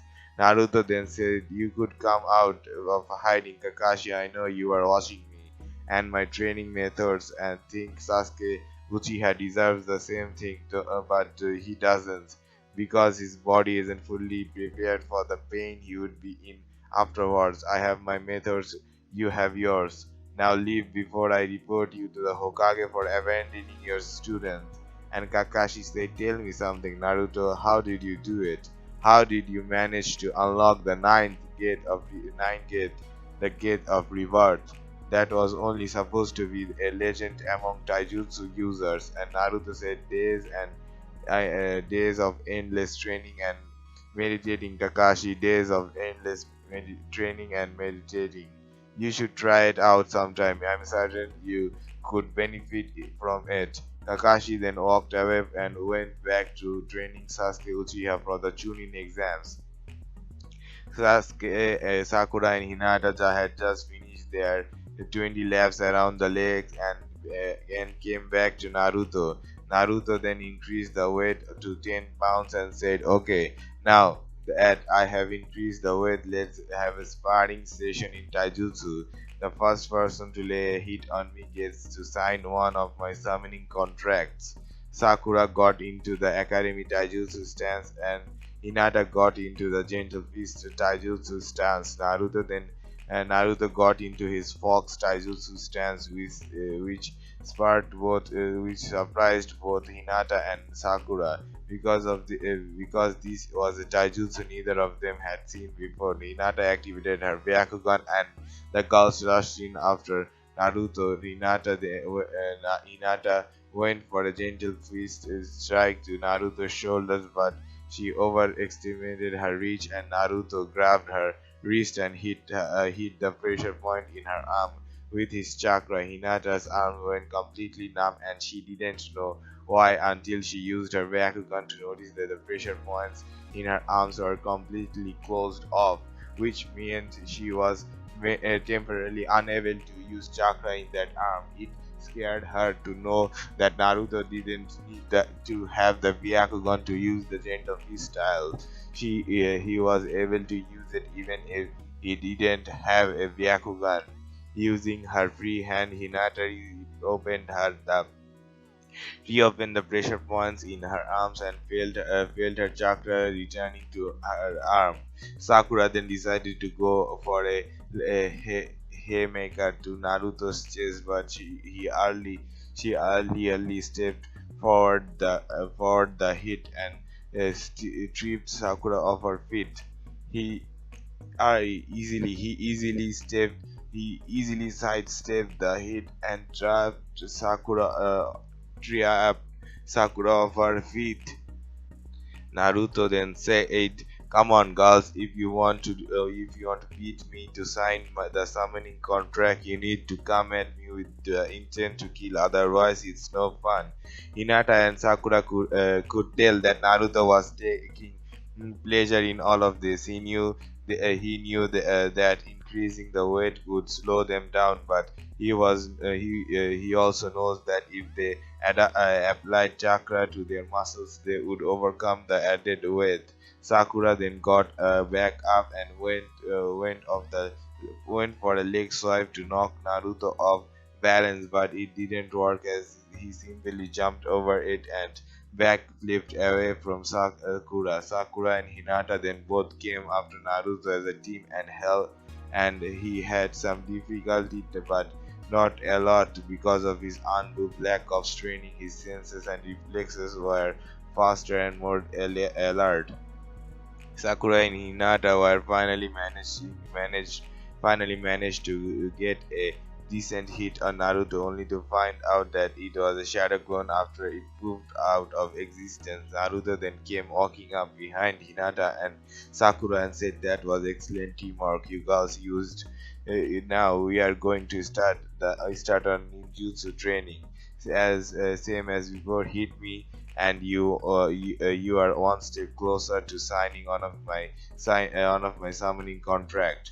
Begin." The Sakura then went through a series of hand seals and said, "Lava style, lava bullet jutsu." Naruto wasn't surprised at all, so he decided to counter Sakura's lava bullets and said, "Water style, giant water dragon jutsu." A massive water dragon then went charging straight towards the lava bullets and super cooled in it make super cool it making them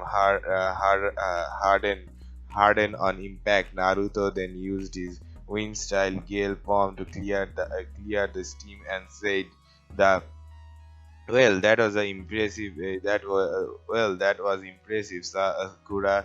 Although if you don't watch how much chakra you use, that will put you at a disadvantage. Here is a science lesson for you. Did you know that when lava or magma from a volcano erupts into the ocean, it super cools itself, making it harder than any other type of stone on the planet? The reason being is because lava and magma are a combination of both earth and fire manipulation.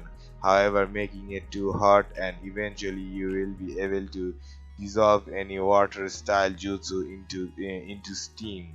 Keep this in mind. Let's continue your turn, Hinata. Hinata then went through a series of hand seals and said, "Water style, water bullet jutsu." Five water bullets were then shot at Naruto as Naruto said, "Earth style, mud wall jutsu."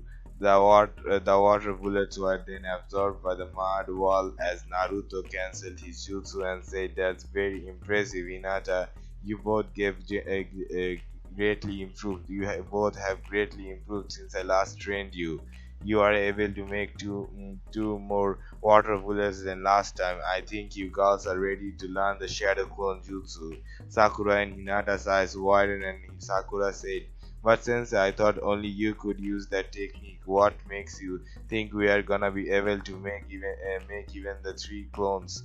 Naruto said, "Because you girls have more of the because you girls have some of the most remarkable chakra control I have ever seen, and they are very useful for training. Watch me and do what I do. Sakura and Hinata then watched as Naruto performed a single hand shape cross shape, a single cross shape hand seal, and he created five clones. Naruto then said, "Once you on one of one of the many reasons that the shadow clone jutsu is very effective is because whether the clone learns whatever the clone learns, they transfer those memories back to the original user. Shadow clone could also copy themselves, make copies of themselves. Also make copies of themselves, but don't overdo it. The only reason I it's considered an S-rank jutsu is because of the amount of chakra that it requires. Using too much and you will exhaust yourself. Use a fair amount and you will live. This technique was created by the second Hokage Tobirama Senju, so be careful when you use it. Hinata and Sakura then focus their chakra, and and to Naruto's surprise, they could create at least seven shadow clones and not get tired. And Naruto then said, "Alright, that's enough training for now. Tomorrow morning we work on summoning jutsu.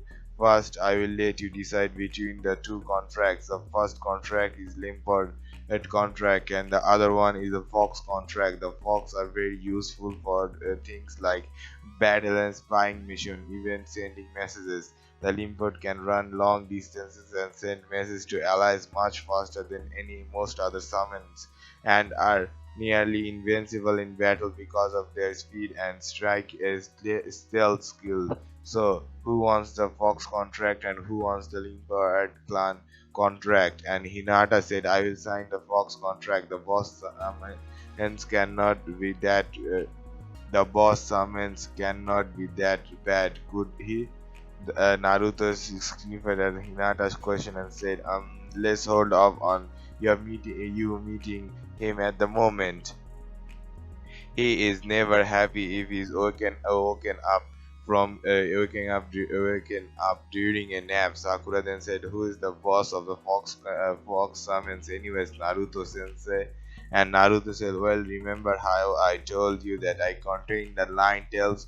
Who do you think is the head of the Fox summons?" Sakura and Hinata went pale with fear all over their faces. Naruto said, "So now you understand why I don't want you to summon the boss summon of the Fox clan. People will think that the seal on my stomach holding him back has broken and the nine tail got free. You can summon the others, just not Kurama. So I'm going to assume you will be summoning the you will be signing the Limports."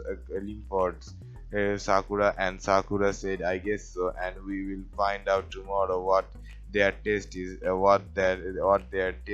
right?" And Naruto said, "Trust me, Sakura, you are not going to you are not going to like the taste because you have to race against them. You have to race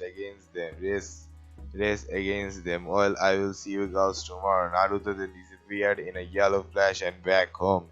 Naruto then walked into the door and upon his room so to get some rest for Sakura and Hinata's training with the summoning jutsu. The next day, everyone else just looked at Naruto and Kushina said, "Well, I guess he's too tired to talk to about how training went. We will leave the dinner out when he wakes up." Little did Kushina know that Sakura and Hinata's parents were thinking the same thing. In fact, Sakura had fallen asleep on her living room sofa the moment she walked into the door, and Hinata fell asleep the moment she got to her bedroom. It made Hiyashi and Mibuki wonder just what kind of training for the Chunin exams they were doing. Whatever it was, they was obviously pushing their limits, and they already knew they already knew who's been training them, and couldn't be more satisfied with the Hokage's decision. That's all for part 11, and chapter 11 of Naruto The Ninjutsu Prodigy. If you wanna be notified for future parts and other what is, then the best way is by subscribing. That's all for this video. I have to see in the next one. Bye bye. Hello guys, welcome to another video. First of all, I said that this story doesn't belong to me. So if you wanna read the full story for yourself, then go down in the description to find the link to the original post and read the full story for yourself. That being said, let's get into the video. Naruto the Ninjutsu Prodigy, Chapter 12 and Part 12, The Counter Strategy. Naruto and Jiraiya had gotten the word from the spy network that Orochimaru was in process of getting ready for an invasion for the Hidden Leaf village, and Naruto had the perfect plan to keep the third from sacrificing himself to stop him from succeeding. And Naruto knew that Orochimaru would be coming back to get his revenge and to obtain the Sharingan eyes. However, what Orochimaru didn't count for was a secret task force of Uzumaki clan members with the acknowledgement of how to remove the curse mark on the curse mark and reverse the Edo Jutsu. Boy, would Orochimaru be surprised when he found out that it wasn't the real it wasn't the real Hiruzen Sarutobi he would be trapping, but rather his own uh, real Hiruzen Sarutobi he would be trapping, but rather his own death. The plan was simple. Naruto would pose as the third Hokage, and when Orochimaru triggered his invasion, Naruto would reveal himself in his Black Ops marks. Kushina was against the idea, but she knew that Naruto was far too much like his father to let someone else to close to him die for the village. Naruto then said, "So, the way I see it, Orochimaru will be using the one-tailed Jinchuriki to bring down the village. I will have two shadow clones on standby to use my chakra chains and would release to subdue the one-tailed and keep it from destroying everything, while the real me disguises as the disguise as you watch as Orochimaru disguised as the Kage race from the Kage box. Once he thinks he's gotten the third Hokage trapped within his barrier, I will reveal myself and kill him before he can use the Edo Jutsu. If he manages to use it before I can get close enough to kill him, well, let's just say I have done my research in the Uzumaki clan archives for a weakness and I found one, but I can't share it with you. Clan laws prohibits me from doing so. Plus, I don't trust you to keep it a secret from the council. And Hiruzen said, "And why am I excluded from knowing this secret, Naruto? I am the Hokage. If you know something, you must tell me. I am your superior. Other than Jiraiya and Tsunade, I outrank you."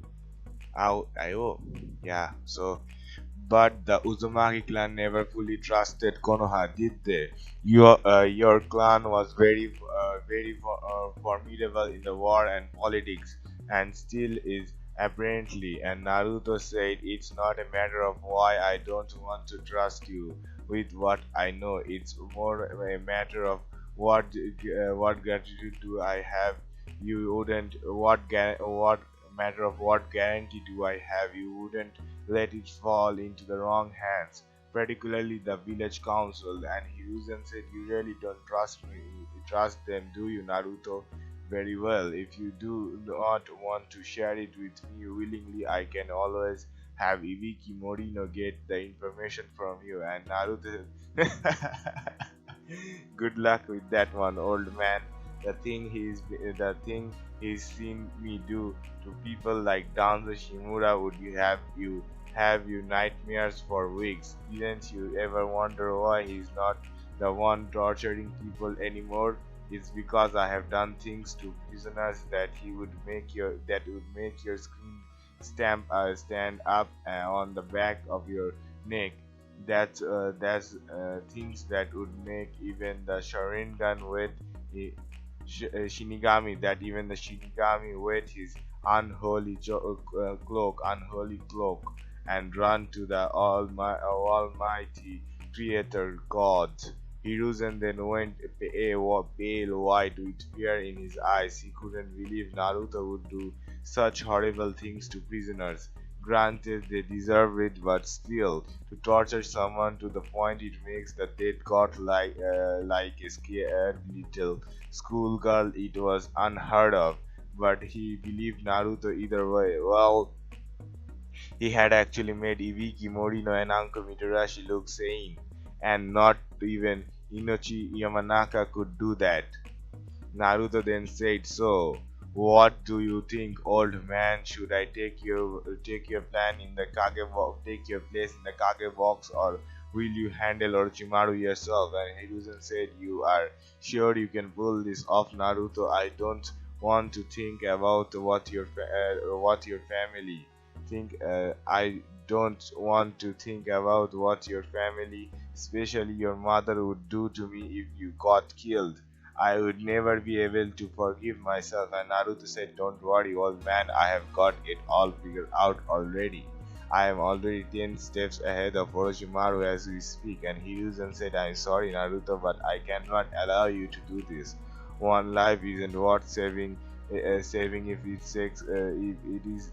is for the sake of the village and protecting its people. Orochimaru was my past mistake. I will deal with him myself, and if I need your assistance, I always have the Hiraishin kunai that you gave me. I wouldn't use the River Death Seal, I promise." Naruto sighed in defeat and said, "Fine, old man, have it your way, but I expect you to keep that promise. Keep him busy as long for you to get there as keep him busy long enough for me to get there, and when I arrive, his ass is all mine. I will kill him, bring his ass back to life, and the Edo Tensei, and then kill him all over again. I will kill him, bring his ass back to life with Edo Tensei, and kill him all over again, repeatedly. I might add." How now Hiruzen usually never felt fear from anyone else, especially Orochimaru, but now he felt sorry for whatever it was that they did, or a lack of care for to piece of the yellow lightning fox. But he knew that whether it is Naruto, he held a he it is Naruto held a huge grudge against the snake sun in fur, and anyone who's familiar with the yellow lightning fox knows that if you pissed him off, you have been marked for death. And Hiruze then said, "And just why exactly is it that you want to be the one to kill Orochimaru for Naruto? Whether he has whatever he ever what has he ever done to you?" And Naruto said he tried to get his slimy hands on Uzumaki clan bloodline abilities to use chakra chains. He almost succeeded in taking Karin. Uzumaki had Jinchuriki, and had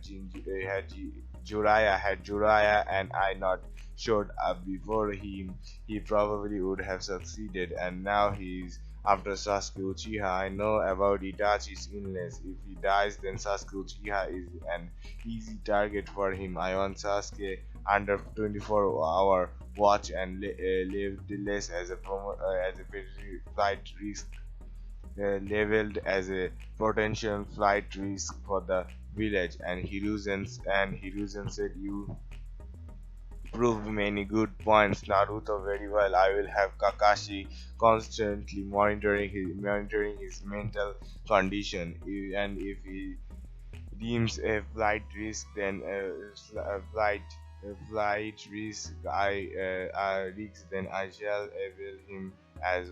level him as one, and he wouldn't be able to leave the village for any missions above a D rank. You are dismissed." Naruto then salute.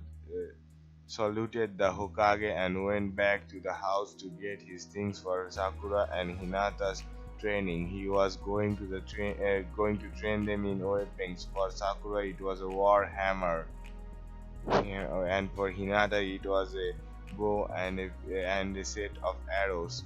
Naruto had then shown up just as Sakura and Hinata entered the training ground, and when they saw Naruto carrying weapons with them, they knew that their training had just been taken to a whole new level. Sakura then said, "Sensei, what are those weapons for? Please don't tell me we are not training with those weapons now." And Naruto said, "That's exactly what we are working on today, ladies. For Hinata, a bow and arrows, along with your Bakugans, this is probably your most deadly weapon.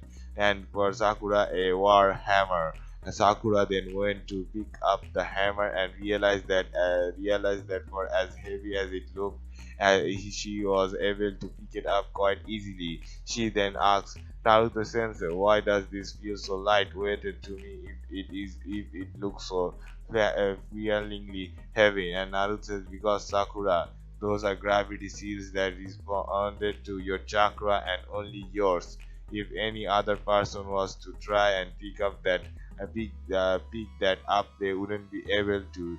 It is a fail safe I had put in place."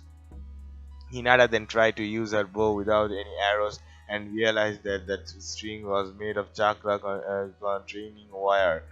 She then released the arrow and watched as it sliced right through a stone wall. Naruto then said, "Careful with that, Hinata. The bow is quite unique and special because it draws on your chakra."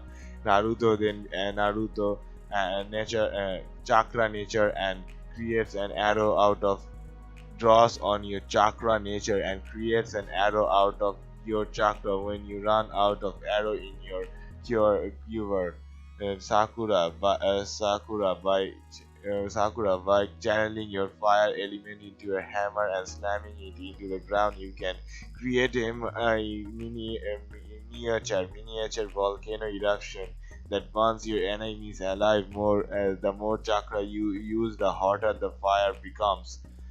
These weapons abilities are only to be used at a last as a last resort. Last result. Am I clear?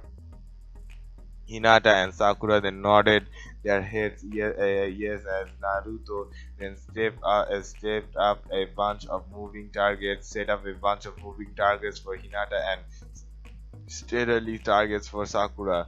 Naruto then said, "Alright, girls, I want you to practice with your weapons, Sakura. Those are 12 inches thick chakra metal training dummies, so I want you to do as much damage as possible. Use all of your strength behind the force of swing to ensure its moment for a large impact. Hinata, I want you to train hitting those targets without using your backup gun. It lets you see farther, yes, but if the enemy is 3 feet in front of you, you are not going to be needing it for an enemy that close. Those targets are all 3 feet away exactly. Once you have hit them without your gun, then I shall increase the distance to 6 feet, always 6 feet away, and then 9, 10, 12, and then 15, and so on and so forth. I want to see just how far your natural eyesight can go without your Bakugan helping you become too reliable on it, and you will go blind like the Uchiha with the Sharingan from overusing it. Maybe not permanently, but just long enough that the enemy would kill you. Train all of your senses to master your weapon. Good luck." Naruto then watched as Sakura swung her war hammer as hard as possible into one of the training dummies and made a 6-inch deep dent in the first one and its rib cage. He then observed as Hinata fired on arrow out another drawn range without her back one and was having trouble, so he decided to help her and said, Here, Hinata-chan, your strength is up and you're so focused on the target you forgot to breathe. Archery is a form of marksmanship skills. Watch me. Hinata then watched as Naruto stood with his legs prepared evenly apart and his arms perfectly aligned with each other. She then watched as he took a deep breath in and held the arrow in place. While focusing on the target, Naruto then exhaled as he released the arrow and it flew down the range and with a loud crunch, penetrating the target. He then did the same thing in a rapid session and without him moving an inch or changing his moving an inch or changing his foot, hitting every single target. And he then lowered the bow and channeled it back to the bow and handed it back to Hinata and said, "See, it's that easy. However, you must work continuously on these skills in your spare time to master them. Remember, deep breaths in, hold it steady, and release as you fire the arrow. Give it a try."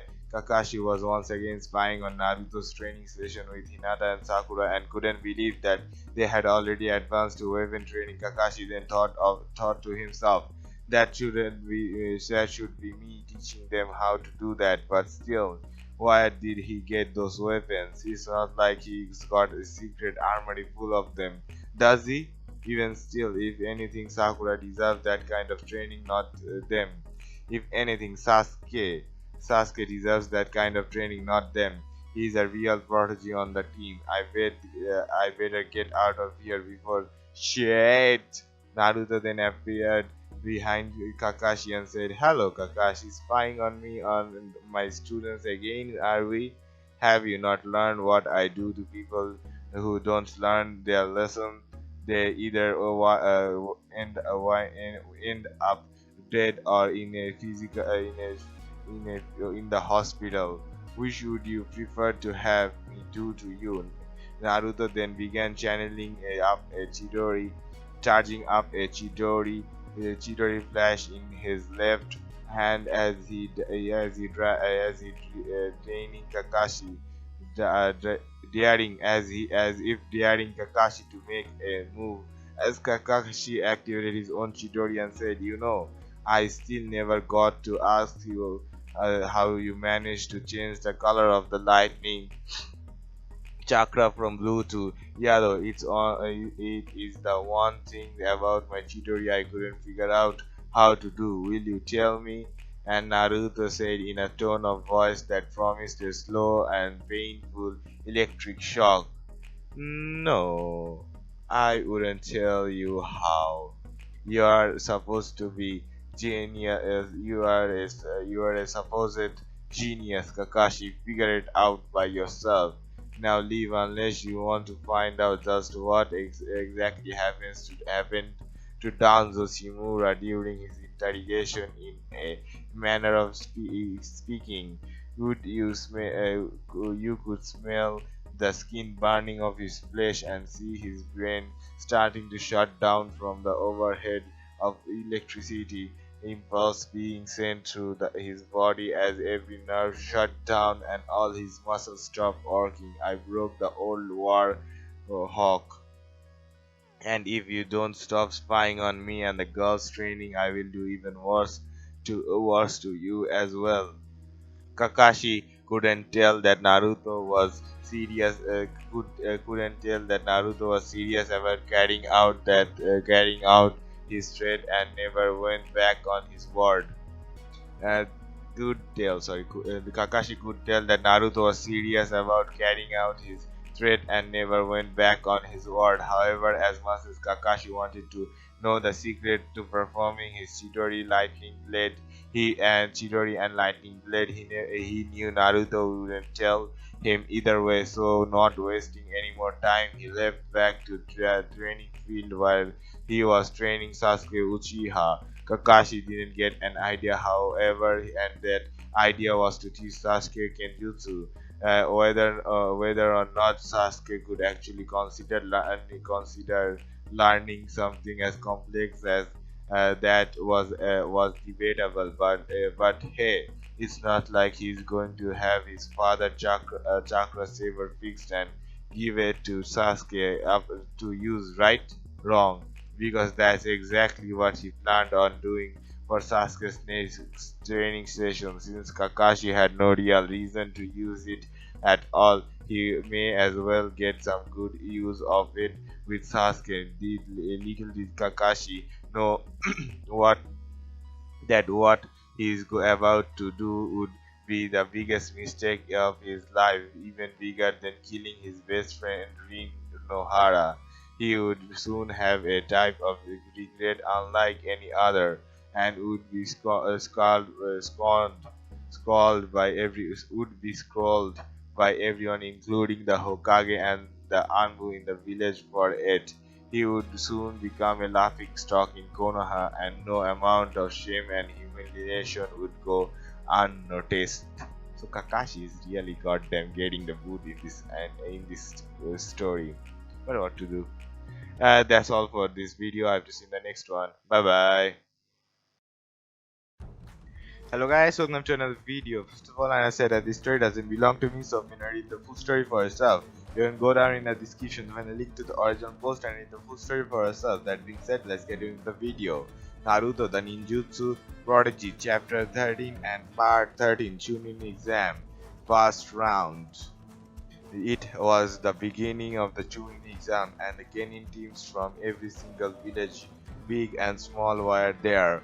Just before Team 7 could make it there, they were stopped by the Genin from the hidden sand village. Konohamaru Sarutobi had bumped into Kankaro, who, as we all know, hated kids. Granted, he acts like one himself. He was just about to punch Konohamaru in the face, and when Sakura and Hinata showed up to save him, and Sakura said, "Hey, you put down the Lord Hokage's grandson right now." And Koankaro said, "Oh, really? So this little brat is the Hokage's grandson, you say, huh? I don't give two shits if he was the Hokage's grandnephew. He needs to pay for running into me. Besides, Tamari, Gara isn't here yet. We have plenty of time before." Just as Kankoro was talking, Tamari said, "Kankoro, do what they say now, or Gara isn't the only person we should be worried about. It's him, the Anbu in the black and yellow mask. It's the yellow lightning box of Konoha." And Kankoro said, "What are you talking about, Tamari? Who exactly is this yellow lightning box of Konoha anyways? I have never heard of him." Just then Naruto showed up and drew a Hiraishin kunai past Kankuro and Tamari, disappearing in a yellow flash and reappearing with the frightened Gaara and irritated Sasuke Uchiha. Frightened.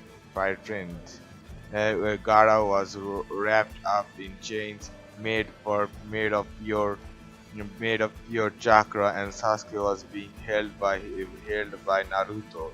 Naruto then threw Sasuke at his team and said, "Stay out of trouble, Uchiha, or else you will be joining your father in the afterlife. You're coming with me, One Tails." "That's right, I know you're the Jinchuriki because so am I. I could sense your tail beast chakra a mile away. You really should do something about him. And that temper of his. You might just kill the wrong person, but it's not your fault. Whoever used a poorly designed seal like that is to blame. Now then, what do you say we put down the Hokage's grandson before I put you down into the ground, shall we? I won't ask again." Naruto then activated his yellow lightning style Chidori flash jutsu. Tamari went reaching for her battle fan, but before she could grab it, an arrow went flying past her head as Hinata said, "Don't even Think about it. Last chance for you to put down Lord Hokage's grandson down or die. Kankaro then said, "Fine, but what about our brother? What will you do with him?" And Naruto said, "I am taking him back to the Uzumaki clan task force headquarters to repair and properly replace the seal used on the One Tails with a more suitable seal. There is a reason why the Uzumaki were so feared. It's because we have the ability to seal away anything or anyone's chakra. These chains I am using are doing exactly that, sealing away the Shukaku's chakra until I fix the seal used to contain it. Until then, this will have to do. Seals are 5 elemental seals. Boom. Gaara then went limp as Naruto assumed them and assured them that he would be fine and he would just need to get some rest after the seal was fixed. Gaara would woke up the next day feeling well rested and able to control his tail beast's power. Naruto had gotten back to his family compound and immediately rushing to his mother said, "Mom, come look, we got ourselves a we got ourselves a code red on of 9. A poorly designed seal contains a very cranky raccoon. Subject is the Kazekage's son Gara. Get the sealing cramp ready and inform Nagato that we need his help." Kushina then rushed over to Naruto and said, "I am ready. I am already aware of the situation. Sarutobi explained everything to me. Keep him steady while I get Nagato." That Kazekage was a fool. He could have he could have contracted Jiraiya immediately. No, not did it himself. Nagata then walked into the room and said, "You called for my assistance, Lady Kushina. What seems to be the trouble?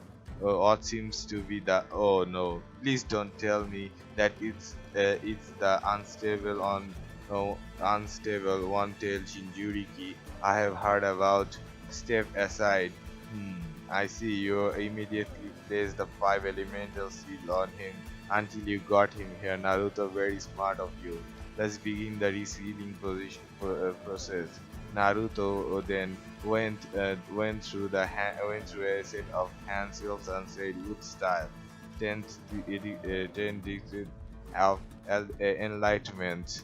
10 wood pools were then rose out of the ground with an altar on the middle of it. Naruto then had the wooden restraint wrapped around Gaara's arms and legs, holding him and the one tails in place. Kushina then broke the older seal that barely held the one tail in place and immediately started working on the new seal, which was a six-pronged seal with a surfacing seal to help slowly filter the beast chakra into Gaara's own chakra. Similar to the QVC seal, without the effective like dealing with the dead god and losing your soul afterward. Gaara was then released as the one tail fell asleep inside its new cage. Gaara then woke up the next day and was escorted to the hotel he and his siblings were staying at before the Chunin exams. Orochimaru invasion plans were already falling apart at the seam. He was just knew it was over before it even began. That's all for part 13 of Naruto the Ninjutsu Prodigy, the Chunin exams round 1. I have to see in the next one. Bye bye. Hello guys, welcome to another video. First of all, I say that this story doesn't belong to me, so you can read the full story for yourself. You can go down in the description to find the link to the original post and read the full story for yourself. That being said, let's get into the video. Naruto the Ninjutsu Prodigy, Chapter 14 and Part 14 time skip. The invasion, Naruto vs Orochimaru and the Senju brothers. Hiruzen Sarutobi couldn't believe what was happening. One minute he was fighting Orochimaru, and the next thing he knew on. It was now face to face with the Senju brothers, Hashirama and Tobirama Senju. He knew this was going to be a very tough fight, so intended to of countering.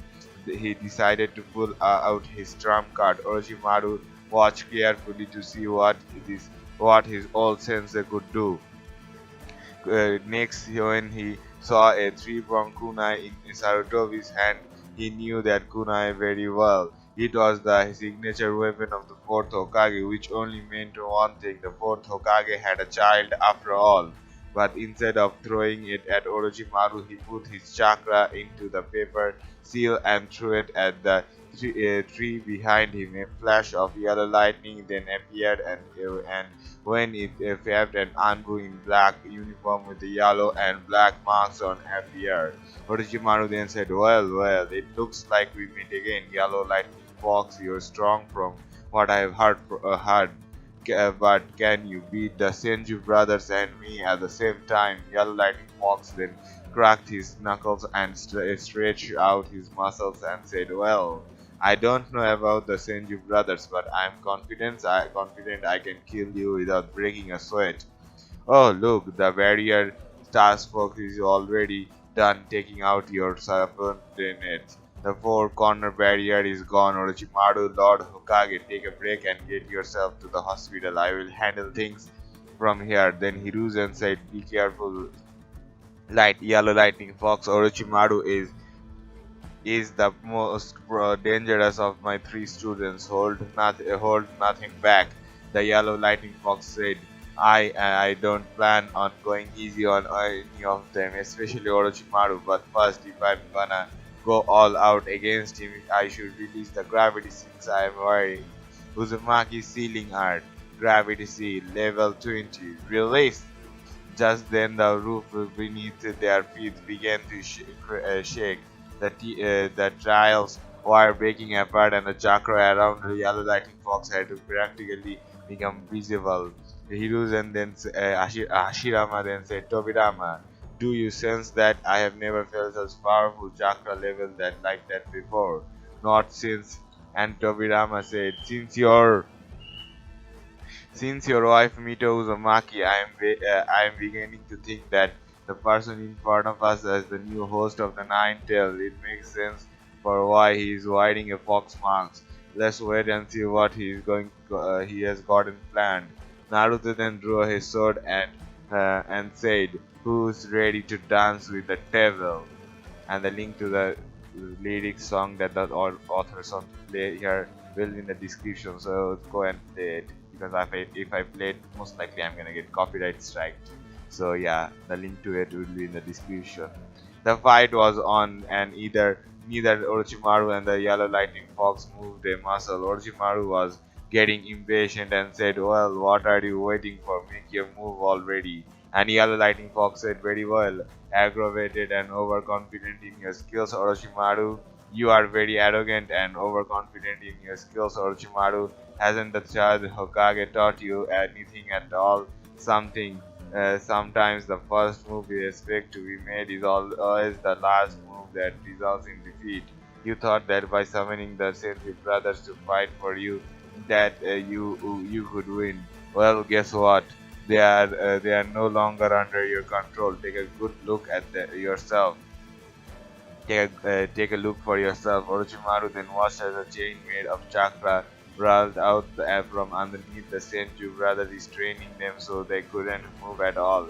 Yellow Lightning Fox then said, "I think it's time I released your soul back to the afterlife, Lord First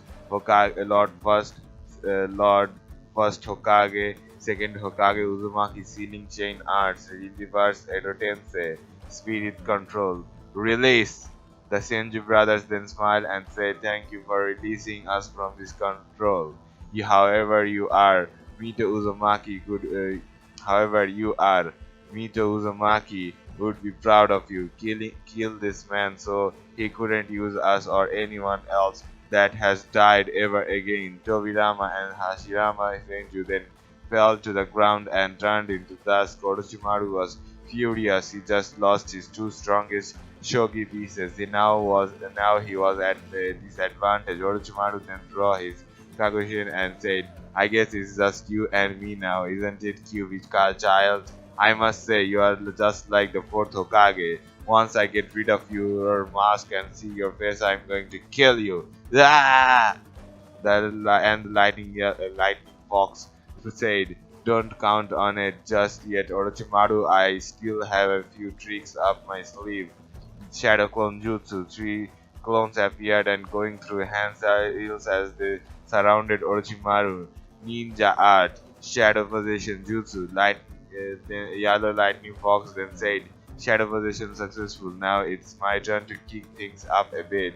Ninja Art Mind Transfer Jutsu. Once Naruto was inside Orochimaru's mind, he had taken control of his body completely as he turned Kugen into a reverse grip.